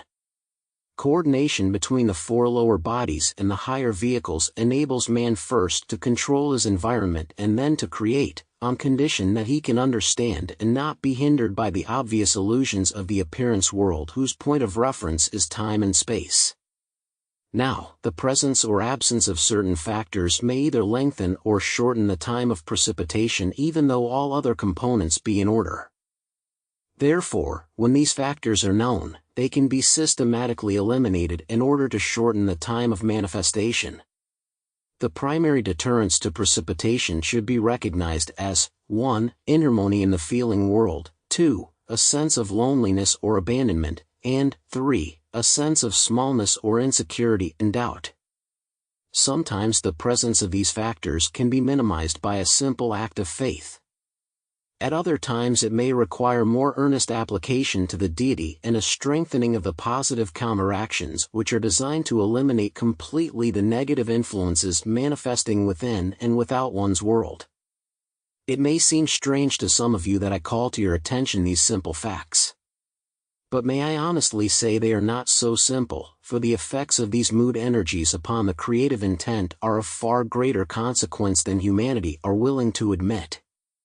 By pointing out the need to correct these conditions and making the would-be alchemist aware of the influence they exert upon his desired manifestation, I feel that we are taking a big step in the right direction. for this knowledge applied will avoid the introduction of discouraging factors at a later time when for some the anticipated results will not be immediately forthcoming for the very reasons I have stated. This brings me to the place where I want to amplify, at the beginning of my instruction, the need for perseverance. Frequently, failure to persevere in the correct course has nullified all fruitage just before the harvest from the invisible world was ready to release itself into the hands and use of the seeker. We would mention now some of the great and vital alchemical factors whose positive power should also be considered. Chief amongst this list is faith. This includes a belief in the whirling power that keeps the electrons in vital motion revolving around their nucleonic centers. This power resembles a tightly compressed, almost omnipotent spring. It is central to every solar system and atom whose magnetic flux and emanation, while centered in its own nucleus, is able under cosmic law to tie into limitless energy fields to produce whatsoever miraculous manifestation is the requirement of the moment, when the individual is able to convince himself and the universe that his course is right. Now, we have all seen men who were remarkably successful in producing wrong action simply because they were convinced that their course was right, even though they were actually wrong. This does not mean that cosmos itself is proverbially blind, it is simply indicative of the cosmic need to protect the secrets of creation from the eyes of the curious and to guard the treasures of heaven through the systems of initiation evolved by the Brotherhood. For this very reason the fiat of God went forth, behold, the man is become as one of us, to know good and evil, and now, lest he put forth his hand and take also of the tree of life and eat and live forever, therefore the Lord God sent him forth from the Garden of Eden, to till the ground from whence he was taken. The inner necessity of the universe to protect its secrets from the profane can be seen in the activities of the Luciferian hordes who, from time to time during the long history of the planet, have involved the sons of God in a misuse of the creative and sacred power of life. This they have done through psychedelic perversions, dangerous drugs, their infectious spirit of rebellion against order, which is heaven's first law, and the spread of chaos, often in the name of idealism. But this brand of idealism has always been based on intellectual pride. It is put forth as the counterplan of the carnal mind that competes with the divine mind, considering itself superior thereto. Therefore, if I have seemed overly protective in this intermediate course in alchemy, heaven knows there is a reason for it. And now I say to each one, taking into account the semantics of alchemy, let us recognize that the word altar signifies a sacred place of change. Here all change is wrought by God's law. God is law. His law does not exist without love. But unfortunately, owing to the very generosity inherent within the divine nature which allows various functions of the law to be used by evolving humanity, it has been possible for man to separate the law from love. Thus, the more mechanical aspects of alchemy, called magic, have been employed down through the centuries by those who have used their knowledge of God's laws for selfish ends. This was demonstrated at the court of Pharaoh when Aaron, a true alchemist of the spirit, was challenged by the magicians who cast down their rods that also became serpents. The mechanical aspects of the law are often combined with trickery to produce phenomena which in the eyes of God are meaningless. Once a man has attained the position of a true spiritual adept, he has developed the powers of love and wisdom within the framework of universal law. He is innocent of harm to any, and his alchemical feats reflect his selflessness. Then the miracles he produces are of far less importance in his own eyes than the miracle of his oneness with his Creator. So now as we face the altar, the place consecrated to the science of wondrous change, we must recognize the two courses before us. The first is to choose a course of action based on the highest knowledge made known to us. We decide what we wish to change. We decide why it needs to be changed. This gives motive power to our alchemical experiment. At the same time, we recognize the limitations of man's knowledge and the superiority of the God-self and of the elder brothers of light to assist him in working out his individual destiny. Therefore, the second course of action is to be aware that right change can be produced without conscious knowledge of what that change ought to be. we simply invoke from God the purity of His divine plan for right change. In other words, we command in the name of the Lord, which man as a co-creator with God has the right to do, an alchemical precipitation of the gifts and graces of the Spirit that will endow the blessed Son with the qualities of the Christ, thereby making him more capable as a spiritual alchemist and more integrated with the universal plan. I have found that wherever the second alchemical technique is employed, it strengthens the first course of invocation, invoked action, and fills the gaps in man's forte of knowledge, covering his ignorance by the cloak of true spirituality.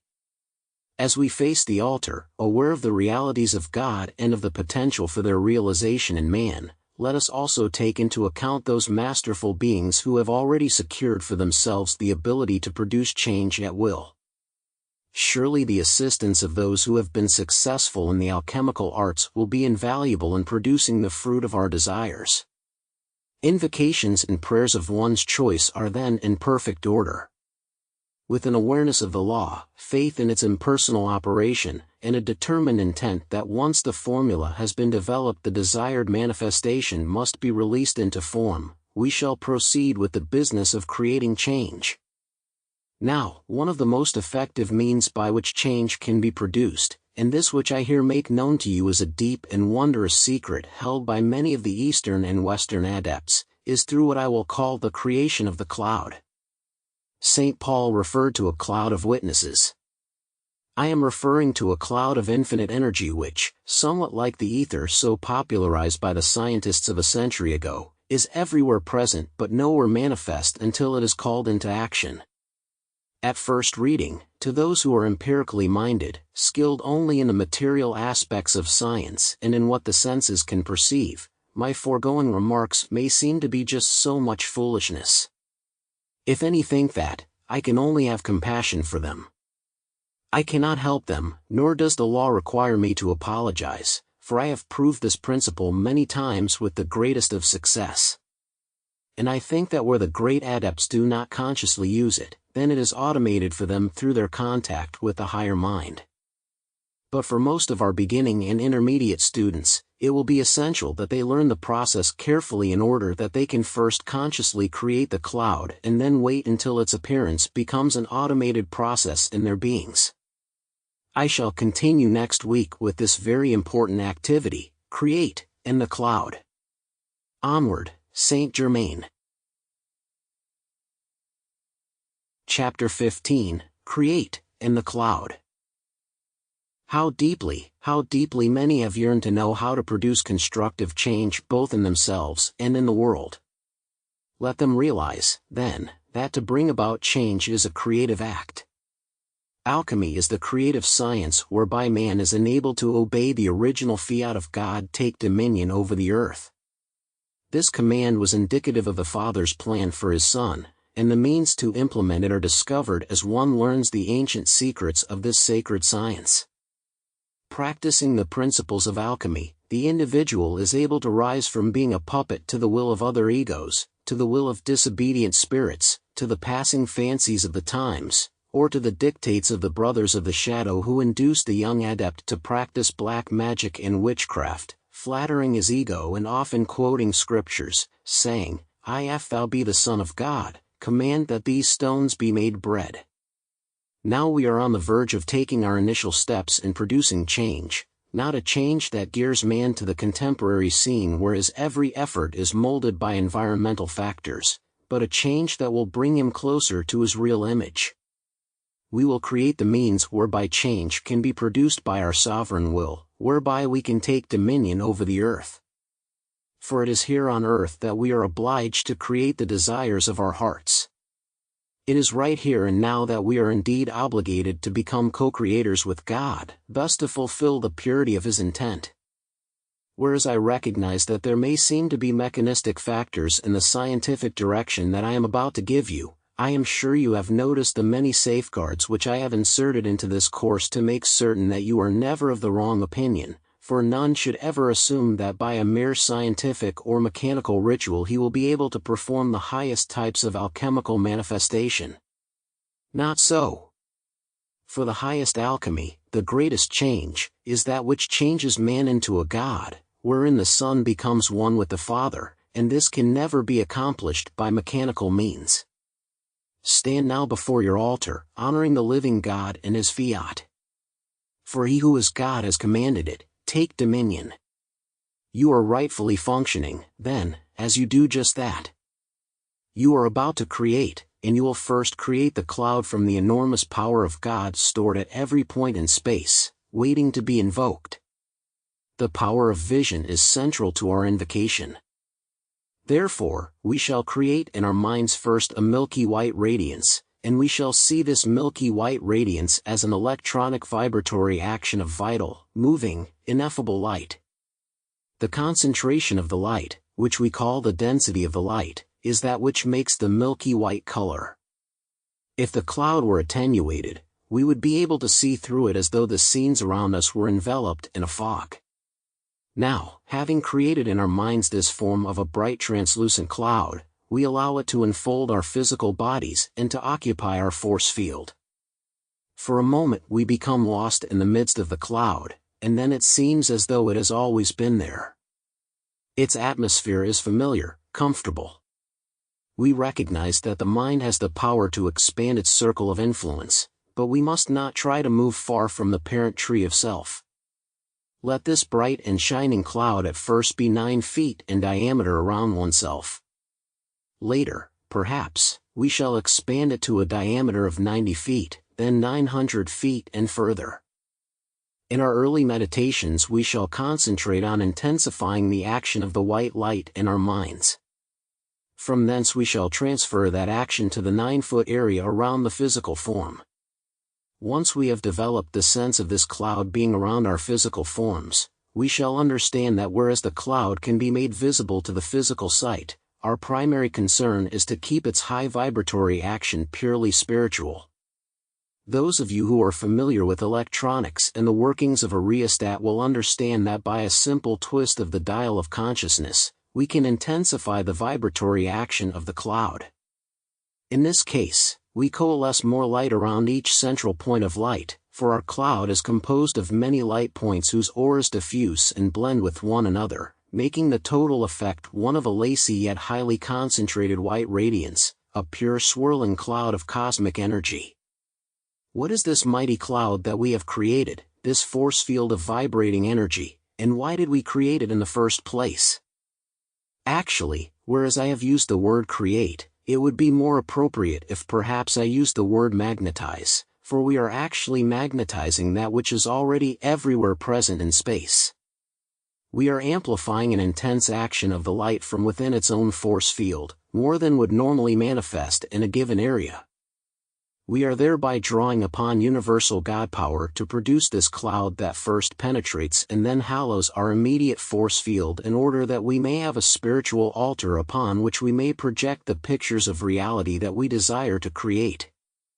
Bear in mind that this cloud can be used therapeutically for the healing of the nations and the soul of a planet, or you can use it as a platform to invoke, as Christ did upon the Mount of Transfiguration, the presence of the ascended masters, of beloved Jesus, Mother Mary, the Master Serapis Bey from Luxor, the Maha Chohan, Lord Maitreya, Archangel Michael, to assist you not only in your alchemical experiments, but also in your ministrations to life. Where you are yet ignorant of just what you ought to produce for yourself and others, you can, in a gentle, childlike manner, ask God to produce out of the great pool of His light energy the miracle of His healing love not only in your life and in the lives of your loved ones, but also in the lives of the multitudes in the world at large. You can ask the power of God and of the kingdom of heaven to come into manifestation upon earth. You can ask for the golden age to be born, for an end to strife and struggle and all negative and hateful manifestations. You can ask for love to take dominion over the world. If you will open your heart to the needs of the world and to the love of the Divine Mother that seeks expression through your uplifted consciousness, limitless ideas for universal service will flow into your mind. But here again, let me hasten to sound a note of warning, especially for the benefit of those who have been psychically inclined or who have a tendency, as humanity would say, to go off the deep end. Beware! You are dealing with sacred creative power. Beware. It is better for you to ask the masters to interject their ideas for you, without necessarily defining or releasing them to your conscious mind, than for you to be carried away from the tether of the alchemical norm. The ascended masters are not only sane and well organized, but they are also godly and profound to the nth degree. It is essential, then, that you become likewise. Above all, be not carried away by pride or by the exaltation of the self over others. As you gain spiritual power through these periods of meditation upon the cloud, which at first should not exceed 15 minutes a day, try to understand that the creative cloud, once it is dispersed by your fiat at the conclusion of your creative ceremony, will continue to expand and expand and expand throughout the universe as a globe of translucent white fire, eddying in ever-widening spheres to contact all that is real and that is really yours. The cloud, as the manifestation of the power of your creative energy, the fire of your spirit, will draw into your world the very consciousness of God Himself. Evoked from the central pores of being and beautifully expanding as an altar of God, the cloud will hallow space wherever it expands. Christ was able to produce the miracles recorded in the Gospels, and many more, because He had first mastered the correct use of energy. He called the holy energy of Spirit Father, and of a truth, Father the Spirit is to all manifestation. The Father is all-loving, all-knowing, and all-powerful, and He will make you all that He is. But we have only begun to touch upon the correct use of His energy. Therefore, I seek to develop in your consciousness, through your reading of this material, a proper attitude that will enable you to function, under the guidance of your own God presence and Christ Self, as an efficient co-creator with God and the Brotherhood of Light. We need alchemists of the Spirit, men and women who will produce physical, mental, emotional, and etheric alchemical manifestations. Welding them all into one creative act of abundant living, these shall at last understand the meaning of the Master's words, "I am come that they might have life and that they might have it more abundantly." Alchemy is not a devilish means of bringing forth riches and honor. It is a spiritual, all-loving science of changing the base metals that make up the synthetic image of man into the pure gold of the real image, that he may implement his wise dominion over the earth. Eventually the great alchemist will teach the apprentice the seraphic science whereby man shall produce that wondrous final change of which Paul spoke. "Behold, I shew you a mystery, we shall not all sleep, but we shall all be changed, in a moment, in the twinkling of an eye, at the last trump, for the trumpet shall sound, and the dead shall be raised incorruptible, and we shall be changed." Bear in mind that I have only lightly touched upon this great creative energy that is within you even now. In the name of the Master of Masters, in the name of the Lord Christ, I remain His servant and your advocate forever, Saint Germain. Chapter 16, The Science of Picturization. Remember that once you have held the vision of the cloud and turned it over to your higher self to sustain, to the latent God faculties within you, your God presence will sustain it for the required period. In time you will find that the glow of the cloud will softly suffuse itself through your physical body, and as this takes place there will come a sharpening of the mind and a new sense of awareness of all life everywhere. As you perform this ritual exercise of creating the cloud through attunement with the creative power of the universe, becoming thereby a co-creator with God, you will gain a feeling of detachment from the world as though you were merely an observer to what is taking place around you. This will occur as you allow yourself to flow automatically into the great creative power of the macrocosm. This experience and flow, whereby the lesser consciousness of man flows into the greater consciousness of God, is what is known as going up into the mountain. It is called a mountaintop experience because through it man discovers the summit of his being, the place where the lower self is wed to the higher, and matter and spirit merge. Therefore, throughout this ritual your consciousness must be kept pure, charged with love, aware of the infinite potential of the cosmic mind of God, and completely identified with all constructive momentums. If there is an introduction of hatred or even mild dislike of anyone or an attempt to interfere with the cosmic flow of the infinite plan through any part of life, such activity will, of course, create a karmic situation that will prove most unfortunate to the individual who allows his energies to become so engaged.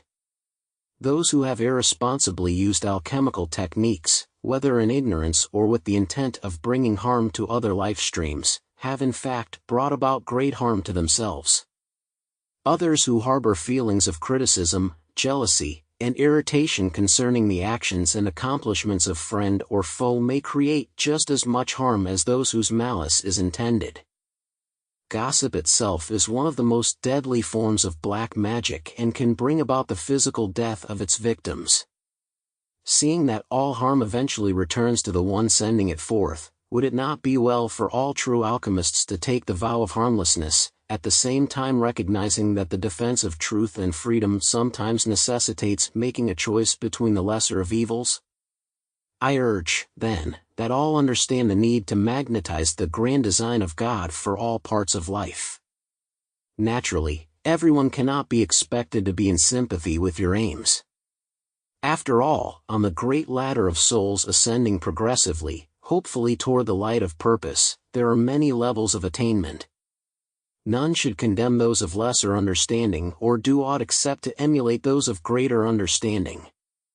Above all, do not be jealous of those who may be more successful than you in their application of the science of intermediate alchemy. Remember that it is practice that makes perfect, that it is motive that transfigures design, that it is beauty that transfixes the soul.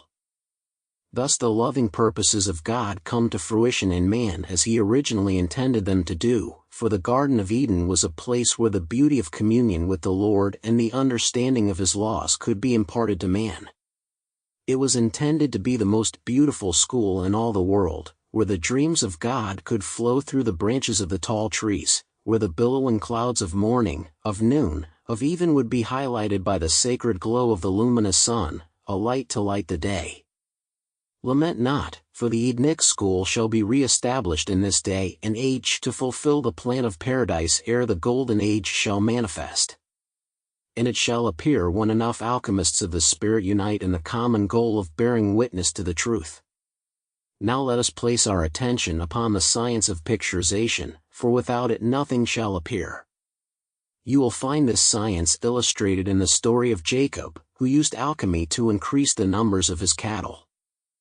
Visualization is important to the alchemist, because it is the overlay of his visualization upon the creative cloud that actually produces the miracle of alchemical manifestation. If you wish a more youthful appearance, you must visualize yourself as having just that.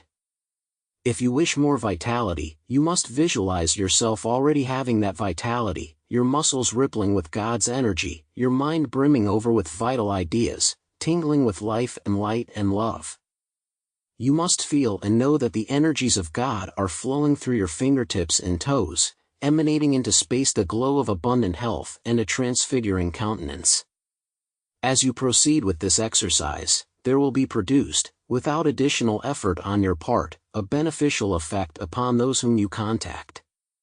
But you must be very careful not to seek recognition for this service, otherwise, as it is written in the Book of Life, ye have no reward of your Father which is in heaven.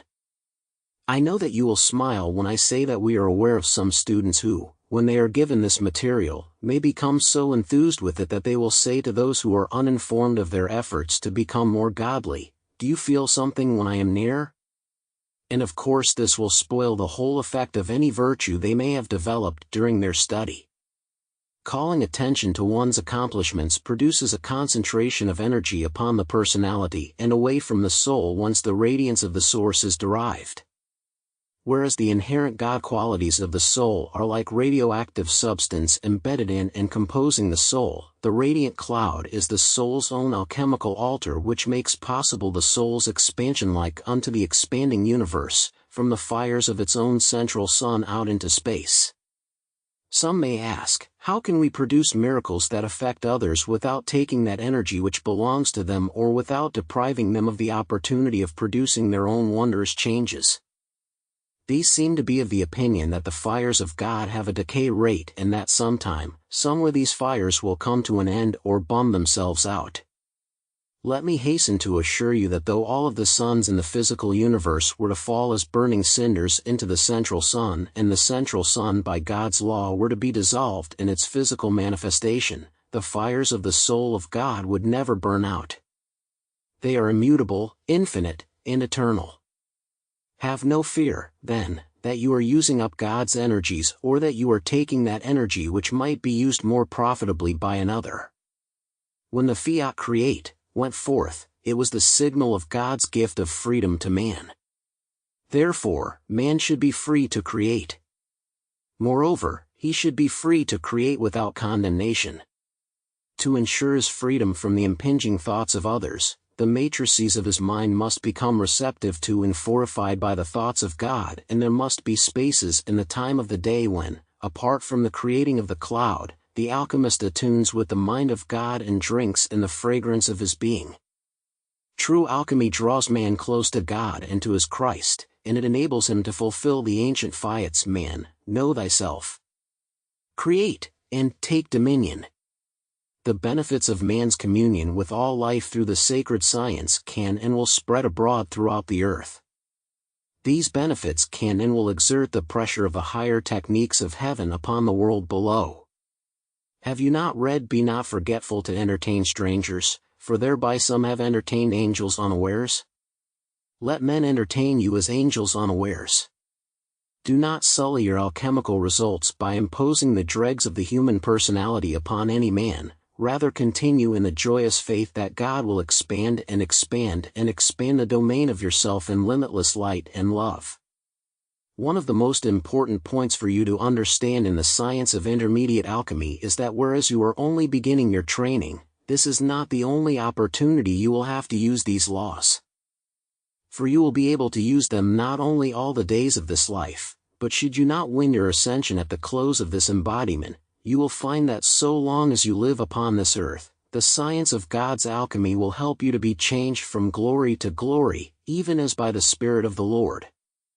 You must understand that there is nothing counter to his law in the correct use of alchemy, for true alchemy is the change from glory unto glory by his Spirit. I know that some who are reading this course may not have considered themselves religious at the beginning. Perhaps the intended functions of the spoilers, the brothers of the shadow, to ruin the purposes of religion by ruining the lives of those who profess to follow religion, may have corroded your acceptance of the laws of cosmos. But I think that some of you have already begun to experience profound results in your lives through the practice of the rituals I have given you. And I am certain that those of you who have not will begin to do so as your faith mounts and as you counteract all your negatives by the exhilarating sense that you can change your world and that you can make your life what God wants it to be and what you, deep inside, want it to be. For you can find success in all that you are doing.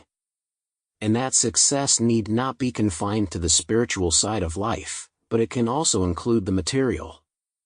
The Lord has said, "Seek ye first the kingdom of God and his righteousness, and all these things shall be added unto you." Therefore, fear not to ask that ye may receive of the earthly things that you need, even as you have first sought the heavenly. Remember the story of our Lord who, when he would ride into Jerusalem, told two of his disciples to go to a certain village where they would find a colt tied, whereon never man Saturday.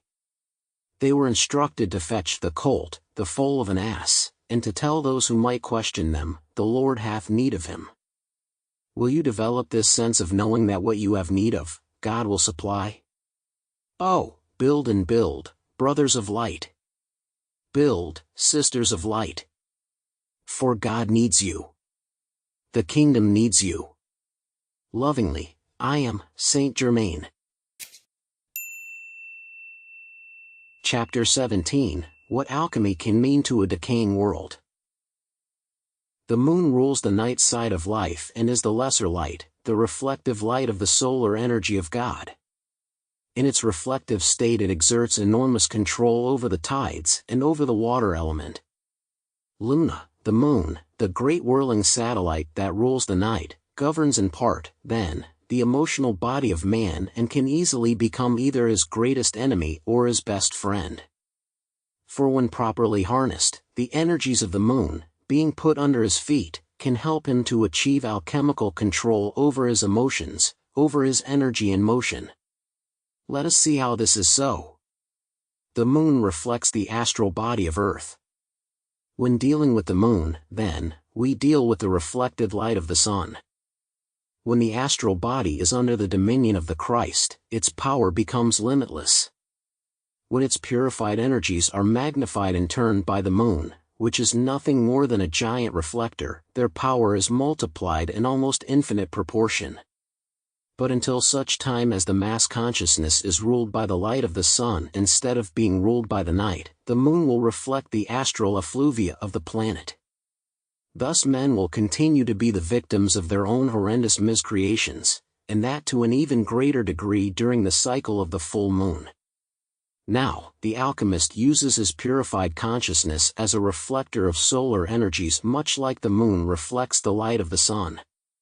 The waters of his mind reflect the light of the day and the night, even as the waters of the sea reflect the golden pathway of both the sun and the moon. But the Christ consciousness, the prism of purity like the sea of glass, filters out the impurities of the moon even as it refracts the light of the sun. All energy being God's energy, the humanly misqualified energies reflected by the moon, sent back to the earth from whence they came, according to karmic law, may be freed from the impositions of the carnal mind through the process of transmutation. They may then be used to create, in the tradition of the great alchemist, more perfect works of art until the patterns in the heavens transform the patterns in the earth and the moon becomes a golden orb of rarefied power.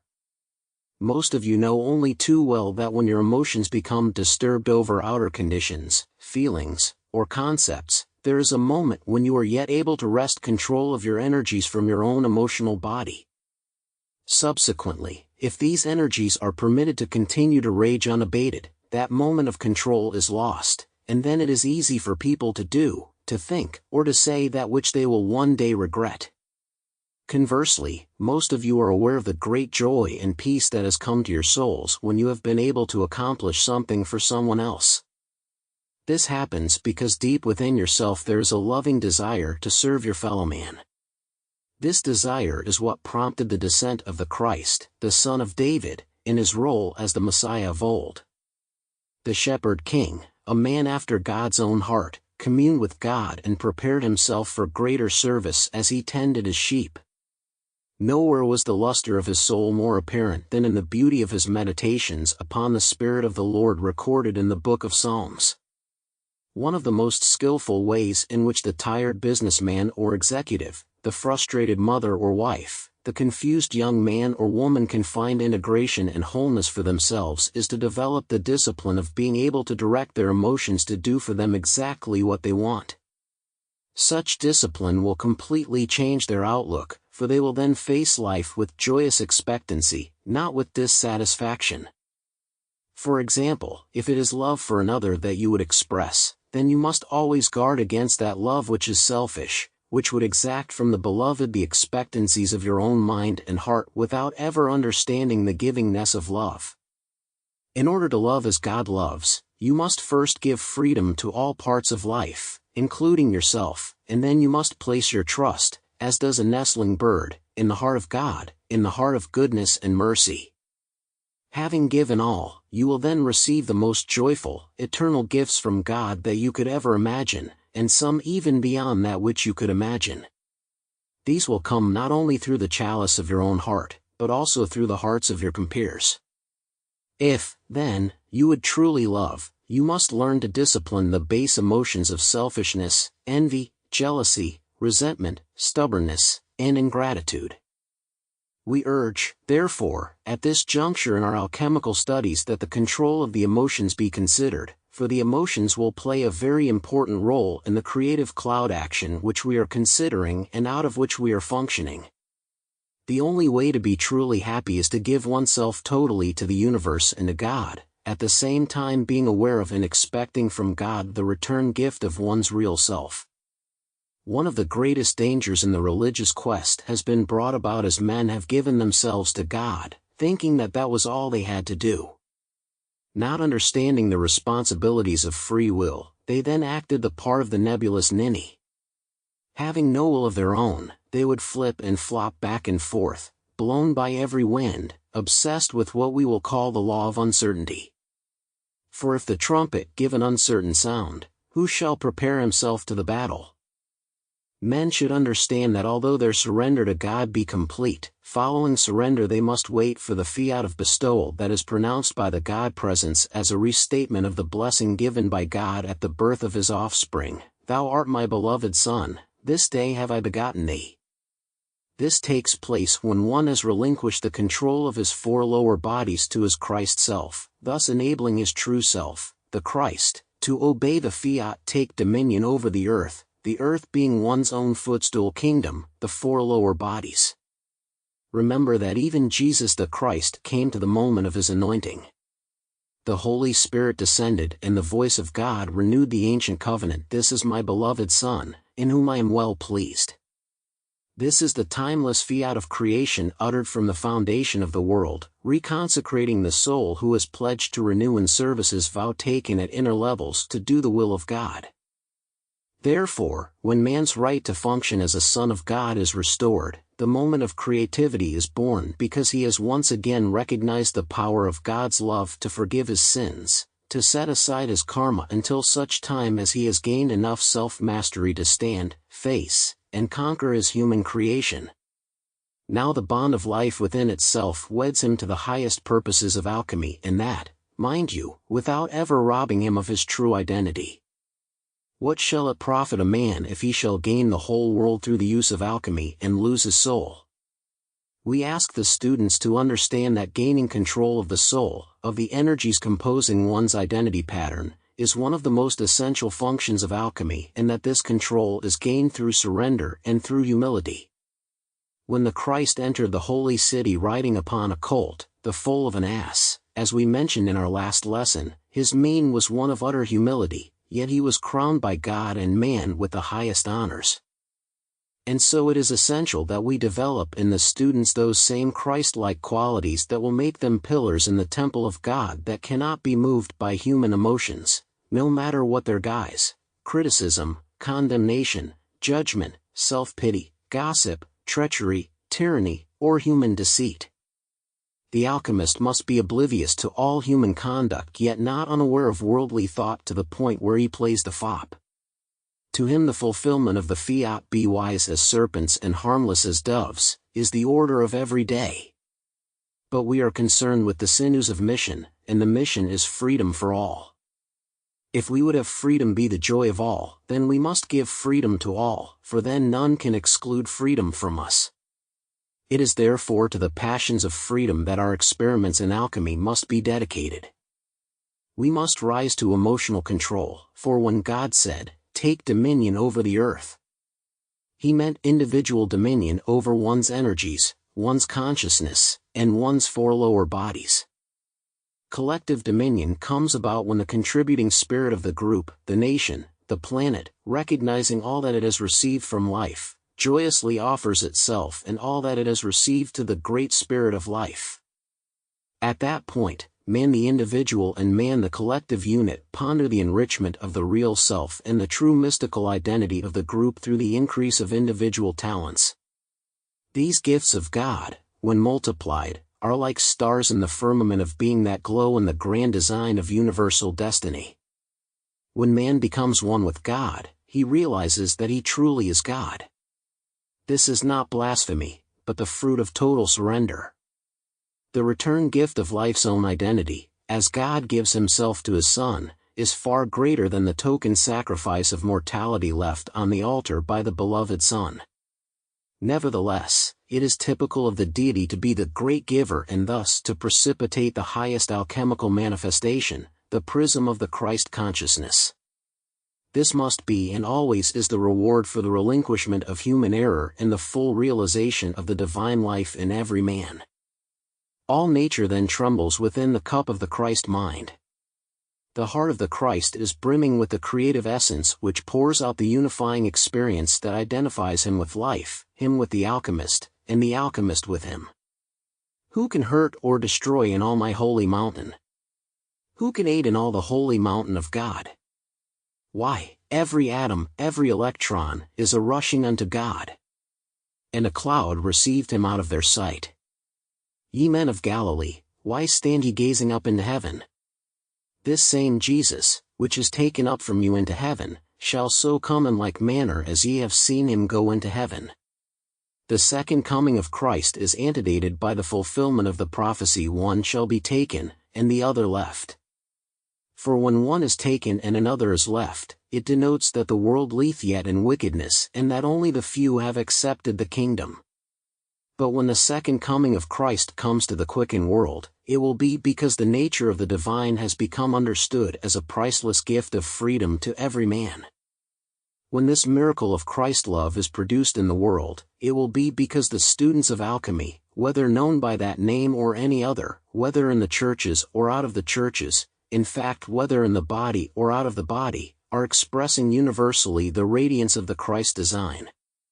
Imbued with the fires of the Holy Spirit, their minds will then become a cosmic reactor, a central furnace of universal ideas for freedom and for the breaking of the chains of bondage that a recalcitrant humanity have forged. Now we reveal in this 8th lesson what alchemy can mean to a decaying world, what it can mean to slaves in bondage to the senses, what it can mean to the self surrounded by confusion and chaos as it becomes an ordered, purposeful exhibit of universal grace expressing through the force field of the individual identity of man. Do you see now why El Morya and Mother Mary and all of the ascended masters are offering their energies freely for the good of humanity?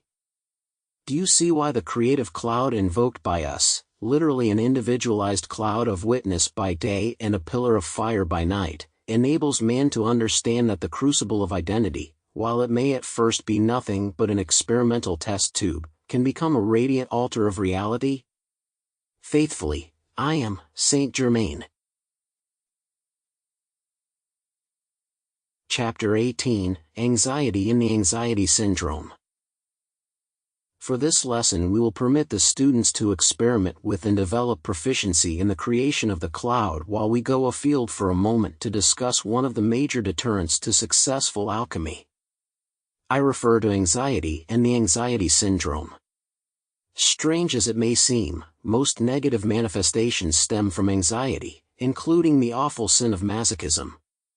Since it is generally acknowledged that humanity have a desire to be happy and that they have the right to pursue happiness, we ask this question: would it not be wise for people in all walks of life to work toward the healing of those conditions which they bring upon themselves through their unfruitful anxieties?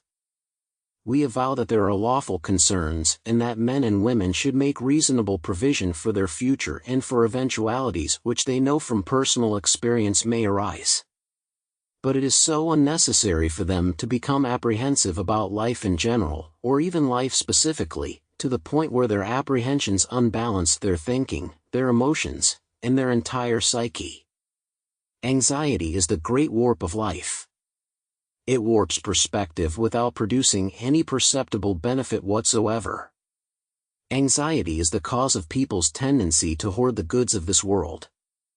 Like frantic squirrels, they pile up their winter's supply of nuts. They accumulate an oversupply of every imaginable item, and they deprive themselves of happiness by their unwarranted concerns and their unnecessary and time-consuming preparations for every eventuality. Just as we do not expect that the students will cease to be providential, so we do not expect that they will become unduly involved in anticipating a doomsday that never arrives. Anxiety is a symptom of insecurity. It stems from man's incorrect concept of himself and from his lack of perspective. Many people feel unfulfilled, unloved, unwanted, and they are not sure of just what they should be doing with their lives. Their uncertainties under adverse conditions are easily turned into mental and emotional states of depression bordering on extreme self-deprecation. Considering these facts and bearing fully in mind the power of creative energy, we have decided that before going more deeply into our study of alchemy, we shall advocate for all of our students an utter mental, emotional, and even physical catharsis. We shall achieve thereby a purification of the consciousness and being of man, an emptying, if you will, of unstable conditions so that our alchemical creation may take place under the most sterile and clinical conditions possible. You see, It is so easy for a negative ingredient to creep into our formulae that we must take every possible precaution before we begin our experiments. Without first purging ourselves of all undesirable qualities, we would find ourselves, with the best of motives, amplifying our negatives instead of our positives as we proceeded to employ the wondrous power of alchemy. This is one of the problems that arise among those who follow some of the so-called mystery schools where the ego is catered to at the personal level instead of being disciplined at the impersonal level. As these students develop soul power, it is inevitable that they amplify their negative momentums along with the great positive qualities which they seek to manifest. For whatever is in their worlds when they are brought into direct contact with the sacred fire must expand even as their total consciousness expands. In some cases the negatives completely cancel out the positives, and many times, because of earthly affinities, the additional boost of power that comes about as the result of experimentation will make a magnet out of their negatives even when they are completely involved in the divine search. Thus will their own negative momentums, hidden in the recesses of their subconscious minds, draw to themselves more of their kind from the thoughts and feelings of others. This phenomenon is often the underlying cause of disharmony in religious groups. Now we earnestly desire to have the body of God upon earth forewarned about these conditions, for unless the deterrent forces which are embedded in the psyche of man are brought under the power of divine grace and emptied of their content, i.e., of the misqualified energies which sustain their forms, they will appear as haunting specters waiting to devour the offspring of all benign activities and to literally turn man's light into darkness. We would do the opposite. We would create in the lives of the would-be alchemists the transmutative effects that will enable them, through awareness and through dedication to the Christ spirit of living harmony, to manifest all good things under divine control. Thus shall divine grace fill the temple of the mind and heart of the alchemist and make him truly a wonder-worker for God. How many times have we seen concern for his fellow man take shape in the consciousness of the student? As he gazes upon world conditions or upon the problems of his own family, he is often almost obsessed with the desire to produce the miracle of saving grace for his loved ones as well as for those who are in need in the world around him. So strong does this desire become that his brotherly love is many times the central motivation behind his search for greater spirituality and self-realization. Ours is not to discourage those who would serve, but to help them realize their objectives in peace and in honor. Therefore, consider the lilies of the field. They toil not, neither do they spin, and yet I say unto you that even Solomon in all his glory was not arrayed like one of these. The care of God for the birds of the air, the great abundance manifested in nature and in the lilies of the field shows the supreme value that God places upon each of his children. Let us look to him, then, to teach us how to meet the needs of our brethren here below. Anxiety stems from a lack of faith in the ultimate purposes of life.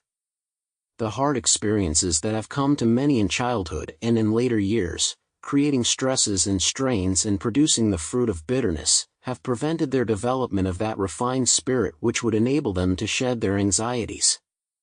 In reality, the lessons Jesus taught on the Father's watchful care for man and nature should give all the understanding that will heal their insecurity, their anxiety, and their personal pain involving the mind and self.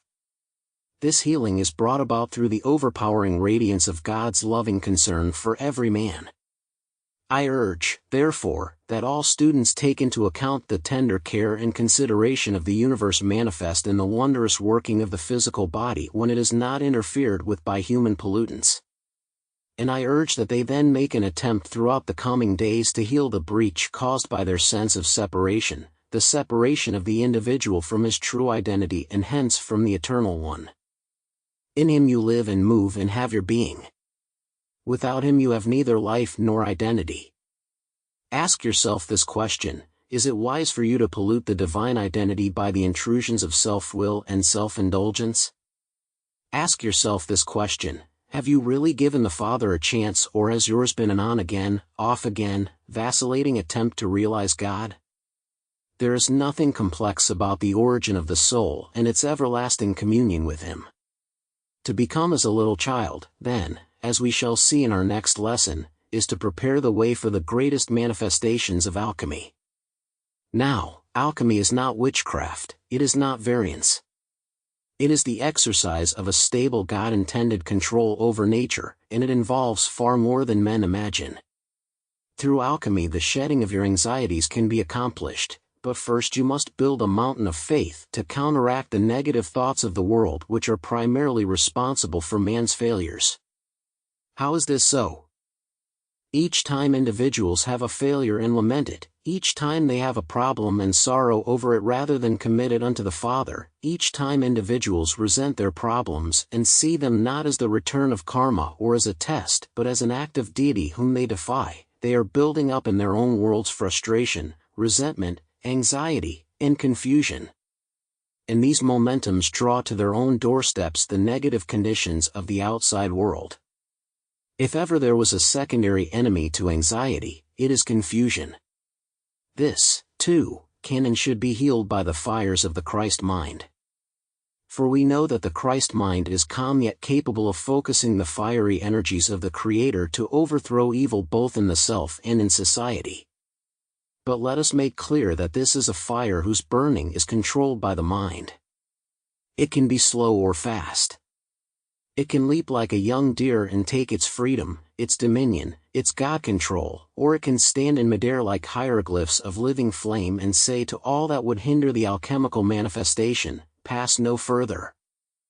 I urge you to consider, then, the negative thought pools of the world with a view to disengaging your energies and your activities from involvement with the misqualified energies contained therein. And I urge you to make your God determination that you are going to clean your consciousness inside and out of all residual substance which is there as the result of your contact with the cesspools of human consciousness. Anxiety must go. It must be replaced by faith and solemn confidence in the outworking of the divine plan. This certain knowing, I say, is a happy state. When you begin to understand fully what I mean, you will see that the developing of this confidence in the real is one of the greatest ways in which all deterrents to successful alchemy can be vanquished. In fact, all deterrents to abundant living can be knocked down as you cease to fight as one that beateth the air, as St. Paul once said. You were born to win, and I say this to counter the lie that man was born to lose. And if you will make this statement, I am born to win, as an act of supreme faith, it will overcome the world's consciousness of failure, a deadly weight of sin if there ever was one. It does not matter what problems you have faced, for even the most dire situations will yield to the mighty force field of God potency that will be built up through your practice of spiritual alchemy. But why should man draw God's energies for alchemical experimentation and creation when his own world is still full of the miscreations of the mass mind and the weeds in his garden that will choke out his efforts and destroy the good fruit as well? I do not mean that you should not continue your experiments with the cloud. I do mean that you should understand the duality of life and realize that anxieties must go. But in order for this to take place, you must make the conscious determination that it shall be done. And if you do, I promise you that your experiments will not only be purer and more successful, but also that they will produce happiness and the fruits thereof for yourself and the whole human race. Oh, we have so much more, for each master loves each servant son. For freedom to all, I remain, Saint Germain. Chapter 19, Nature Yields to the Childlike Mind. The most important key we can release to the alchemist at this stage of his development is found in these words of Jesus, "Whosoever shall not receive the kingdom of God as a little child shall in no wise enter therein." All of the pristine beauties of nature, the ethereal highlights whose gentle glow can be sensed by the budding spiritual faculties of the children of God, hold as their essential content the sweet creative longing of a child. I do not wish to disabuse the minds of the children of men who have held such high and mighty opinions of the masters of cosmos of any false glamour with which they have clothed our office under the Godhead, almost as a gilding of the cosmic lily. However, I do feel the need to point out, not only from my own experience but also from the experiences of those who are above me in the hierarchy, that the higher we have gone in our contact with the deity, the more childlike, the more simple, the more beautiful has been his representation. Therefore we conclude that the innocence of nature herself is perhaps the greatest key to her potential for wondrous alchemical creations. We amplify, then, the need of the children of God to empty their minds of the dregs of turbulent emotions that have engaged their energies through the centuries and kept them bound to a senseless round of confusion and struggle. The great barrier to spiritual progress has been that men confuse holy innocence and becoming like a little child with playing the fool. The highest masters are childlike, sweet, and innocent. Nevertheless, when functioning in the world domain, they sharpen their worldly senses in order to execute judgment in human affairs. The reason I introduced the subject of becoming as a little child into our study of intermediate alchemy is that every factor of thought and feeling impresses itself upon the sensitive matrices of alchemical manifestation. No thought or feeling, then, can be termed unimportant or irrelevant. Without hesitation, I declare that the most important of all alchemical factors in drawing forth the highest aspects of creation is the childlike mind, pure and guileless. The child mind is the greatest mind because its innocence is its best and sure defense, because it is not surrounded by crowding concepts, and because it is free to develop symmetry, color, sound, light, and new ideas. In short, it is free to create, and its supreme goal is to spread happiness in all of its forms and manifestations, all the while maintaining the purity and harmlessness of the child. Let me say, however, that the idea of harmlessness is applicable only to the world of human beings, for how can there be a need for harmlessness unless there first exist harm? When you destroy harm, you no longer have need to create harmlessness. In the absence of harm or harmlessness, the innocence of childhood prevails, enabling the souls of men to commune gently with nature and nature's God. The vast drama that keeps the way of the tree of life, that guards the alchemical secrets, has also been born of necessity. Man's disobedience to cosmic law, his hesitancy in matters of the spirit, his gathering momentums of destructivity upon earth, these have necessitated the curbing of his activities in heaven. In a very real sense, then, man has been confined to the earth to work out his destiny. Eden, the garden of God, and the secrets of life contained therein have been denied him because he would not heed the divine injunction, in the day that thou eatest thereof thou shalt surely die. Now and always man must understand that when he partakes of the consciousness of evil, he becomes subject unto the laws of mortality. Yet God has always been ready to receive him again as a little child. The compassion of the Christ toward those who had lost their innocence was apparent in his lamentation, O Jerusalem, Jerusalem, thou that killest the prophets, and stonest them which are sent unto thee, how often would I have gathered thy children together, even as a hen gathereth her chickens under her wings, and ye would not. We come, therefore, before the court of innocence, and we plead for a communication to humanity of the flames of purity, truth, and cosmic innocence. Among the greatest misconceptions that have ever been formed in the minds of men is that which concerns the nature of spiritual realms. Men either think that heaven is remote, unfulfilling, and lacking in the joys of this world, or they imagine that it is the ultimate goal, the reward of the faithful and their relief from the oppressions of a world of sin, a place where they will have nothing further to do and all progress will cease. In both cases the fallacy is in thinking that the future will bring man something that is not available to him today. Life is abundant, here, now, and forever. Wherever you are, it needs only to be tapped. May I say, then, that I have walked and talked with the elder gods of the race. I have met with the greatest interplanetary masters, cosmic and angelic beings. I have attended ceremonies in the grand halls of the retreats and strolled the cosmic highways. In short, I have had the most wondrous experiences since my ascension, and with me still is the memory of all of my earthly experiences prior to my ascension. But none of these are worthy, even the highest of them, to be compared with the experiences I have had in the mind of the divine man-child. Thus should the alchemist realize that neither heaven nor earth can give him that which he has not already found within himself. Truly, eye hath not seen, nor ear heard, neither have entered into the heart of man, the things which God hath prepared for them that love him. What a pity that more cannot shed this false sense of a far-off and future good. The secrets of life are to be found here below as above. The changing of base metals into gold would produce only earthly beauty and earthly wealth. But the changing of the base nature of man into the refined gold of the Spirit enables him not only to master the world of the Spirit, but also to take dominion over the material world.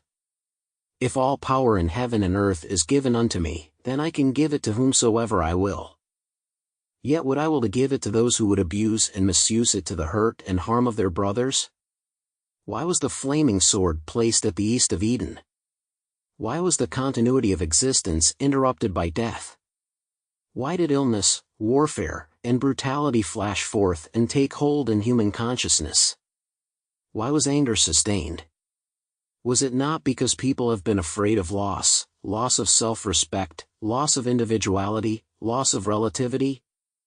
Actually, what have they to lose? Nothing but their fears, nothing but their negatives. For that which is tethered to reality can never be lost. Let men learn to empty themselves completely of their attachments to the earth, so shall they begin to enter into the childlike mind and spirit of creative innocence. The greatest angels who keep the way of the tree of life cannot deny those who have reunited with the holy innocent mind of God access to Eden. How can they, then, deny it to the divine alchemist in man, who in honor reaches forth to take the fruit of the tree of life that he may indeed live forever? The meaning of the allegory is quite simple. So long as man lives according to the earthy, according to the concepts of flesh and blood, he cannot inherit the kingdom of heaven, he cannot sustain the heavenly consciousness.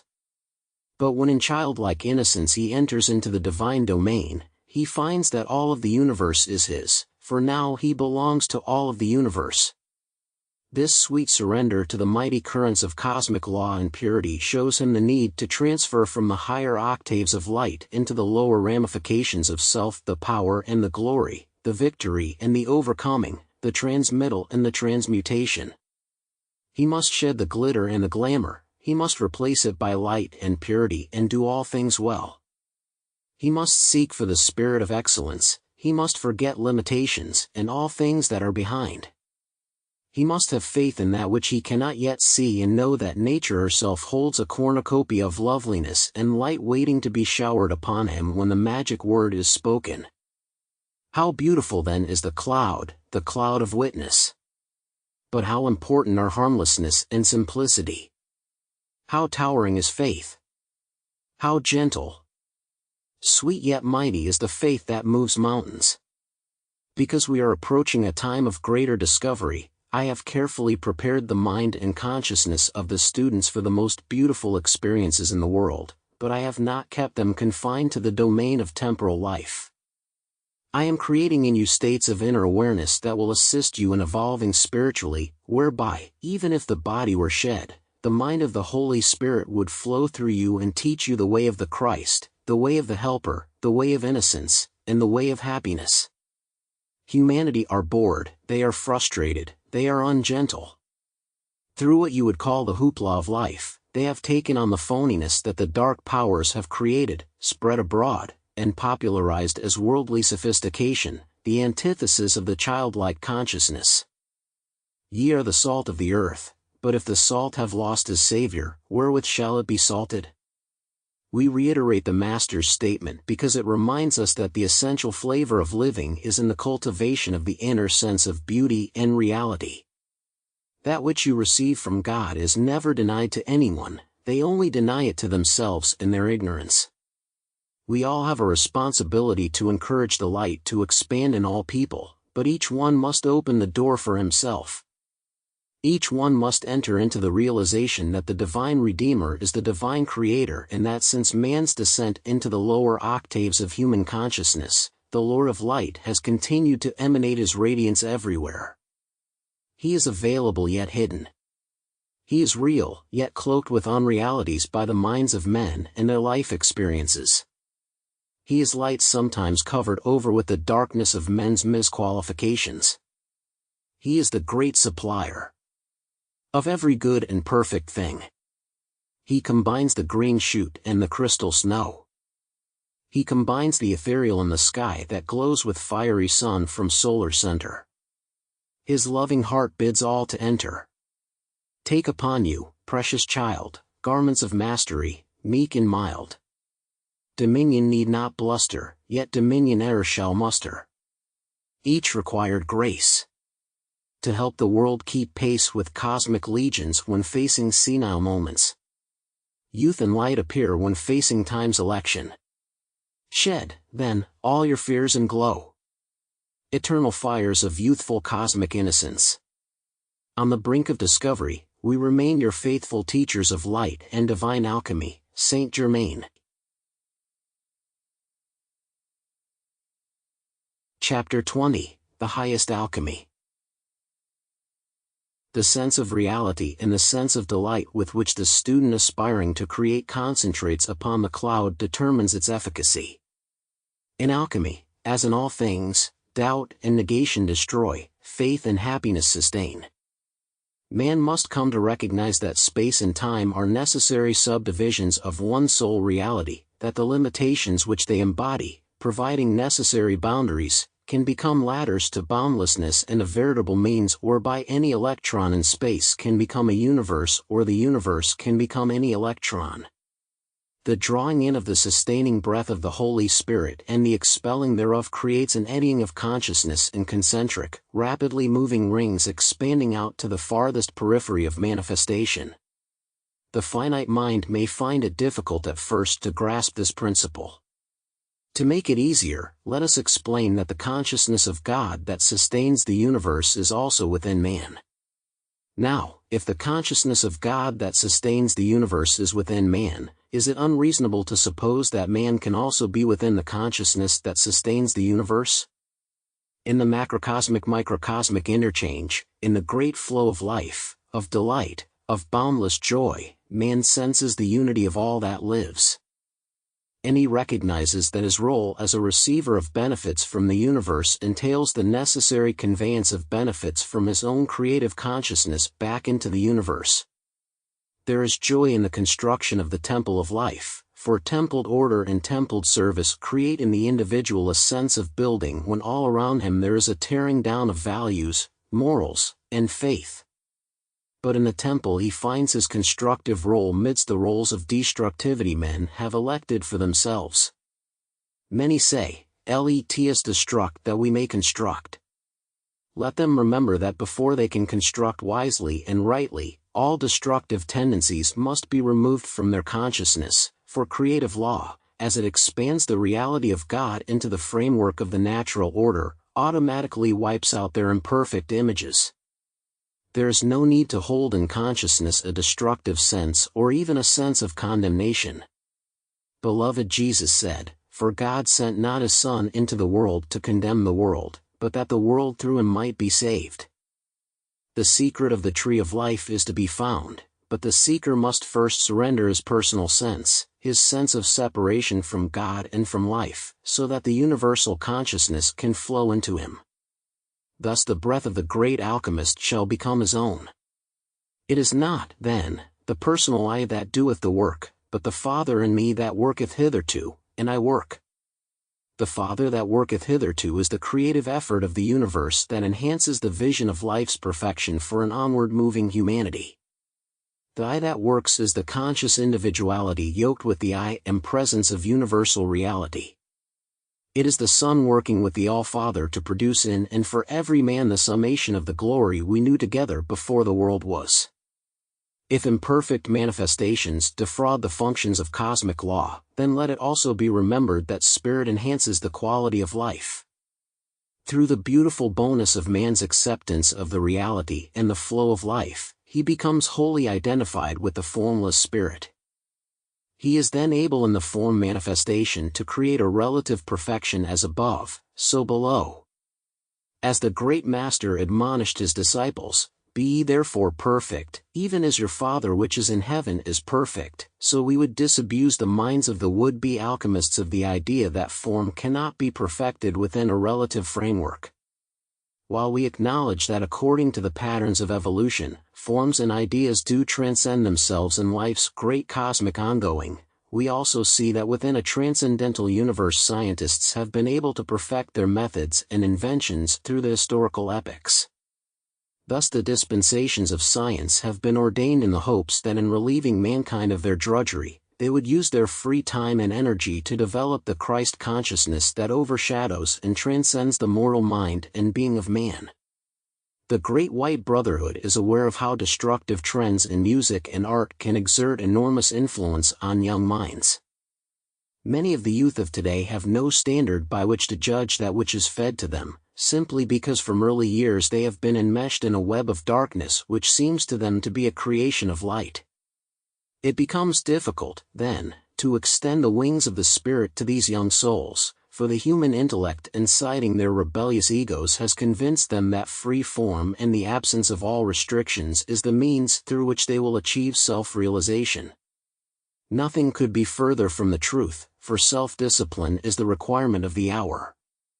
But these untamed souls would not surrender their human will for anything or anyone, and so it is easy for the Prince of Darkness to find disciples from among those who have been subverted from their earliest years. The highest alchemy is the precipitation of the Christ consciousness, and all to whom the breath of life has been given have a solemn obligation to pass on the precepts of holy wisdom before passing the torch of responsibility to the next generation. The ancient proverb, "Train up a child in the way he should go, and when he is old, he will not depart from it," becomes, then, life's injunction to all humanity. Seeking a means of improving the strain and the quality of life, they should consider and reconsider its mandates until they are effectively interwoven into the whole structure of striving toward the future. Immorality, greed, selfishness, and dishonor have never provided for any age any recompense except the destruction of the spirals of the future. Only light can rise, whether in civilization or in individual man. Only light has the power to endow our cloud with the understanding that it is our own future, woven today from the controlled energies of our beings and determinately endowed with our highest vision and our richest faith, that will produce the fruit of givingness to the universe in the highest creative God quality. As I prepare you for more advanced efforts made on your behalf and on behalf of humanity, it is essential that I endow you to the best of my ability through spiritual means with the vision of what God is. Even in our higher octaves, it is impossible for us who are yet in a lesser individualized state to realize the fullness of who and what the greatest alchemist is. But we can approach the Holy of Holies, we can draw nigh by transcending ourselves even as He is ever transcending Himself, being changed from glory unto glory by the one universal Spirit. We are never bored and never tired by the changeless effort to change, for we are aware that with each step we take, an infinite leap occurs in the highness of us all. God identifies so beautifully with every part of life that there is a gladness in all creation when the higher self makes the giant leap. In the words of the Christ to His disciples of old, "I go before you into Jerusalem, the city of God, the city of peace, the cosmic parliament of man." These are the outgrowth of the Father's love, of the idea of the great transcendentalist, of the eternal alchemist, the Great Spirit, God the Father, Christ the King. He who brings down the mountains and raises the valleys, He who puts down the mighty from their seats and exalts them of low degree, does all things in order to produce the summum bonum of ultimate reality for every part of life. His givingness is beyond reproach, and if His precepts had been heeded in any age by any society, the thorns of that age would have been blunted and broken. The fragrances of the rose would have surrounded the age. The highest learning, culture, and beauty would have manifested. Pain and suffering would have ended in a relative sense and, through understanding, the golden arch would have been seen by all within the scope of their immediate realization. The golden door would have opened wide, and the heart of purpose would have been perceived behind it all. Nature and nature's God conspire to produce universes, worlds without end, the great diurnal magnetism, the universal endowment that, as male and female, as positive and negative, as spirit and matter, are designed to produce the wonder of life. Its glaring and awesome beauty may be everywhere, but to some it is a garish movement from which they shrink. To others it is a universal hymn of purpose. But to those of us who love nothing more dearly than to guide humanity by word and deed, it is the opportunity of the eternal Buddha, the opening bud of the flower of joyous reality whose fragrance is everywhere. It permeates the quality of life, it removes the odors of darkness, it encompasses all. It reveals the meaning and purpose of love that in sacrificing itself is reborn. What more shall I say as we stand on the threshold? I say, I kindle a blaze within your being. Be the flame tiny or great, may it ever expand and help you to make for yourself and for the glory of the great alchemist a life full of interest in taking dominion and in being one with the great exemplar. Oh, let us love together. Let us be together, and let us see together the far-off movement that yearns to draw nigh. Graciously, I remain, Saint Germain. Chapter 21, The Way of the Tree of Life. The fervor we seek to convey can be assimilated. The fire of our mind and spirit can be absorbed through a simple reading and application of the consciousness, of the heart. We know that man can inductively enter into a higher state. The sincere reading and rereading of our words until they become a very part of the consciousness of the disciple aspirant can and does create in him a key by which his own alchemical expertise is developed. So much interest has developed in many of you concerning the creation of the cloud that I wish to expound still further upon it. The cloud is the means whereby man alters his destiny. I do not say that there are not other methods that can effectively achieve this purpose. Each karmic act has its own recompense. Each deed that men do, each thought that they think makes its imprint upon their lives. But many of these are negatively qualified, hence destructively manifest. They come haphazardly through experiences which men do not govern. For when men do not govern their worlds, they are governed by the circumstances of the world. Through the creation of the cloud, then, we seek to transcend time, space, and even karma, short-circuiting many of the old spirals, shortening the time of man's realization of his own God reality, and helping him to realize in an avant-garde manner the graciousness of the Lord of the universe. There are many schools of the brotherhood. There are many methods of achieving. In our releases through the Summit Lighthouse, we seek to assist our students in expanding their consciousness with facility. We seek to weld together the body of God upon earth by first creating the understanding of both the beauty and the practicality of true alchemy. We are not interested in forming a society of magicians who will go around producing seeming miracles, albeit we acknowledge that the proficient alchemist, even through this course, can do just that. What we are interested in is the subscribing of our students to a universal brotherhood and body already existing spiritually as the Great White Brotherhood. Being in the invisible, this order, comprising the alchemists of the spirit, requires a union with embodied humanity. For only through this association can we formulate the most beautiful, sustaining concepts that will enable the entire house of the world to breathe the air of freedom and to be infused with the fires of destiny in its individual and collective aspects. Man must see and know that as he is and as he does, so others see and do. Thus, in perception and in action, man can endow the pages of history with a revelatory illumination, thereby fulfilling the fiats of God, take dominion over the earth, and set the example for the age. With each act of grace, man becomes endowed with more grace. Each step of self-mastery raises him higher in the cosmic peerage, until he is crowned at last through the eternal mysteries with the full realization of his own potential. Our cloud, then, in answer to some of your questions, can become physically tangible. It need not be so in order to endow you with the highest graces. Through the cloud you can draw to yourselves God's holy witnesses that have lived in all generations, that have called him blessed, that he is blessed. You can be freed through the light and fire of the cloud from the mediocrity of the present age and from the degradations of past ages and their cumulative effects upon the human psyche. You can, as it were, rend the veil of the Holy of Holies if your purpose be communion with the Most High, as was Moses in the Sinai desert. You can realize through the cloud the full perfection of your glorious I Am Presence.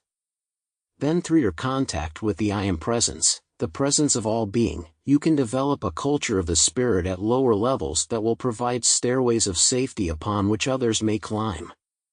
There is never any need, regardless of what outer manifestations or vile astral energies may seek entrance to your world, to yield to these depredations.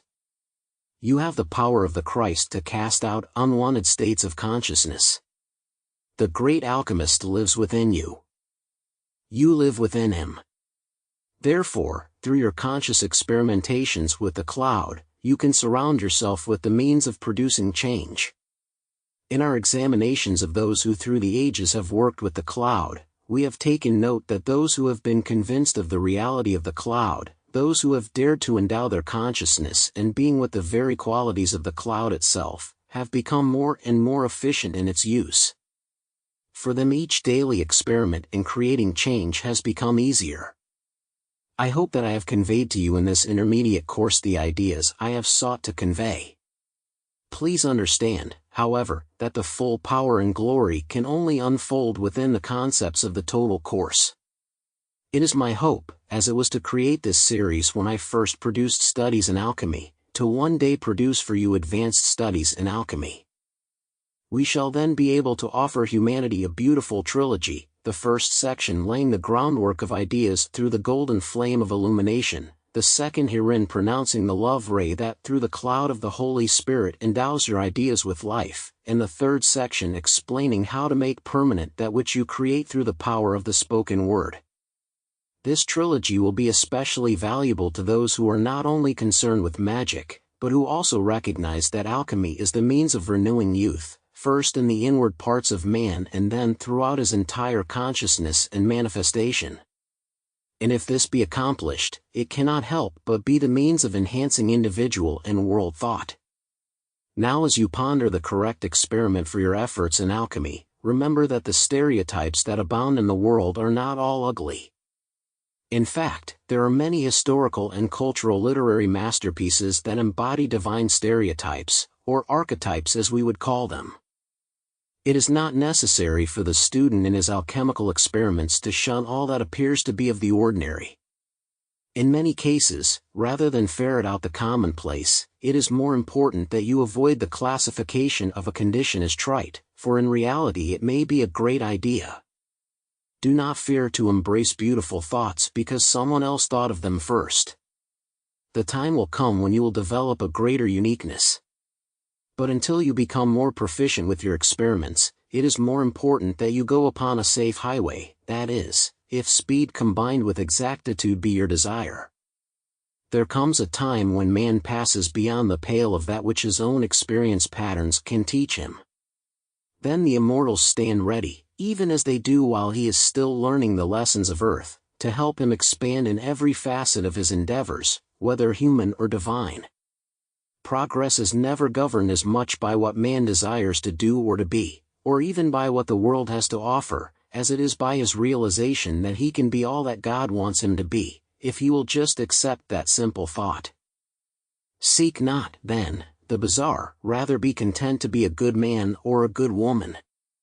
Place yourself in the hands of God, in the hands of the Father of all, who cares for the birds of the air and the fragile flowers that glow for the breath of a moment. Do you not think that he cares more for you than for the grass of the field that withereth away, he who esteems you enough to give you his consciousness, to create for you a universe, a universal mother, nature herself, and to impregnate that nature with the fires of his own spirit, all for you, all for you? Yet man is as the grass of the field when he esteems himself so to be, when in mediocrity, selfishness, deceit, and a sense of personal struggle, he strives only for outer recognition. Let men seek not to be thought great of other men, but to recognize internally the greatness of God that is inherent in all of life's manifestations. Then their alchemy will hold within it the alchemy of becoming perfected. I do not say there are not other great mysteries waiting to be revealed in connection with alchemy. I know that there are. I do say that the way of the tree of life, which is the perfect secret, that God has guarded from the curious and profane, remains a penetrable mystery. To him who is not ashamed to wear his wings, to him who understands the diligence of each day, to him who is content to place his hand in loving trust that destiny is ours, to him who is willing to forsake a past that has not produced the blossoming beauty he craves, to him whose heart reaches up as a cup to the highest and sweetest, the noblest and best Lord of all, in the desire to have imparted to himself and every part of life the best of gifts. He speaks in summoned, loving tones of inward communion. O Father, not my will but thine be done. To him there is conveyed the highest crown, the word dominion. He is the Son, the alchemist, the beloved one. He can divide the loaves and fishes, walk upon the waves, fulfill his own and others' wishes, and be the great benefactor. In him the immortal spirit prevails, the Ultima Thule is seen. I sign myself sincerely, your immortal friend, Saint Germain. Epilogue. Religion and spirituality are no shame. These are the implements of the eternally creative arts. These are the friends of the alchemist who would change every base element of human nature and all life into the gold of Christic accomplishment. In this teaching are keys to the highest portal. They must be fitted in the lock to gain entrance to the highest initiation. I am the door to the progressive unfoldment of ever-ascending planes of consciousness, all within your lovely God presence. I am. Blessed ones, you are not limited in alchemy merely to the drawing forth from the universal light of three-dimensional objects. Alchemy can be mastered in order to illumine the mind, to heal any unwanted condition, and to spiritually exalt man's total nature from its base state to the golden standard where the golden rule is law. With you, as with God, all things are possible. There is no other or higher way. For example, the brilliance of present Soviet science cannot win the universe for the blessed children of Mother Russia. Only God can bring eternal satisfaction to the whole earth. Let the ungodly tremble, for they shall be cut down as grass, but the righteous shall shine as the sons of the great alchemist, Almighty God. Further studies in alchemy are available to all who would progressively advance in this science of self-dominion. Some of this material I am releasing in the lessons of the Keepers of the Flame Fraternity, some in the weekly Pearls of Wisdom written by the Masters of our Brotherhood, and some I shall bring to you individually in answer to your heart's calls. But call you must if this cause which is just shall be fulfilled in you. Call unto me, and I will answer thee, declares the Most High God. The Father shall reward you openly for each prayerful call you make in secret. Within the inner recesses of your heart, unknown by any man, you may ever silently call. There in your heart is the crucible of the eternal essence, the white stone, the elixir and full potency of life. Alchemists of the sacred fire, here is the sacred cosmic formula. Theos equals God, rule equals law, you equals being, Theos plus rule plus you equals God's law active as principle within your being. Try. I am in constant attunement with your true being, Pax Vobiscum. Sanctus Hermanus.